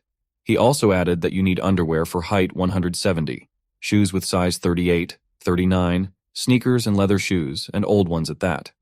Lei realized at that moment that working with the main character was becoming more and more interesting every day. Last time he beat someone, this time someone needed to pick out a woman's wardrobe, and he told him that he would do everything. Already in the afternoon they were eating, and Lu Shi told the main character that what happened yesterday seemed very strange to her, and she told everything that she could remember. He said this was not surprising to him.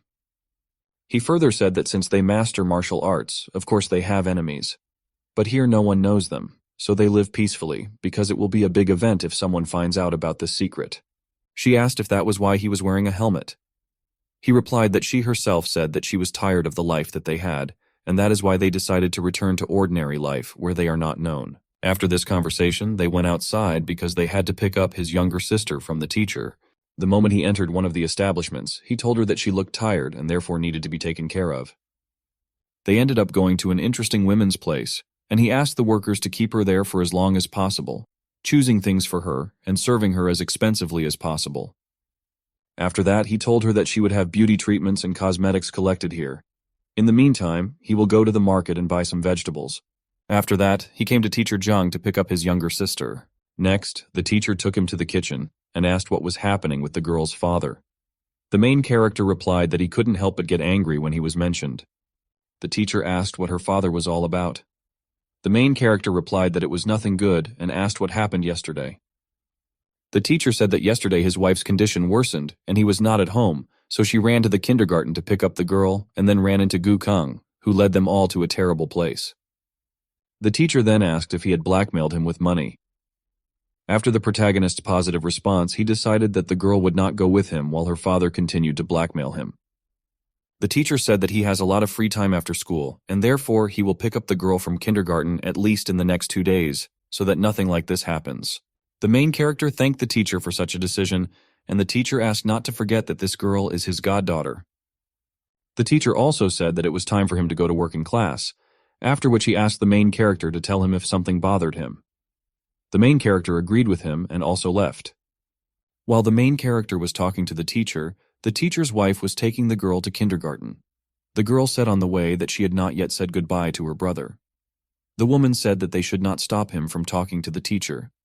The main character, on the way from the teacher, realized that since Li Qingshan found out that Haonan was him, it was normal that he decided to take everything into his own hands. But at that moment, Teacher Liu called.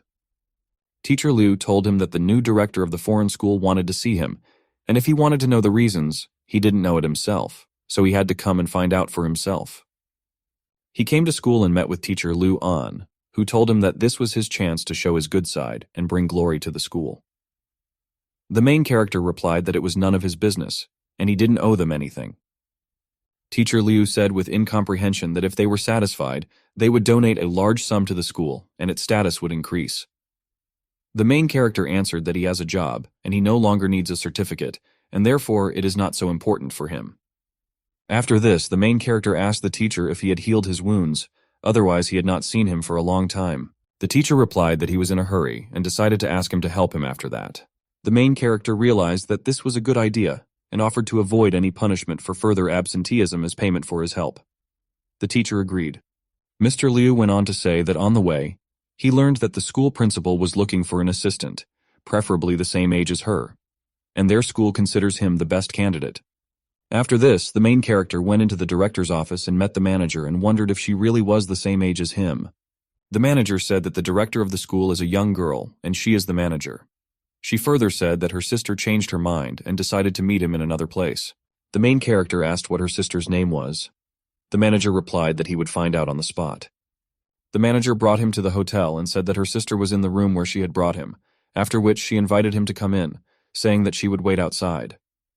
Entering the room, he realized that this girl was quite familiar to him. She saw him and said that he had seen enough, and that now he should close the door. He did not do this and asked how she found him, recognizing Nivier. She replied that she had searched all the people with that name in Hong Kong, and then found out that he was a liar. He sat down, and she continued that she went to the Wilson Hotel to inquire about his check-in time, and then checked all the men who had checked in for 48 hours, and after a lot of effort, she finally found him. He reminded her of the agreement that they would not see each other again in this life. She replied that she had changed her mind and reminded that women are fickle. He further asked what she was doing and whether it was yoga. She said she didn't know if he would like it, but told him that she had booked the room and that there were still 2 hours left for the reservation. She went on to say that 2 hours is enough time to try out a lot, after which she said that she would just put on this bell. After putting on the bell, she informed him that after a while, the louder the bell, the more he would like it. At that time, he realized that he could not stand it. At the same time, KK understood that for some reason in recent days, she had not been left with a feeling of anxiety. But what exactly this feeling was, she could not understand. At that moment, she discovered that the main character had not come to school again, and that several days had already passed. And when she called him, he replied that he was busy and ended the conversation after that, and she decided to come see him after school. Zhang Yingzi at the same moment asked Li Yingwan if the main character had contacted her in the past 2 days. The daughter answered negatively. After such an answer, her mother suggested that she take the initiative in this case. The daughter reported that she sent 10 messages, of which he responded to only 1. She wrote whole sentences to him, and he responded with only 2 words. He's either busy or doesn't want to talk to her. At that moment they saw him, and his mother said that she could hurry up and finish eating, and if she missed him so much, then go to him. The daughter replied that he forbade her to return to school, saying that the issue with her had not yet been resolved and therefore she needed to be close to her. The mother said that in that case she could look for him at home. The daughter replied that she was afraid that he would get angry. The mother said that guys at this age don't understand what they want, but she's beautiful, purposeful, and that's why he definitely won't get angry with her. Her mother convinced her so much that she decided to go to him right away. Her mother told her that she would still have time to go to him and that she could finish her meal in peace first. Meanwhile, Nivier told the main character that when they were in EMU, she felt that he did not take his eyes off her. But now it's just the 2 of them here, so he can do everything. At that moment he understood that this was impossible. He left her, hurting her, and asked her not to say anything stupid because she could be misunderstood. She asked her to help her get up, and he asked her not to move because he didn't want to hurt her again. She then asked if she had a bad figure or wasn't attractive enough. He asked her to say what she wanted. She replied that she wanted him to be her man. At that moment he realized that this was impossible, and that she had definitely gone crazy. After some thought, he told her that wouldn't happen. She replied that nothing is impossible, and that besides him she doesn't look up to anyone else and doesn't trust anyone else, and that she was looking for him after saving her life. He told her that he already liked someone and it was unlikely that he could change it. After that, he asked her if she would believe him and if she would let him go if he said that he was gay. She replied that she shouldn't hope for it because it doesn't matter who he is, because she is sure that she can fix everything. After these words, she hugged him and said that her whole family had left, and that she had no one left except him, and that she really didn't know who she could turn to except him, because she only wanted to be with him. She asked him not to drive her away and to let her just be next to him. He agreed for her to just be there and not do anything else. She said that this would only be enough for a while. He asked her not to follow him, not to reveal his secrets, and not to bother him. She agreed to his condition and asked if he would be her boyfriend. He replied that she had better leave if that was all she hoped for. She said that she would not force him, but warned him that he could not hide from her forever. He said she wasn't allowed to do anything outrageous like what she did today. After that, he asked what happened to the previous headmaster. She replied that she found him and invested £3 million in this educational company. He understood that she was amazing and that in general their Devonhill family included veterans of the nobility of Britain, but he did not understand that she found such a thing in him.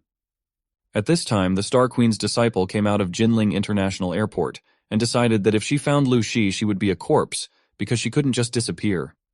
The wizard immediately approached her and said that he really had met her by chance in this magical land, if she suddenly thought that he was looking for her. After that, he asked if she had arrived alone, and also asked where the queen was. She replied that she was not here and that she had come on vacation, saying that she was ethnically Chinese. The wizard said that in that case he wished her a good holiday. She asked him what he was doing here, because people here do not believe in God, and he is the leader of an order of monks. He replied that we can assume that he too was on vacation and took on an interesting business because of the need for money. He also asked her to think carefully, saying that nothing good would await her if she continued to follow this woman, and said that his offer was valid and that she could become his student at any time. Having said goodbye to the girl, he realized that the captain this time seemed to be in a real hurry, since he offered such a high price. After leaving the room, the main character realized that since everything with the hummingbird had stabilized for a while, then first they needed to settle Li Qingshan's matter. After some thought, he called Haonan and said that he would give him an address where he could come right now for transformation before some business. Haonan came to the meeting and the main character proposed to start talking, because the time for this had already come. The main character asked him if he remembered everything already. Haonan asked if he really already knew everything. The main character replied that he had known for a long time, and also knew that he went to Shefenton to find out what happened that day. Haonan asked if that was why he was going to erase his memory again. Haonan also asked if he wanted to kill people, because he had listened to him lately and done everything he asked him to do. The main character replied that there is no need to worry because he will contact him and he will do what he tells him. After this conversation, an hour later they came and sat down at the table with Li Qingshan. Haonan introduced his classmate and brother, Chen Nuo. The boss said he was glad to meet you. At this moment, the boss realized that he was not only a classmate, but also an older brother. And this is a good explanation for why Haonan interferes in Gukong's affairs, but it will be easy to deal with the younger brother in his opinion. The boss went on to say that he didn't sleep all last night and did what he asked, and first of all, he said that he wasn't strict with his subordinates, even after Wang Hu offended that girl. He said that Wang Hu and Gukong were still injured, but although they were still alive, their suffering was inevitable. After all, when they recover from their wounds, he promises to take measures so that they beg for forgiveness in the cell. After this, the boss said that he had prepared a small gift for the injured girl, which included cosmetics and clothes to make her happy. The brothers agreed to accept the gift and began to say goodbye to Li Qingshan. When parting, he asked forgiveness for poor preparation for the first meeting with them. They forgave him. When saying goodbye, the main character healed Li Qingshan's legs, but he didn't know it yet. After that, his brothers left him. Li Qingshan also left somewhere, but on the way something happened to the car. Li Qingshan asked the driver if he was blind. The driver replied that the car ran a red light and they almost crashed. At that very moment, the boss realized that he could move his legs, which he had been trying to achieve for a long time. The main character and Haonan came to the same place they had appointed, and the main character asked him why he was so nervous. Haonan replied that Li Qingshan is the #1 boss in Jinling City, and it's all because of him. He then asked what was in the bag. The main character said that he would know it when he opened it. He opened the bag, saw a lot of money there, and began to count. While counting, he asked the main character to help him. The main character said that he had already counted everything 5 times, after which he asked if he was tired of doing this. In the end, he said that there were 80,000, and added that, in his opinion, there should be millions for the fact that he was offended and then given compensation. But for some reason, this is not so. The main character said that for the insult, he sent Wang Hu and Gukong to prison, which is already considered compensation, and money is only a gesture of goodwill. Haonan said that he understood everything. After this, the main character said that since it was already late, he needed to go, because he still needed to buy vegetables and cook food. Haonan drew his attention to the fact that he forgot the money. The main character asked him to keep it for himself. Further, when meeting with the main character, Lei reported that the task he had given him had been completed. The main character, surprised, asked whether it was really possible to do this so quickly. He replied that he could not neglect his assignments. The main character also noticed that there was something wrong with his face and asked him about it.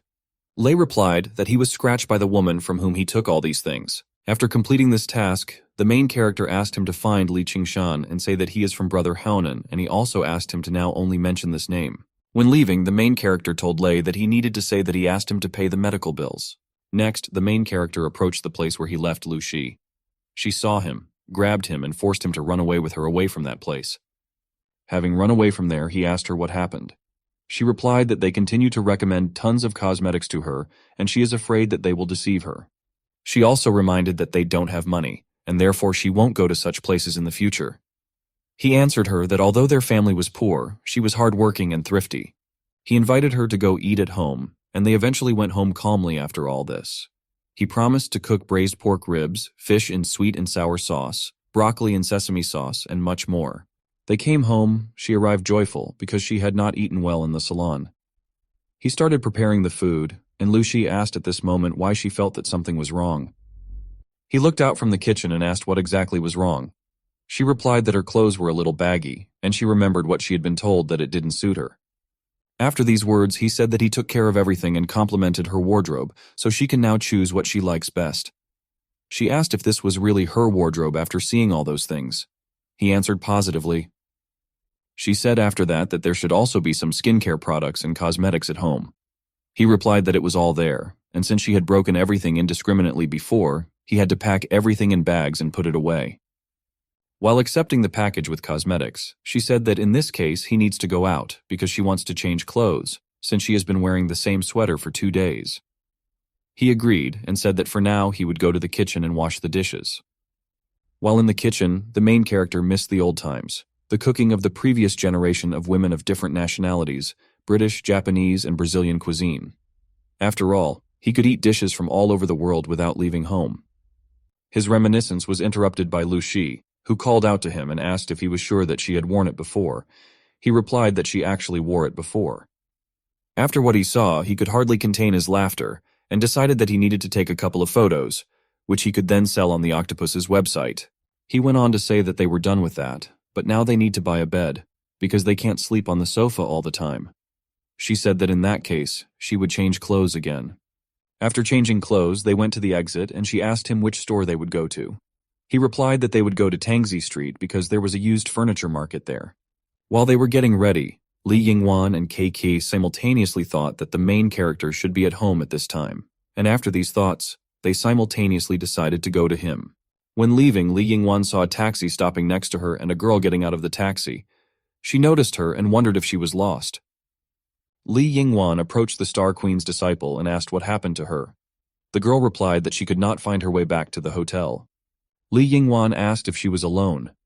The girl answered in the negative and said that she went to play with her sister. They got on the bus, she fell asleep, and when she woke up, her sister was no longer there, and after getting off the bus, she did not find her. Li Yingwan decided that it was not worth leaving her alone and offered to take her. The girl said that her sister asked her not to go anywhere with strangers. She said that she is beautiful, people cannot be bad, but she is beautiful. The girl said that if so, then she believes her. Next, she asked the girl if she remembered exactly where she and her sister were staying.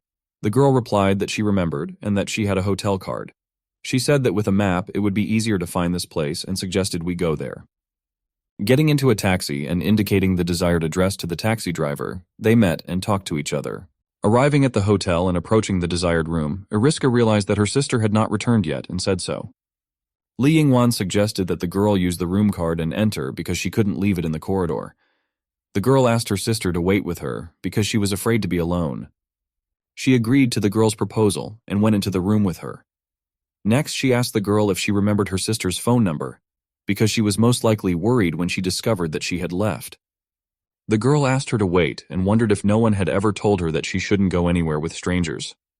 After that, the girl used her abilities to put her to sleep and said that adults are no better at thinking than children, and also added that Lu Shi took on the task of killing her mother. She also said that this was the reason why Lu Shi disappeared. After that, she decided that she needed to be taken away for interrogation. After that, she packed it and asked the hotel employee to help her move the box from the hotel to the entrance because it was too heavy for her. The hotel employee agreed to help the girl. At the same time, at the used furniture market on Tianzi Street, the main character was bargaining for a bed, trying to buy it cheaper. But the seller refused because this is a good brand and it is already cheap, only 400 yuan. At that moment, Lei sent a message asking where he was because KK said that he was not at home, and so she came to his store to look for him. The main character realized that he had problems because the store was 200 meters from here. Looking at Lu Shi, he realized that she did not see the message because she was playing with the cat, which is very good. He asked Lei to cover for him, and he wrote a little later that he lied to her that he let him go on business, so it was better not to say anything. Next, he wrote another message to the main character that the salesman in his store turned out to be too talkative and said that he had recently seen him near a furniture store, after which she went to look for him there. The main character then grabbed Lu Shi and led her as quickly as possible away from the furniture store. The salesman told him that he understood him and that he would ask the driver to deliver the bed to the address. Coming out of the furniture store, he saw Keiki and was very scared. Further, he understood that during the meeting of these two girls, the tension between them would be at its maximum level, and therefore it was better for them not to intersect. He also understood that this was inevitable, but if Lu Shi was angered, someone would definitely get hurt. At this moment, he told Lu Shi that he urgently needed to go to the toilet and asked her to wait in place while he ran back and forth. After this, KK saw Lu Shi, whom she liked very much for her beauty. Then she decided that it was better not to compare, and passing by, suggested that she had a chance to become no less beautiful, because she was still growing. Moving a little further, she realized that her clothes were very similar to those worn by Chen Nuo, and she wondered if she really missed him so much that she could even see his clothes on other people. 5 minutes later, the main character suggested that KK should go inside and look for him there, and at the same time he decided to take advantage of the moment to pick up Lu Shi and leave from there. Just as he had planned, he approached Lu Shi and said that they could now go home. But she told him that now he had to wait for her, because she also wanted to go to the toilet. He began to wait for her and realized that it was unsafe to wait for her in this place, and decided to hide somewhere. While he was looking for a place to hide, KK found him and called him. Hearing her voice, he was very frightened, realizing what could happen next. She threw herself into his arms and said that she had not seen him for 2-3 days and missed him very much. She asked him why he did not go to school these days. He replied that he was busy at Lei's store. After that, she asked why she had not heard any news from him. He did not answer that he had returned and that all this was no longer so important. He further said that since they were still students, they shouldn't behave like that in public, after which he suggested that she go shopping. He led her by telling her that the night market on Tianzi Street was very lively. Passing by the toilet, KK asked to wait for her while she went to the toilet, after which she set about plans to go eat. He understood that he could not wait, but he had no other choice. In the restroom, KK met Lu Shi, who told her that her lipstick had a very beautiful color that suited her very well. She answered her that she was also very beautiful, and realized at that moment that she was beautiful even without makeup at all, and she had to use makeup to be beautiful. Then she suggested that she try it, because even though she is beautiful even without makeup, she will be even more beautiful with this lipstick. Lu Shi, when asked if she was alone here, replied that she came with her husband, who was waiting for her outside. KK said that she came to look for her boyfriend, who was also waiting outside. The main character, meanwhile, was waiting and did not understand what was happening and why he was in such a panic. He hid and decided to wait, hiding from them, but seeing them together, he wondered if they had become friends. Understanding the direness of the situation, he hoped that Keika would not call him by name. After calling her, he said that something had happened at Lei's store and he needed to return urgently, after which he ended the call without waiting for any response from her. After the call, she said goodbye to Lu Shi, saying that her boyfriend had left and there was no point in her staying in this place anymore, so they eventually separated after saying goodbye. Seeing that they separated, he realized that he was very worried and that his heart could hardly stand it. Lu Shi then began to call him, and at that time he called her and said that she did not have to call him. She asked him where he ran away. He replied that he went and bought something tasty. The main character then suggested that we go home quickly because the bed would be delivered soon. She said that she really liked what he bought and that it was very tasty. KKA came to Lei and, not finding the main character there, asked where he had gone again. He replied that the matter was very urgent, and as soon as he returned, he immediately sent him on other matters. The quality control form for the consignment had to be returned today, otherwise he would not be able to sell the car tomorrow. After that, she received messages from him apologizing. She wrote to him that she would forgive him only if he was with her after work. He agreed to her condition, promising to fulfill it. Having dealt with this, the main character asked Lu Shi who she was corresponding with. She replied that she met one beautiful girl who even lent her lipstick. They also became friends and exchanged phone numbers. Hearing this and realizing the seriousness of the situation, he realized that now he was definitely no longer alive and that his end would definitely come soon. He further told her that messages were charged 10 cents, so he asked her not to text a lot. She said that after making an appointment, she would not write anymore. Arriving home and getting a bed, he asked her to take a shower first, because most likely she would sweat while they were walking. After her shower, she lay down in bed and realized that even though they had slept together on the couch, it felt a little different in bed. After he lay down next to her, he asked her if she was already asleep. She realized at that moment that he was so close to her that she could not think about anything. He extended his hand towards her without waiting for an answer from her, and she didn't like it very much. Thinking that he wanted to sleep with her, she used her power and threw him away from her, breaking everything again.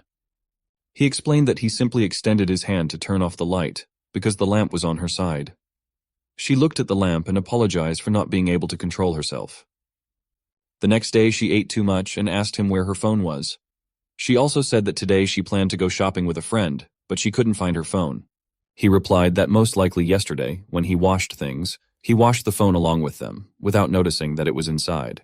He gave her her phone and she became convinced that it was broken and that nothing could help him. He asked for forgiveness for his inattention and remembered that he had done this twice on purpose. After that, he promised to buy her a new phone, but she would not be able to meet with her friend because all the data was left on the phone. Next, she asked him for his phone number. He asked why she needed him. She replied that she wanted to call her friend. He asked how she would do this without a phone number. She replied that she remembered it when she told it to her. He asked if she was joking now. At that moment, he did not understand who she was and how, without remembering who she was, she could remember the phone number that the stranger had given her. His brain, in his opinion, broke down at that moment. While he was thinking, she asked him what was the matter and why he froze, and also asked where his phone was. Without waiting for an answer, she began looking for his phone and his things. He said at that moment that his phone was in the bedroom and that he would now go and get it. On the way to the bedroom, he remembered that in ancient times, Cao Ji wrote a poem where he had to avoid disaster in 7 steps. He also decided what to do next in this hopeless situation. At that moment, someone knocked on the door and he happily went to open it, because whoever was there, in his opinion, this person was his savior at that moment. Opening the door, he saw the wizard, greeted him, and realized that this man would rather kill him than save him. After that, he ran from him to Lu Shi, grabbed her and forced her to run away from the house as quickly as possible. The wizard blew up the door and asked the main character to stop hiding because he would find him anyway. Meanwhile, on the outskirts of the city, in an abandoned house, Toffee interrogated Li Yingwan, who refused to answer her question about who was protecting her. The girl said that the first thing she did when she arrived in Jinling was to find Boss Guo, because he was the main suspect. The task of killing her mother was only a temporary idea. But Boss Guo went to the store, and now she can only start with her. Later, Butterscotch wondered why women always complicate things, and said that she was not going to harm her if she told her who was protecting her, because perhaps he knew where Lu Shi had gone. The girl also accused Li Yingwan of not sleeping the whole night because of her, and lack of sleep has a bad effect on a child's body. After that, she opened the suitcase and said that if she didn't speak again, then this viper would get into her clothes, and she was poisonous. The girl understood that she was not actually poisonous, but she was capable of scaring, and she told her, after some thought, that she had thousands more ways to torture people, and that at least one of them would definitely work. Li Yingwan said that she would not say anything even if she had to die. Understanding from her words that she was protecting someone close, she took the phone and began to search for the necessary information on it.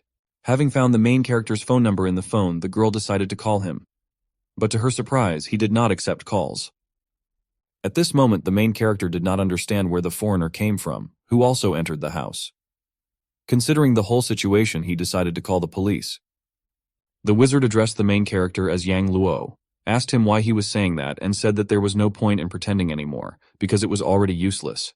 Seeing the open window, the wizard realized that it was useless to continue to destroy the house, because the main character had clearly already left the house. While running away with Lu Shi, she asked him who it was. He replied that it was the enemy. Stopping at one of the buildings, she asked where they were running. He replied that they couldn't stop, and that they now needed to go where there were few people. At some point, she noticed that the wizard was pursuing them and informed him about it. At this point, he invited her to split up and asked her to sit in ambush while he lured him out. The main character understood that in this life after rebirth, no one should know him. But this guy was able to suddenly find him, and moreover, he still broke in and did not hide his hostility.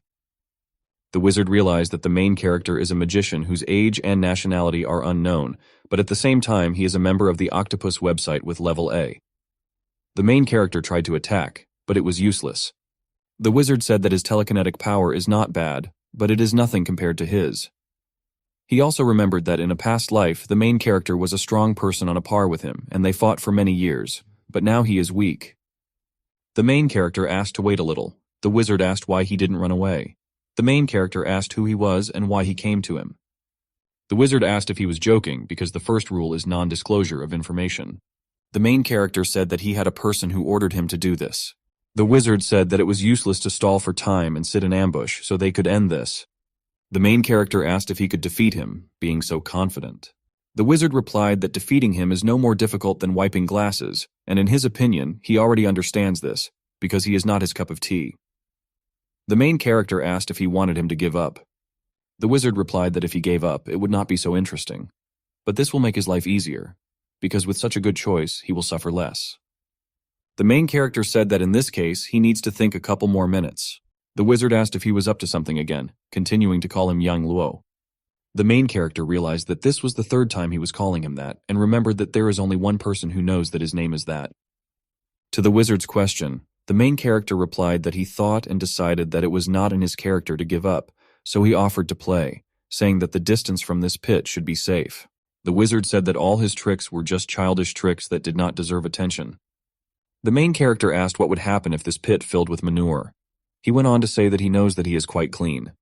Having started filling the hole with shit, the main character saw how the wizard was afraid of all this and began to defend himself. After this, the main character said that the main goal was to make the roof of the building thinner and maximize the power of the explosion. Meanwhile, he bided his time and used force to pull more feces out of the drain. Starting to run away from the wizard, the main character realized that he was faced with the choice of taking a shower and quickly changing clothes, or enduring the smell of excrement and continuing to pursue him. The main character ran to Mount New Shao, remembering that behind the forest, there was an abandoned mine on the southern slope of the mountain, in which there were many tunnels. Stopping and launching an attack against the wizard who was pursuing him, he knew he just needed to stop him for a moment. After all, when he gets into the tunnel, he will be able to escape from his persecution. Running away and seeing the already angry wizard, the main character thought that this was not a martial art technique, but just an explosion of manure, and he wondered if he was really so angry because of this. Having hit the main character with his ring and caused significant damage to him, the wizard said that he read his thoughts right through. Approaching the protagonist, the wizard said that at first he thought that this was a battle between gentlemen, but his treachery had angered him, and therefore his death would now be painful. At some point the wizard asked the main character to kneel, because this way he would enjoy killing him more. The main character knelt down as the wizard demanded. Seeing this, the wizard said that this was not bad, but he was too young. He also said that he had potential and could become as strong as him. Landing near the lying protagonist, the wizard told him that it was better not to anger him. The main character asked what would happen if he didn't make him angry. Would he really spare him?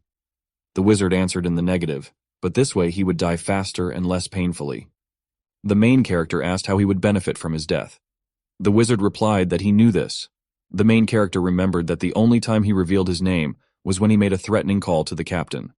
The main character asked why someone like him would take on such a task, and also asked if they were trying their best to stop the outbreak of war. The wizard replied that firstly, he had not yet reached that level, but he would not tolerate the captain's intimidation. Secondly, the energy system of the mind attracts him, and this is the main reason. The main character remembered that in a past life, when wizards were assigned tasks, many of their targets were psychics. But this guy seems to have special preferences. After that, the wizard said that this would end their conversation, and the reason for their conversation, he said, was that he hoped that his accomplice would show up, but now he was no longer interested in other people. He also added that he was glad to see despair in the dying fight. He regrets that the Nuna on his back is sealing his power, but there is nothing he can do about it. In his next life, he asked him to become someone else. The main character laughed very hard at that moment. The wizard asked what was funny about what he said.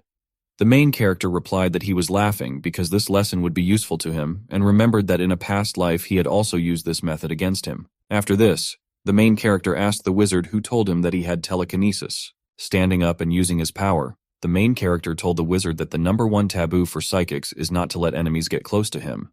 But now it's too late to think, because he lost. While destroying the wizard, the main character told him that if he had not pretended to be seriously wounded and had not burped on his back, he would not have come close to him.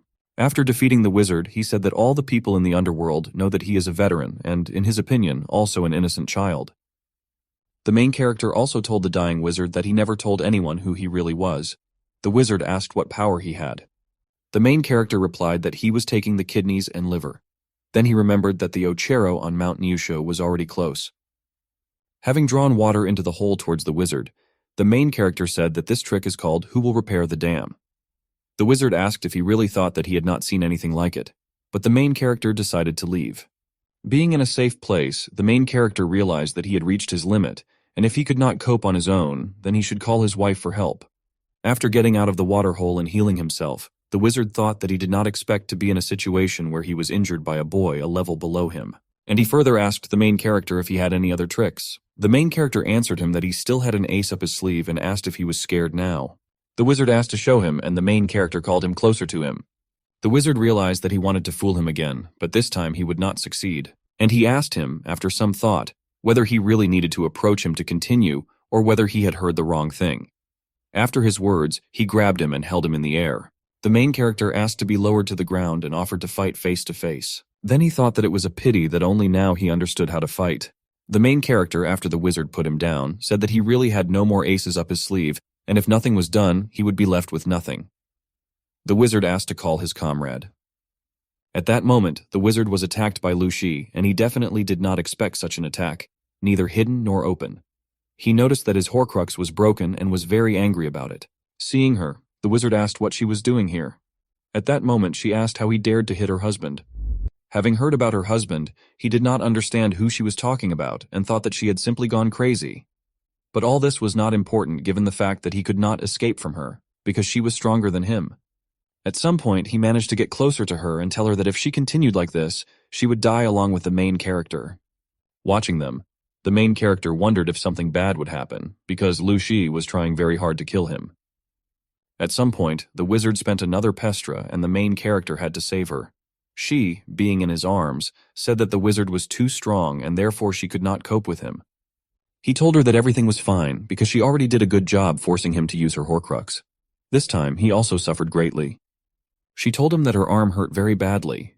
He realized at that moment that it was the residual power of that guy that was destroying her body, and she was using her power to suppress it. She went on to say that she was very tired. He replied that she could rest and recover because the energy that had left his Horcruxes would soon dissipate. While healing her, he realized that he had spent too much energy, and that's why now he had a headache again. He further remembered that a few days ago her mind was badly damaged. This battle was desperate, and now her brain was even more damaged. He further asked her forgiveness for lying and said that many times he wanted to wake her up and leave, and he lied to her for so long that in fact he also lied to himself. He said he felt like he didn't want to let her go. Not because he is afraid that she will kill him when her memory returns, but because it seems that he is already obsessed with this feeling that he experiences next to her. He also added that he seems to like her, and that, just like in her previous life, she falls asleep on his lap. He also promised her that in this life, he would never be angry with her again, and would never call her crazy again. He also promised to take her fishing in this life, and asked her not to die.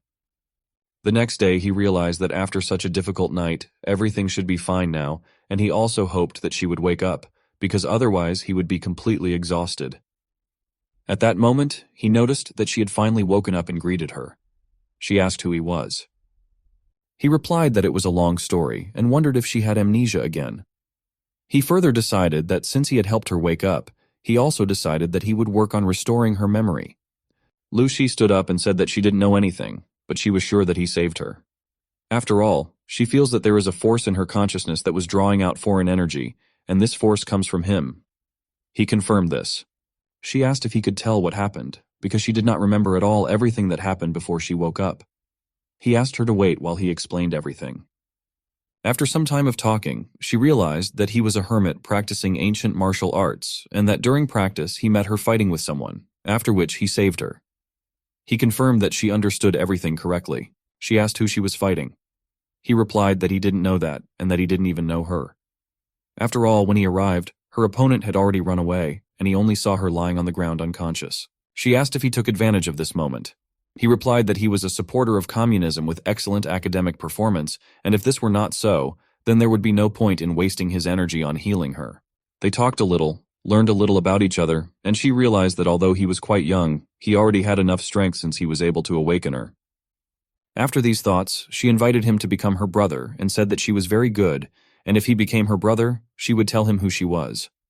She also told him in confidence that being her brother or student was very prestigious.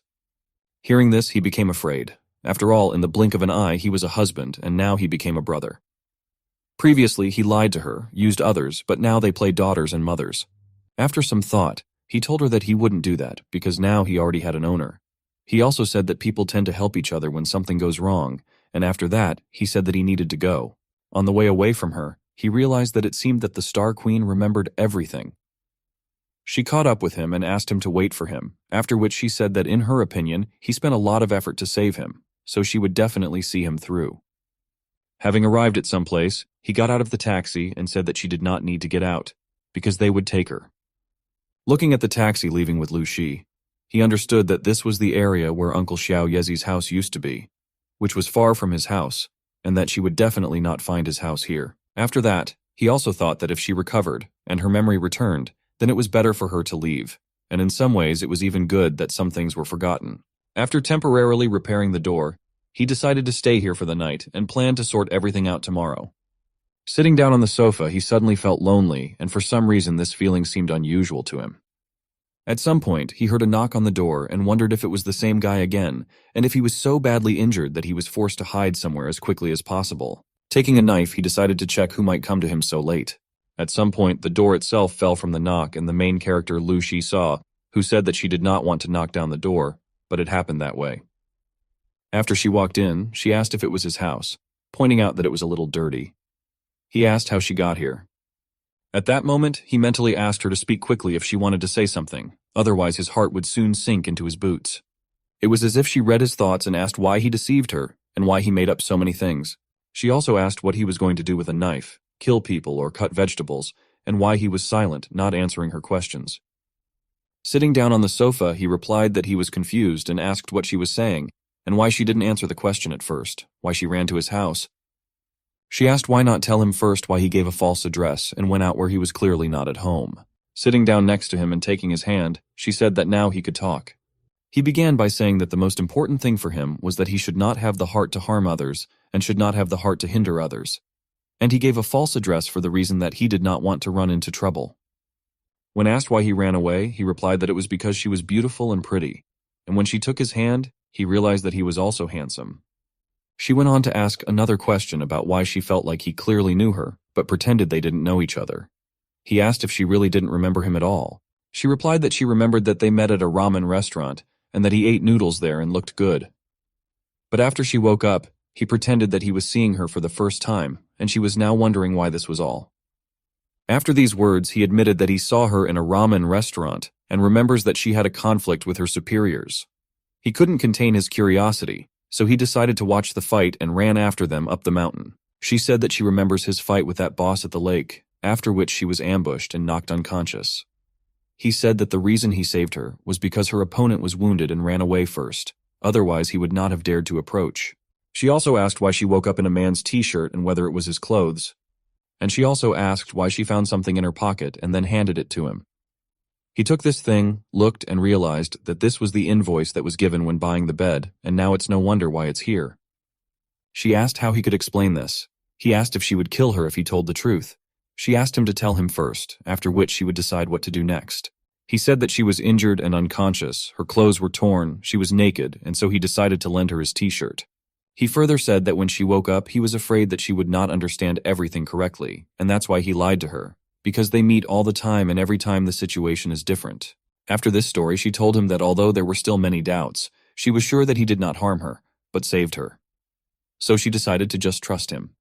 She also let go of her hand, took the receipt and said that his interrogation was temporarily over and she was grateful to him, after which she also asked if his number was written on this receipt. He answered positively. He also asked what she wanted to do with the number. She replied that she would find him next time. After all, he saved her once and she wants to pay back. She also said that there are still many questions that she has not yet asked. She then began to leave and said that she was leaving for now and that the doors in the house needed to be repaired. He wished her a good trip. After she left, he decided that he needed to pack his things quickly. After all, Lu Shi is a time bomb, and it is unknown what will happen when she remembers everything. While packing his things, He thought that Lu would take care of his departure from school, and Lao Jiang would take care of Xiao Yezi. He decided that he just needed to hide somewhere in Canada, Brazil, or Antarctica until she left the country. While packing his things, he saw a call from Li Inwan. Having received the call, he realized that Ariska was now torturing her. After waiting for his answer, she wanted to say something about Li Inwan. But at that moment, Lu Shi called her and said that she had seen many people who had missed, and assuming that she was going to Jinling, asked her to come to the hotel. Toffee said that she would be there soon, and after the call ended, she began to leave. Li Inwan asked if she would like to free her after finding the one she was looking for. Toffee replied that she would ask the main character to take her away from this house. After hugging in an international hotel, Iriska asked to tell her where she had been all these days, quietly sniffling. Lu Shi said that she met an interesting person. Butterscotch asked what that shy expression was and asked if spring had really affected her that way. She later said that it looks like she didn't disappear, but met some guy who bought her clothes and most likely she lost her virginity, after which she wanted to check out her body. Lu Shi asked how she knew about this. The main character, meanwhile, came to Li Inwan and asked if she had been harmed. She replied that she was very lucky in this regard. Having freed her, he asked her not to say anything, not to answer or worry about him next time, because he didn't want to harm her. After that, he told the story that there was one Lady Guo from a noble family, and on her 16th birthday, people from all over the world came to congratulate her. Although she was happy, she knew that all the people came only because of her background. She thought so until a hero named Yang appeared and specifically gave her 3 big gifts. The value of these gifts far exceeded the value of other gifts, and Miss Guo suddenly became the center of attention. She asked if she liked Mr. Yang. He replied that it was both good and bad luck to meet someone quite amazing at such a young age, because after that they never met again for the rest of their lives. She asked why she didn't follow him. He replied that Ian lived in seclusion and therefore no one could find him. She further wondered if Ian would feel guilty if he knew that because of him she would never get married. He replied that perhaps if he had not given her any trouble, perhaps she would not have regretted it. After that, she asked the main character if he wanted to be like Yang. He replied that he tried to explain the whole situation to her with this story. He also said that it was his own fault that he kept that school uniform, and that she ended up in Jinling because of it, because otherwise everything would have been completely different. She said that she wouldn't let him be like Yang and didn't want to be Miss Guo. She said that wherever he goes, she will be there whether he likes it or not. She also said that she knew that he liked someone else and did not object to this, because in these parts there are many beautiful men with women, but she asked not to drive her away after that. She asked if he agreed to this. He replied that she could follow him with her tail but could not do anything, especially sneaking up with kisses. While he was thinking that it was time to stop forcibly driving her away, she told him that she would remember this and remembered the saying that a person can fall in love if he is with him all the time. The next day he came to school and saw Kei and called her. She did not react and walked silently past him. Already in class, she thought that this was too much. At first, he said that he was busy at Lay's store, did not go to school, and did not answer the phone. Considering all this, she decided to ignore him today. But she had something that she had to give him, and remembering this, she decided that she would just give it to him and leave immediately, without considering it a violation of the oath. She walked up to him and gave it to him, telling him that this was something that needed to be learned and would be on the exam that would be held next week. He asked if they would go home together. She answered negatively. He understood that she was angry with him, and a little later he suddenly hugged her. She said that they were at school and someone might see it. He said he didn't care at all. She said that it still couldn't be done and pushed him away. He asked if she wanted to fight. She replied that it was not she, but he who wanted it. After all, it was he who disappeared for several days and did not even answer phone calls. He replied that he was busy and worked hard. At that moment, he remembered that he had almost died during all this time. She suggested he go home where she could give him a massage and where he could relax. He refused this offer, saying that he would need to return to Lay's store and report to him after the business trip. At this moment, he remembered Lu Shi's things at home that she shouldn't see. He gave her her favorite pie and asked if she was happy. She replied that not yet. He asked what could please her besides pie. She refused to answer this question. Seeing the call from Lu Shi, he told KK that Lei called him, so he urgently needed to go to the store, after which he said goodbye to her and left. Arriving at Lu Shi's invitation, he realized that since she called him, it meant she remembered something. At the same moment, Toffee asked the main character what he even knew about her sister. Both Lu Shi and the main character himself, who couldn't even drink properly, were surprised by this question. She further said that her sister is very beautiful, which is why many guys are crazy about her. He asked her if no one told her that she could be scolded for talking to adults in such a tone. She asked if he wanted to scold her. At that moment he remembered that in his previous life he did not beat her. He further asked Lu Shi why she called him. She replied that there was nothing special about this invitation. After that, she said that the student forbade her to drink alcohol and asked him if he would have tea instead. He agreed to this. While pouring tea, she said that she asked him to come firstly to thank him for saving him, secondly to apologize for his student who kidnapped his girlfriend to find him, and thirdly the student said that she went missing several days ago, but for some reason he told her that he only found her yesterday. He said that he knew nothing about this and continued to convince her that he met her for the first time yesterday and helped her, and he knew nothing about where she had been for several days. Butterscotch said that if she couldn't ask, then she could do it. Lu Shi told her that there are things that are not so easy to talk about. The girl said that men always lie, and she is too trusting. Butterscotch told him that he and Li Yingwan get along quite well and that she found out about this when she looked at her phone and saw a dialogue with him there, and she got an interesting feeling. He told her, laughing a little, that everything was not so, and that young people just like to joke about various topics without taking anything seriously. The girl asked if this was true, then whether the messages that she missed him were a joke, and whether he couldn't see that she was in love with him. He asked the girl why she poked her nose into things that weren't her own, and why he had to say who he liked and who liked him. He also asked where such a child comes from so much curiosity and whether, in her opinion, he should tell her what he eats every day and what color his underwear is.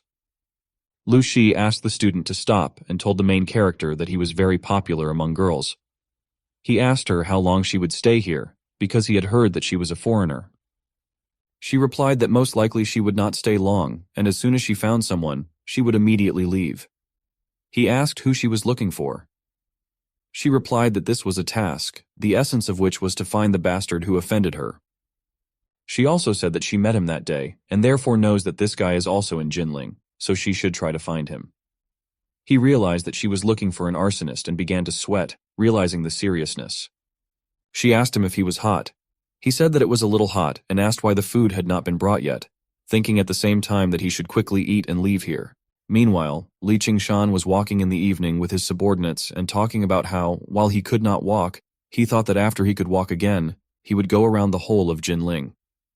At that moment they met on their way the main character, who was coming to meet them along with Lu Shi and Toffee. Seeing them, the main character was afraid, because Li Qingshan might give away his secret. Li Qingshan approached him and the main character said that Lu Shi was his friend.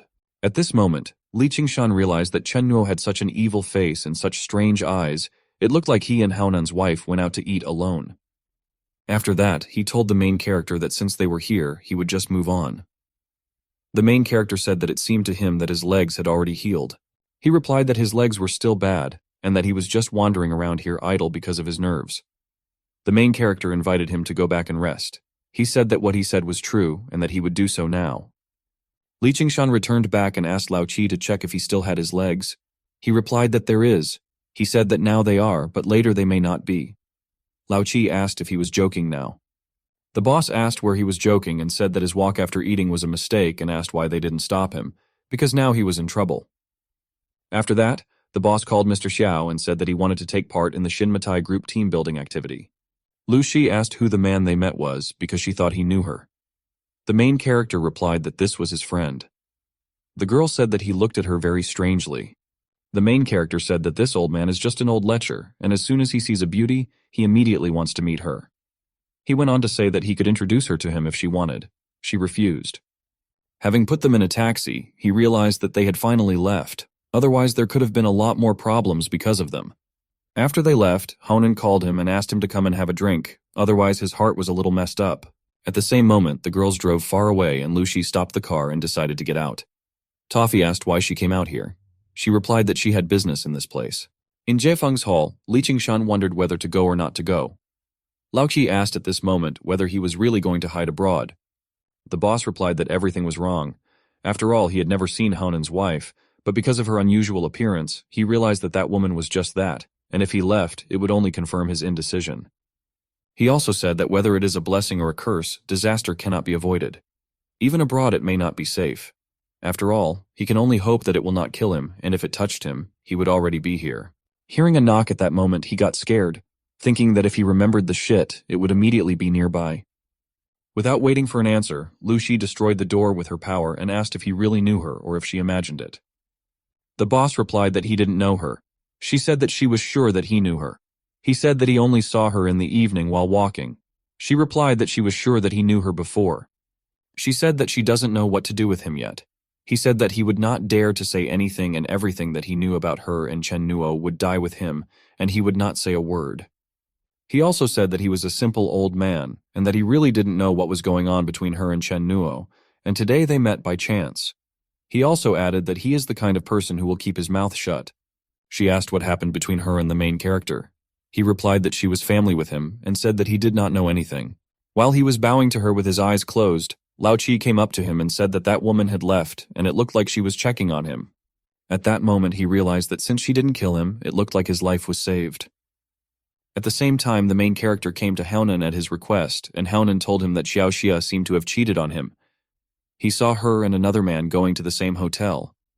He thought that since they were together, she wouldn't do it. The main character said that he thought he was just having fun, but he turns out to be really serious. He also said that he felt like he still didn't understand something. Haonan asked what he didn't understand. The main character replied that whores are sensitive and actors are senseless. People talk about money, and he talks about feelings, which harms money. Haonan asked not to talk about Xiao Xia like that, because she is not like that. The main character asked why he was so excited, because it doesn't matter what he says, since he is his brother, and therefore he will arrange everything for him. He called Lei and asked him to help him out. He asked to provide one person with a couple of girls so that he could explore the world. Lei said that he would do it without any problems, and asked what about the budget. He replied that there were no restrictions. After that, the main character sent him to Lei, and he came there. Already on the spot, he was a little nervous, since it was his first time sitting in the hall in such a place. They brought girls and Lei asked him if he liked anyone. He replied that he didn't like any of them. Lei asked to change the girls and not to bring someone unknown here. The girls were changed many times, but Haonan didn't like anyone. He understood that none of them could compare to Xiao Xia. At some point he took the microphone and began to sing. But his singing was interrupted by bringing him a girl named Xiaxia. Having brought her, he was told that this was the most beautiful girl they had. She wasn't supposed to be at work today, but they called her and asked her to come. He liked this girl, and Lei also liked that he had finally chosen someone. She approached him and said that she would call him brother. At that moment, he remembered that Xiao Xia called him the same thing, so he couldn't allow Xiao Xia to do the same. He realized at that moment what the main character was trying to convey to him, and he decided to drink at that moment. He realized that now he was only running away from reality and deceiving himself. At that moment, he was very grateful to the main character for allowing him to face the truth. He asked the girl if she would go home with him.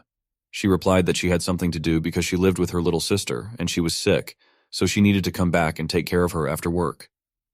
After that, he said that he doesn't like to beat around the bush and listen to all sorts of nonsense and, having offered her 8,000, asked again whether she would go or not. She asked me to wait a little while she changed clothes. He asked her to take the money and leave without accompanying him. After all, he asked a question and money is payment for it.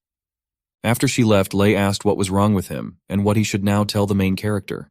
He asked Lei to say that he understood everything and was grateful to him. The main character was sitting at home on the couch and realized that this magic rune contains power, and he feels fluctuations in the power of thought in it. But no matter how powerful it is, it will not be able to hide the power of the Tao inside.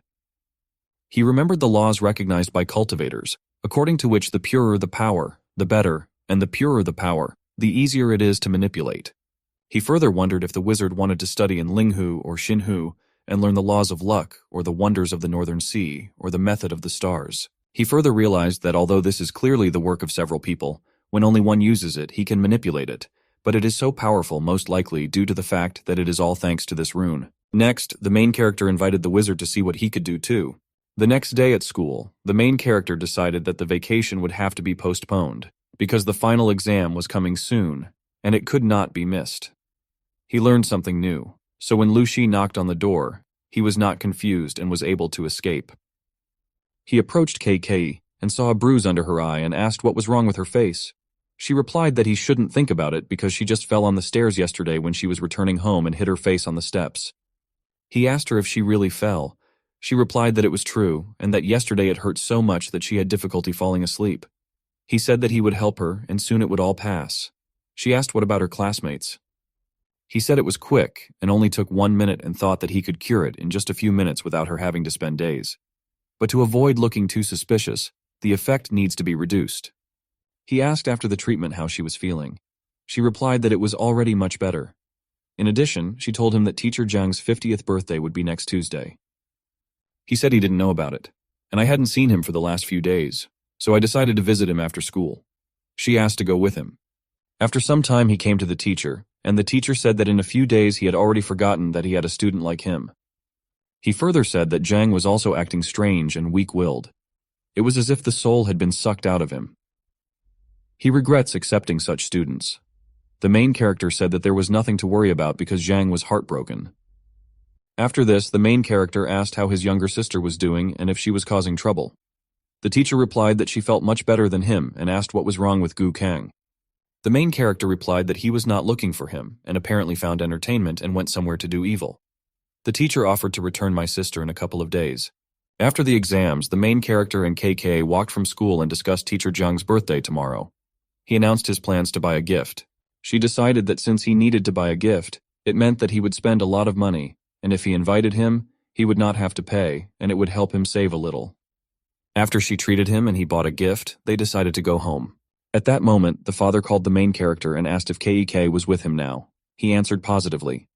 At that moment, she looked for her phone, but couldn't find it. The father asked to give her the phone. He gave her the phone and she asked what happened. Her father told her something. After the call ended, he asked what happened. She replied that she did poorly in the exams, and her father told her about this, since the teachers had already graded the work for the first 2 days. She also said that her father began to scold her and said that since she did not study, she would not communicate with him. He asked if she didn't say she did well. She answered that she didn't know, and Dad said that he saw her work, and many of the answers there were either incorrect or not accurate. But in mathematics, she definitely answered everything correctly. She also added that she wrote the wrong symbol. And in tasks with multiple choice, she definitely chose the answer correctly. But she wrote it in the wrong place, and in the end, that's why there were a lot of mistakes. Besides, she still can't find her phone. The main character calmed her down and suggested she go and buy a new phone. She wondered why she started having such bad luck after lunch. A man located not far from them turned to her and said that buying a phone would not solve anything, because in a couple of days she would lose it again. The main character asked him who he was. He replied that the girl was crying so much that it attracted his attention, so he inadvertently stopped and accidentally overheard their conversation. He further said that the girl was cursed. The main character asked if he was crazy for still playing these games at that age. The main character suggested that KEKE leave him and leave, because for several days there were a lot of customers in Lei's store, so he would pay him well for his work, and this would be enough to buy a phone. She said that this was not necessary, and that it was better to save the money. The man was persistent and told the girl that recently she had fallen into a bad patch, and if this problem was not solved as soon as possible, the streak would drag on for a very long time, and then a catastrophe would definitely occur. The main character asked if he was a Taoist. He confirmed that he was a poor Taoist. The main character realized that this was some kind of plagiarism, and that at first it was a little curious, but now everything became clear. Realizing that they would not listen to him, the Taoist tore off his outer clothing and said that he was a poor enlightened monk. He also said that Buddhists and Taoists are in the same family, who are poor and also serve Buddha. The main character said that he opened his eyes and asked him what he would say that he believed in Jesus. He replied that he had a cross. The man went on to say that the poor monk did not lie to them, because the girl is really unlucky and some minor things happen. KK said that was true. The main character asked her not to believe him, because this was a trick. The monk further said that cause and effect speak of giving in to gluttony, and that the pain of the flesh should be eaten, and spiritual strength reduced. He also said that it seemed that their meeting today was fateful, and that he had a remedy that would help the girl survive her troubles. The main character got tired of it all, and decided to screw up the monk. But the monk said that if he doesn't believe, then he has evidence, and he showed something after these words. The main character took what he was given and began to examine it. The monk at this time said that he understood their mistrust, but he only arrived in the city today, and strange things began to happen to the girl a few days ago. The main character made sure that the train ticket was dated today and did not look like a fake, and asked what he was going to do. The monk replied that he was simply going to replenish his treasury of good deeds for the sake of karma. The main character asked to speak directly. The monk said that he had an amulet that he could give to the girl and make her life easier with a guarantee of quality. He asked 500 yuan for it. The main character said that this time he believes him and is willing to pay him 500 yuan for the amulet. KK asked what he was doing and why. The main character replied that recently it seemed like something was wrong, so she should calm down, because now everything will be fine. After the purchase, the main character warned him that if he deceived them, he would find him. At this moment, he understood that after absorbing the power of the wizard's rune, his mind control had increased, and as long as this person was in the city, he would be able to find him. Then he suggested that she take it and put it somewhere. She said that he didn't have such a big salary that he could spend money so easily. He said that she had really been a little unlucky lately, and 500 yuan was not a lot. She said that she only had 100 with her, which she offered to take. He replied that this was not necessary, and that he had no shortage of money. She said that if he didn't take it, she would be angry, because there is never too much money, and later you need to get married, buy an apartment, and in general there are many places where you need money. But he left without taking the money. A little later, many gathered for Teacher Jiang's birthday and sat at the same table. Sitting next to the main character, she told him that Dad was still angry, so she came today with Mom. He told her that she should listen to her father at a time like this. At this moment, Wu Dao, who had recently been a monk, a Buddhist, a peasant, and many other things, came and congratulated the teacher. The teacher told the main character, and Zhang Lingsheng, that this is the one he told them about, his student in Hui Province. He sat down at the table and the main character asked where he worked. He replied that he doesn't really work, but rather works part-time at home. He said that he focused on Taoism and Buddhism, which are all religions in China. The main character said that the older brother is not only smart and talented, but also modest. The elder brother asked the younger brother to stop joking because they could not study foreign scriptures. After the birthday, the older brother said that he was leaving. The teacher's wife asked how long he had come, because they had not seen him for a long time.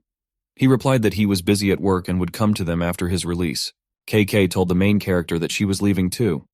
He told her that her father's anger would subside in a couple of days. Her father asked her to go to a tutor. He further told the teacher's wife that his little sister would bother them for a while longer because there was a lot of work in Lei's store, and therefore he would not be able to look after her properly. She agreed. Wu Dao, watching from afar, realized that the teacher was favored by fortune, and it seemed that this was due to the fact that he had met a good person. So now he is calm about him. The main character approached him and asked why he was leaving so urgently, because he could drink a little more. He refused this. The main character turned out to be very persistent and forced him to drink more. Wu Dao realized that the main character is very strong, and it seems that his martial arts training is going well, unlike him. Next, the main character decided that he should be interrogated in a different way, since nothing happened under alcohol. The next day, Wu Dao woke up in the car and was told that he had slept all day. Noticing that he was completely naked, he asked why this was so.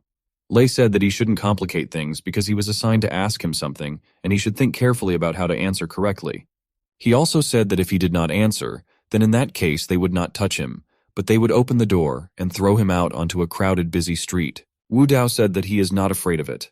Lei said that since it didn't work out the first time, they'll try the second or 10th time. After all, finding it is not such a problem. Lei asked to open the doors, and at that moment Wu Dao asked to call the main character and invite him, after which he would answer all the questions he asked. They eventually met with the main character, and he asked him if his boss had made his life difficult. The older brother said that yesterday he heard that he was working part-time at a car dealership and asked if it was here. He also said that if you look at his face, he looks more like a boss than Lei, and asked if he understood correctly that he was his boss, and if Teacher Jiang knew about it, that he had a deep enough foundation. The main character asked if he was pretending anymore, since he already understood everything. He replied that all people have secrets, and they will all go to heaven, after which he asked why not go one way now. The main character replied that the situation had changed, because KK was hit by a car in the morning. Further, the main character said that he does not believe in bad luck, karma, amulets, and talismans.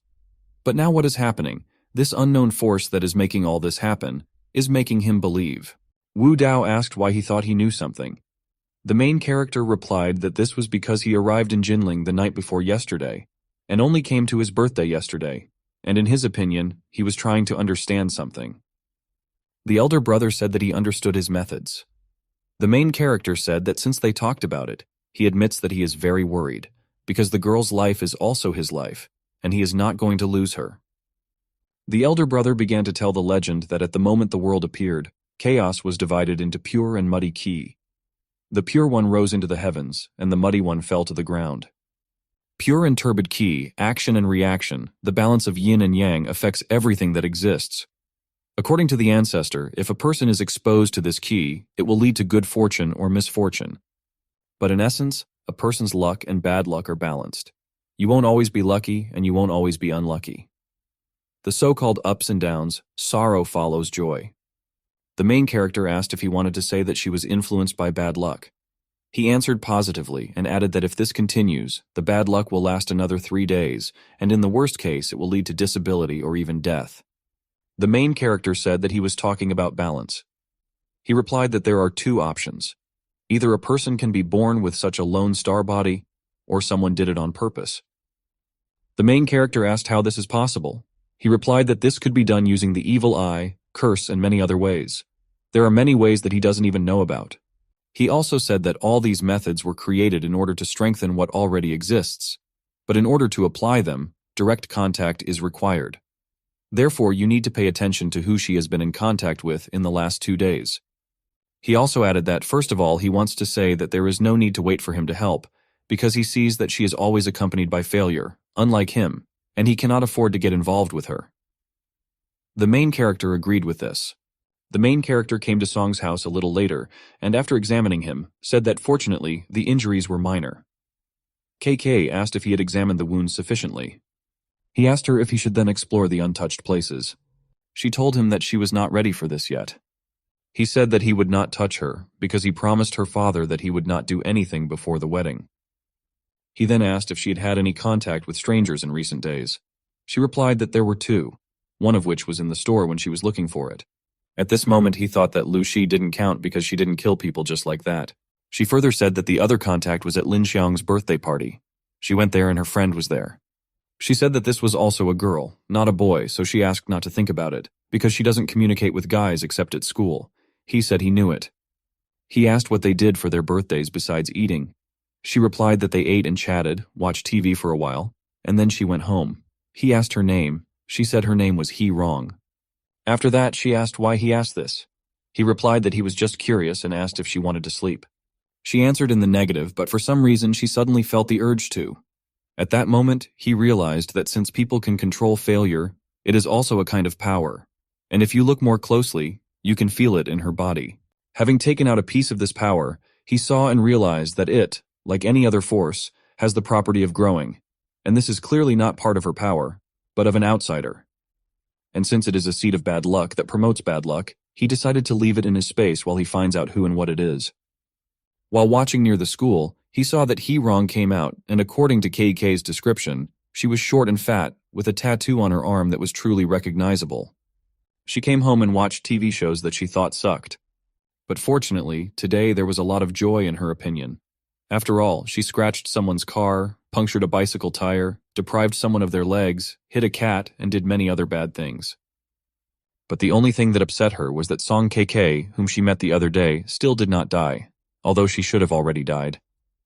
In her opinion, she enjoys all the advantages of the world, and it would be nice if she died. And at that moment she decided to go and look at it tomorrow because just the thought of it makes her delighted. Someone in the world of her consciousness told her that she seemed to be very excited. She replied that it was so, because when she was younger, she vaguely felt some kind of energy in her body. And only 3 years ago, in a dream, she entered the space of her consciousness and realized that she had mastered incredible power. Someone asked what kind of tree this was. She replied that this tree could absorb her negative and evil emotions, multiply the seeds one by one, and allow her to summon them in reality, and then plant them on others. But the only pity is that so far only 3 seeds have ripened. There are so many lucky people in the world, and she wants them to be unlucky. Seeing and hearing how she asked the tree to work harder, the main character began to destroy this tree. She asked who he was. He asked the same question, being next to her both in her consciousness and in reality, while holding a tree. She asked to return her treasure, which had been growing with her for such a long time. He asked why he should return this tree to her, and why allow her, an evil person, to continue hurting people. She tried to return the tree and kept asking who he was. He replied that people like her deserve only death. But for her, in his opinion, this is too good a punishment, and he decided to punish her differently. Having made her simply crazy, he began to leave her house. Returning home, he realized that it seemed that he had stolen the abilities of that woman. He entered his world of consciousness and told the tree that although it greedily absorbed his ki, its recovery rate was much higher. From now on, his mind will be his prison until he finds a way to use it. He remembered the 3 victims with the seeds of this tree and realized that compared to the tree of fate, these 3 seeds are insignificant. He also, after moving the tree into the space of consciousness, felt that changes had occurred in the sensation of this world and realized that he could even sense some subtle existences. However, its properties remained to be studied. At that moment, Keiki called and said that the talisman he gave her was broken and that she only saw it since it broke yesterday when she was hit by a car. She also said that she was upset because she spent 500 yuan. The main character realized that she injured her leg because she put the talisman in her jacket pocket and said that most likely it was he who saved her from the disaster yesterday. She said that this was the only way to console her and that there was no one at home. He told her that he was busy at the store today, so he couldn't come, and as soon as he finished, he would find her. She agreed to this and they ended the conversation. After the call, he realized that his older brother was cunning and that he would now have to blackmail him since the talisman was broken. Having met with his older brother, he asked what he wanted to see. The older brother replied that he wanted to watch The Shawshank Redemption to learn how to escape. Next, the main character offered a drink and drew attention to the fact that he had bought vegetables and also ordered lamb soup, which would be coming soon. The elder brother asked what was the matter and if he had anything to ask him. The main character replied that that's not the point, but that he just wants to have a drink with his brother. After all, they are from the same school, so they should get closer. The elder brother asked if the amulet he gave to Keiki was broken. The main character said that he was very smart and asked after that if he had any more amulets. The older brother replied that he was about to have a heart attack. He also said that he doesn't have any more and added that his talismans are not cabbage and their production takes time. The main character asked what he found with him then. He opened his eyes, saw, and, frightened, asked when he managed to take the lock of longevity from him. The main character replied that it just happened while he was ranting, and with the help of his quick hands he took it from his neck. The older brother said that this cannot be taken because it is his weapon, which he himself made and tried to take it. The main character replied that since this was his favorite weapon, it was even better, and added that he would give even more than last time. The elder brother said that the cost of one jade is 8,000, and this one is also from Hedian, not to mention that he has been carving for half a year. The main character asked not to lie because this jade should be white, but this one is green and that means an ordinary sapphire. The elder brother realized that he understood this and said so. The younger brother decided to give him 3,000. The elder brother said that for every action there is a reaction, and after that he admitted that he agreed to 3,000. The main character said that since they were brothers, they would not bargain, and that Lei would bring him the money later. The older brother also said that in his opinion they had decided everything, and there was no need for him to keep him here. The main character said that he just wanted to get closer to his older brother, so he invited him for the day. The elder brother asked if he could leave then. The main character answered his question positively. After he got into the car, the main character asked him to stop by when he had time. The older brother said that he doesn't even know when they will see each other now. Lei asked if it was really his brother. The main character answered positively. Lei said that this man is a terrible talker because yesterday he engaged him in conversation and he almost went crazy. The main character asked if he noticed anything during the 2 days he was here.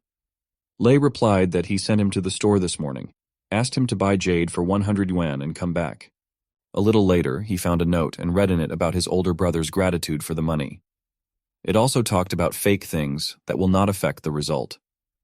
He realized that he had let him go early and that he was a little interesting. On the way, the elder brother remembered that this time, before descending from the mountain, he had told himself great opportunities. But the fate of his younger brother is still not clear to him, and he is either unpredictable or keeps aloof. After some thought, he offered the driver to predict his fate, and as payment he could take him for free. Next, He-Rong came to Lu Shi with Toffee. Toffee asked the teacher if this was the student she wanted to accept because she was a little old. The teacher said that perhaps this was a mistake, because she had previously heard from an old friend about a very talented girl in Jinling.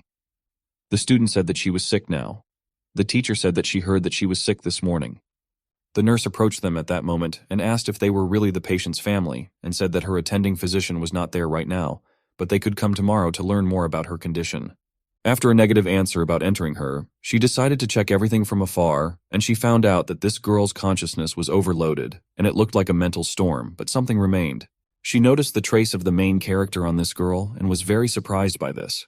Meanwhile, Nivier's subordinate reported that she had studied the information about the main character that she had requested, namely hobbies, relationships, family, past, and much more. Nivier thanked her subordinate for her good work and suggested leaving to rest. She then went to the mirror and removed the covering cloth from it. From the mirror, the girl asked her sister if she had calmed down and if she wanted to let her out.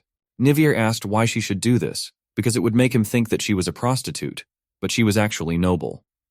The girl replied that she was naive and that she should relax, because men love that kind of thing. Nivier said that the last time they met, he did not pay attention to her at all, as if she was not there. The girl suggested taking the initiative in this case. Nivier said that they promised not to ruin his life. The girl replied that only she promised, but not both of them, and what worries her is her two rivals. But a noble miss should not feel jealous. Nivier told her that she knew that she didn't understand this. The girl asked not to worry and just let her play and offered to invite him on a date tomorrow, because it was time to move the relationship forward. The next day, Nivier met with Li Yingwan and told her when they met that she was the only heiress of the Devonhill family and one of the main character's fans. In addition, she invested in the school and was able to find it. She also said that they both know that he loves Keke, and they can be considered just fans. But for some reasons unknown to them, he cannot treat them with indifference, and she decided to form an alliance. She further added that several days of vacation have already passed, and he only cares about Keke, and in a few days she will not stand it and will go to him, just like her. And since he won't be able to separate, this holiday will become a fight. And that's why she decided that in order to avoid a situation where both of them would suffer, they needed to jointly develop a schedule of meetings with him when he was without Keke, she said, and they began to act. On the first day, she decided to arrange her own day with him. The second day, she decided to leave him with Keke so that they could be together that day. On the third day, she decided to let Li Yingwan spend time together. She decided to do the 4th, 5th, 6th, and subsequent days in the same order as the first 3 days. After some time, on the 13th day, he finally realized what was wrong. He realized that the three had allocated their meeting times like a number in a queue, leaving no gaps or disrupting the schedule. He also understood that he could not ask them directly himself, because in this case, he would immediately reveal that he understood everything. After that, he went to old man Guo and asked if it was his daughter-in-law next to him. Guo responded positively. The main character told him that this was a great choice. Guo asked why he was here, since his home was quite far away. The main character replied that he was meeting friends here, and besides, his ramen was getting better and better, and that he had been dreaming about it since the closure of his restaurant. 5 minutes later, Li Yingwan called and said that she was waiting for him at the ice cream shop. He agreed to come to her soon. While she was already with her, she said that through the window she saw his friend with a beautiful girl. He sat down and asked her to pretend that she was alone and not tell them that he was here, but tell him what was happening there. At that moment, Lu Shi approached them and invited them to talk about something somewhere. Li Yingwan reported that they entered. The main character said that he saw this and that there was no need to say this, and he realized at that moment that, unfortunately, there was no back entrance to this cafe, and accordingly, there was no way to escape. A little later, Lu Shi came up to him and said that it was a wonderful coincidence to see him in the cafe and meet him. Li Yingwan asked if he knew her and wondered if she was another fan of his. She said that she knew her name and Li Yingwan asked her name. Lu Shi said that she was a relative of the main character, which he confirmed with his words after that. Li Yingwan apologized for being rude, thinking that it would all be over if she left a bad impression. Lu Shi said that she really wanted to meet her.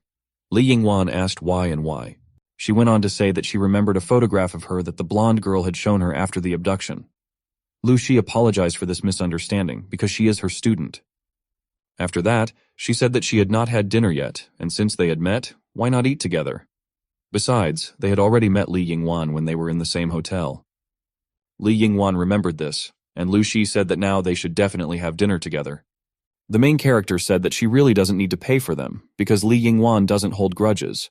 She confirmed this because it was a misunderstanding, and since they are relatives, there is nothing wrong with it. Lu Shi said that it doesn't matter. Li Yingwan asked her who she was related to him. She replied that she was the main character's aunt. The main character confirmed this, and realized that it seemed like her memory was being restored. At some point, Lu Shi stood up and said that since they wouldn't eat, she would go and added that she hoped that they would see each other again. Li Yingwan asked her to be careful on the way. Lu Shi grabbed Li Yingwan's head and told the main character that his girlfriend was really very cute. After that, when leaving, she told him that he was so nervous, as if his aunt was eating people. After she left, Li Yingwan asked if it was possible that his aunt didn't like her, even though she behaved well, and whether she wouldn't mind them being together. He answered what he thought. After spending the day with Li Yingwan, he came home and decided that he needed to take his suitcase and run away, because everything was already packed in advance. Arriving home, he was afraid to see Lu Shi at his home. She reminded him that she saved his face at the meeting. He thanked her for this. Next, she turned the laptop and said that she wanted to talk about it and settle the score. And she asked what to call him now, an instigator of feelings or a nephew. She also asked if she could call him husband, already a little angry. He said he had nothing to say other than greeting his wife upon his return. She started beating him and asked why he deceived her. He replied that she was the first to call him husband. She asked how he knew about the red mole on her body. He replied that he saw her by chance during treatment. She asked what he was going to do with the nude photos he bought from the website. He replied that he was mistaken and asked to treat it as a misunderstanding. She asked if it was cool to have a girl in the ice cream shop. He replied that this had absolutely nothing to do with her and that there was no point in being angry. They moved to Mount Newshow from home and continued. There she asked him who told him that she was angry. He said that he saved her life and she could have died that night at the hands of that couple. She said that he came out exactly when she was on the verge of death, and he was there not because he wanted to save her, but because he just came to watch the show. He reminded her that in any case, he saved her. She asked if this was so he could strip her and trick her into becoming his wife. He replied that he did not touch her and that she misunderstood everything. She said after that he was just a petty pervert who likes to grab people's hands and then left. The next day, she and her student already flew away from Jinling. During the flight, the student asked where she went last night and why she didn't say a word after returning. The teacher replied that she wanted to kill someone, but for some unknown reasons, she never did. Meanwhile, on Mount Newshow, the main character woke up and realized that Lu Shi had knocked him out and left him in the forest all night. And all this after he saved her. On the way home, he realized that although she beat mercilessly, she did not want to take his life, and the result upset him. He also decided that after restoration, he would take revenge on her. He also realized that he couldn't stop being angry because he was terribly offended by all this, and considering that the culprit was the captain, he decided that he needed to find him and even the score. But he understood that it would not be easy,